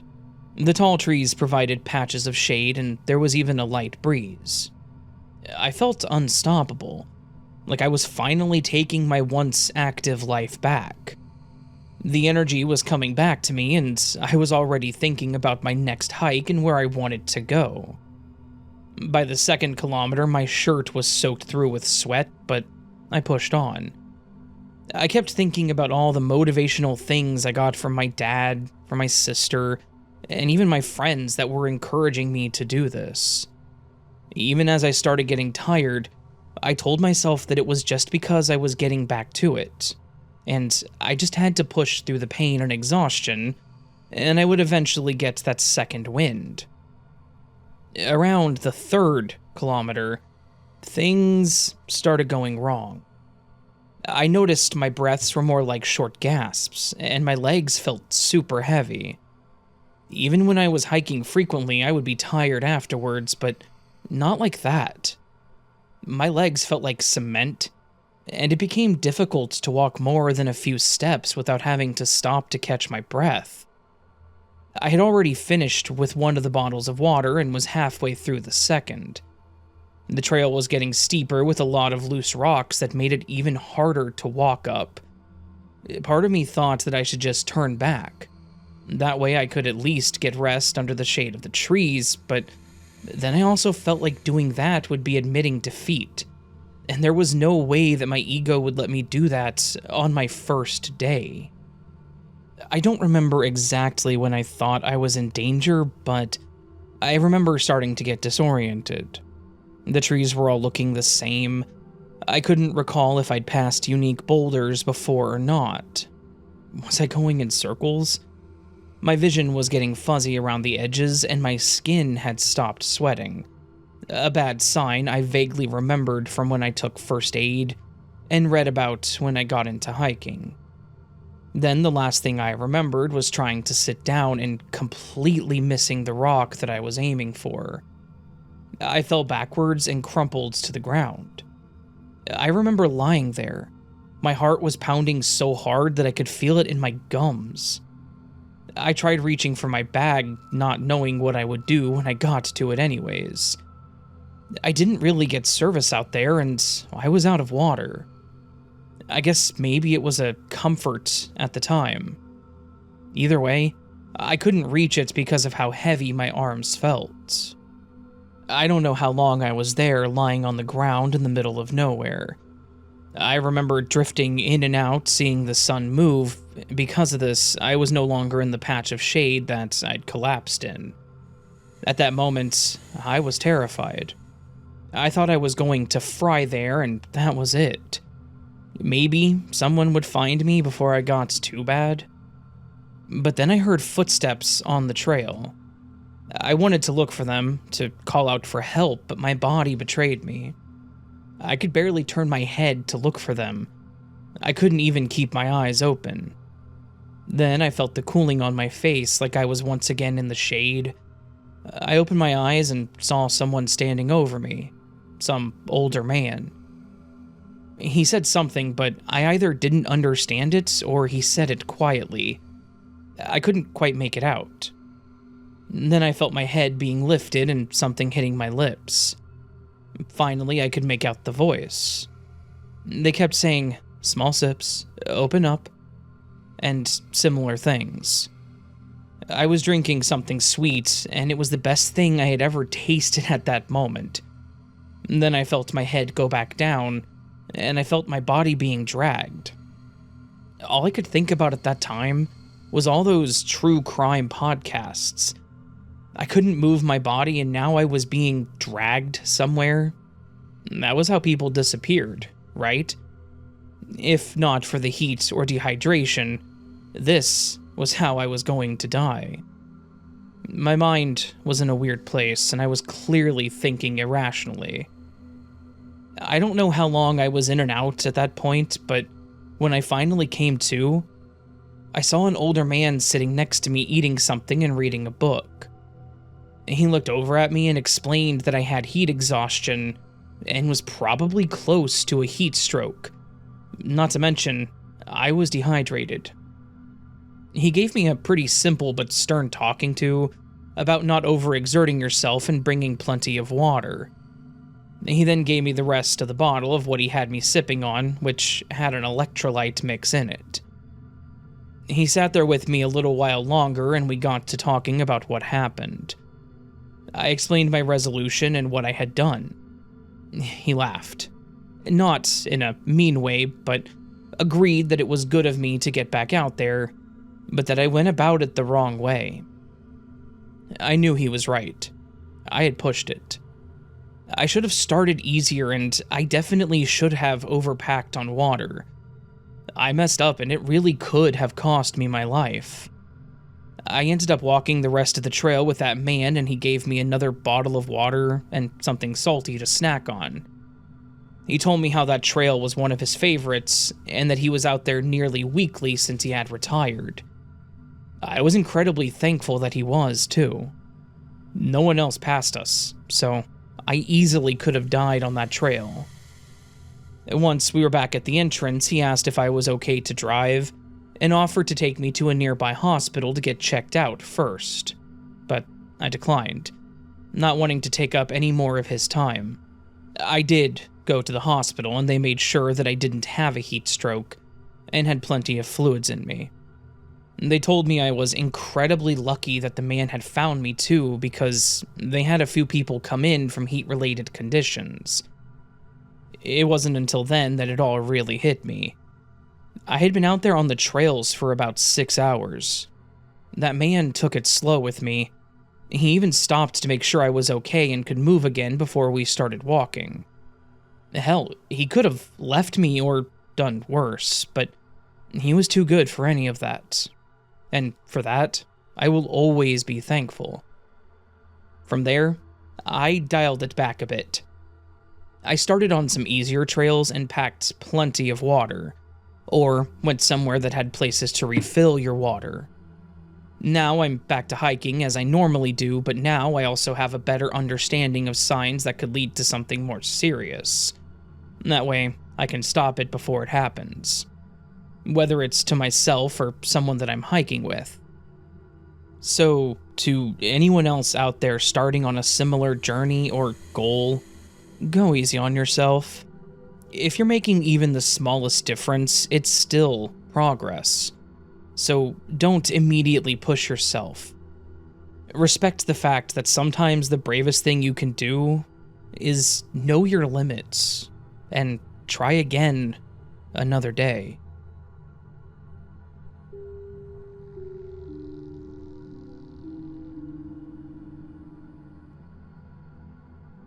As a kid, my little sister and I always prayed for those snow days the moment we heard it was going to snow.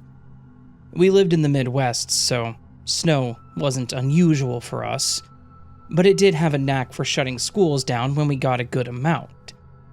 We got lucky one year when they closed our school at nearly the last minute. We were excited because we wanted to play in the snow all day, and now we could. Our neighborhood was filled with kids, and we got along with most of them, so we planned to all play together. The more of us meant better snowball fights and faster-made walls. We got dressed that morning in multiple layers, parents' orders, before finally getting outside. We lived right around the bend on our street, so the side yard between ours and the Hendersons was wider than normal. This meant more of an open canvas for us to play in. First, we had to go gather some other kids. This was back in the early 2000s, so it was pretty normal for us to just walk around to someone's house and ask if their kids could play. Eventually, we got Maria, who lived 2 houses to the left of us, Brett, who was further up the road, and the twins, Jacob and Jackie, came running down the hill to play with us too. Once the 6 of us were together, We all started walking back down to the bend. As we walked back, I remember hearing the familiar grinding sound of a plow scraping the road. Shortly after, I saw it zoom past us, and even as a 12-year-old, I knew that he was going too fast. My dad always talked about how to respect the snow, and any weather for that matter, because it can and will always make a difference in your drive. I yelled out, "Slow down!" and everyone else followed suit. We also called them a jerk, but then my sister, Amy, reminded us that the windrow could benefit us for access to more snow, or even a wall. So we quickly forgot about it and moved on. The more we played, the hotter I got, as I had on a long-sleeve shirt, a sweater, and a thick neon pink coat, along with my hat, a scarf, and, well, everything else. So I took off my heavy coat and left it in the snow near the front of the house, as a child would. We were playing as normal, going back to the front to gather more snow, when the plow driver came by again. This time he went around the bend close to the curb, hitting the dip that was along the edge. It had been there for as long as I could remember, and everyone on that block knew to avoid it. But if you weren't used to driving down that road, you may not realize that it was there. Either way, the driver hit it and splashed some of us with the dirty, snowy slush in that hole. I took the brunt end of it, and my whole left side was covered. I was soaked and angry. I hated being wet like that, and I knew that I didn't want to be out in the cold like that either. So, I told everyone that I would be back after I went to change. I told my mom what had happened since I was the only one that came back. As I changed, my mom was debating even letting me go back out, saying that the plow driver was being reckless. However, I begged her to let us continue playing, and she finally gave in. She told us that if we saw him again, I needed to let her know immediately, and I promised her that I would. When I got back outside, Brett's older brother had showed up, and they were all working on rebuilding our first wall and building a third. We got them all completed, and were trying to decide how to split up into teams before we started our game. We played some version of Capture the Flag with the snowball fight, and we had a lot of fun. I was on a team with my little sister, Amy, and Maria, and we were at the wall closest to the road. In the middle of our game, Jacob stopped and pointed toward us and shouted, "He's coming back." I looked behind us and saw the plow driver coming down the road again. At first, I was annoyed, because I knew that if I told my mom, she would want us to go back in. But then my stomach dropped. The plow was up, and he was just gunning it toward the bend. So why was he even going down our street? Even worse, he was practically flying down the road, way faster than he should have been. That bend was infamous for unfamiliar people taking it way too fast, and I knew what was about to happen. He hadn't started turning yet, and with how fast he was going, he was headed right for our base, right where Amy stood. I don't remember making the decision to move, I just remember grabbing Amy and shoving her as hard as I could toward the yard. Maria already ran off, and once Amy was out of the way, I ran towards her. I wasn't thinking, I just thought that I could get her out of the way faster by shoving her rather than making her run, picking her up even, or dragging her. She was the youngest of our group at only 7, so she was definitely slower than the rest of us, especially in all the layers of clothes that she wore. As I reached out and went to grab her arm to continue pulling her, I heard the truck roar past us, and the tires skidding. It all seemed to play out in slow motion. I looked back and watched in horror as the truck jumped the curb, fishtailed through our snow wall, ran over my pink coat, and then continued flailing through the yard and around the bend, until it finally slammed into our community mailbox station further around it. The sound was incredible. Metal screaming against metal, the mailboxes ripping from the post, and the truck's engine racing. Before any of us kids could even move, people started pouring out of their houses. My mom was one of them, but Mr. Martinez, Maria's dad, was one of the first ones out, and he stormed towards the truck. I had never seen Mr. Martinez look angry before. He was always the gentle guy who helped anywhere he could. Sometimes he took us to school when we were running late, and when I stayed over with Maria. He made the best ice cream sandwiches. Mr. Martinez ran straight to the truck and started yelling at it. We all watched as he yanked open the door and stood on the step, shouting at the guy. Then he dragged the driver out of the truck by the back of his jacket, and I remembered the sound of his feet hitting the ground and him being dragged across the snow. Mr. Martinez stood over the man, shaking him, yelling things like, "What the hell is wrong with you? There are kids out here." I could hear the guy's shaky voice. He was scared, but he just kept repeating, "I'm sorry," over and over. My dad, Ms. Martinez, and another neighbor ran up to them, and were trying to get Mr. Martinez off of the man, while I noticed my mom was on the phone telling someone what was happening. I calmed Amy down as she was now in tears, terrified of everything that was happening, but otherwise, us kids still just stood there in awe, watching this all play out. My mom then asked us what happened, and a few of us explained what we saw. That's about the time the cops showed up too. There were a few of them, and they all seemed to take turns talking to us kids with our parents, some of the adults, and the plow truck driver.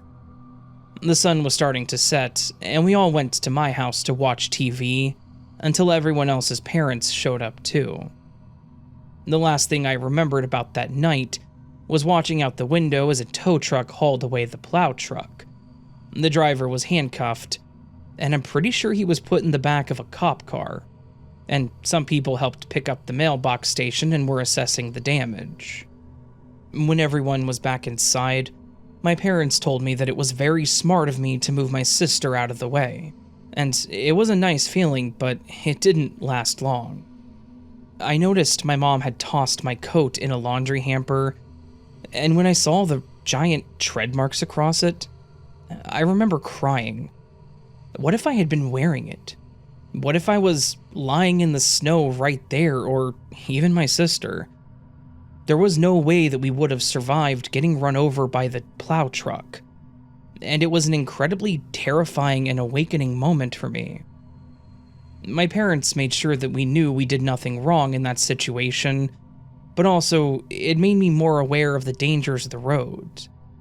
We had walked in the grass-covered snow because the sidewalk was still covered, but since then, I now pay attention to any car approaching us, and it would make me nervous for many years after that. When we got older, my parents and even Maria shared more about what happened that we missed. Maria said that her parents were talking and her dad mentioned the guy reeked of alcohol, but when he approached the truck, he yelled at him that we needed to stay out of the streets. Then his tone completely changed when he was yanked out of the safety of the truck. That's when Mr. Martinez could smell him. My parents told me that he did get arrested that night because he was heavily intoxicated. I've got kids of my own these days, and while I don't have panic attacks when I see a plow truck, I am still very protective of my kids, especially when it comes to them playing outside.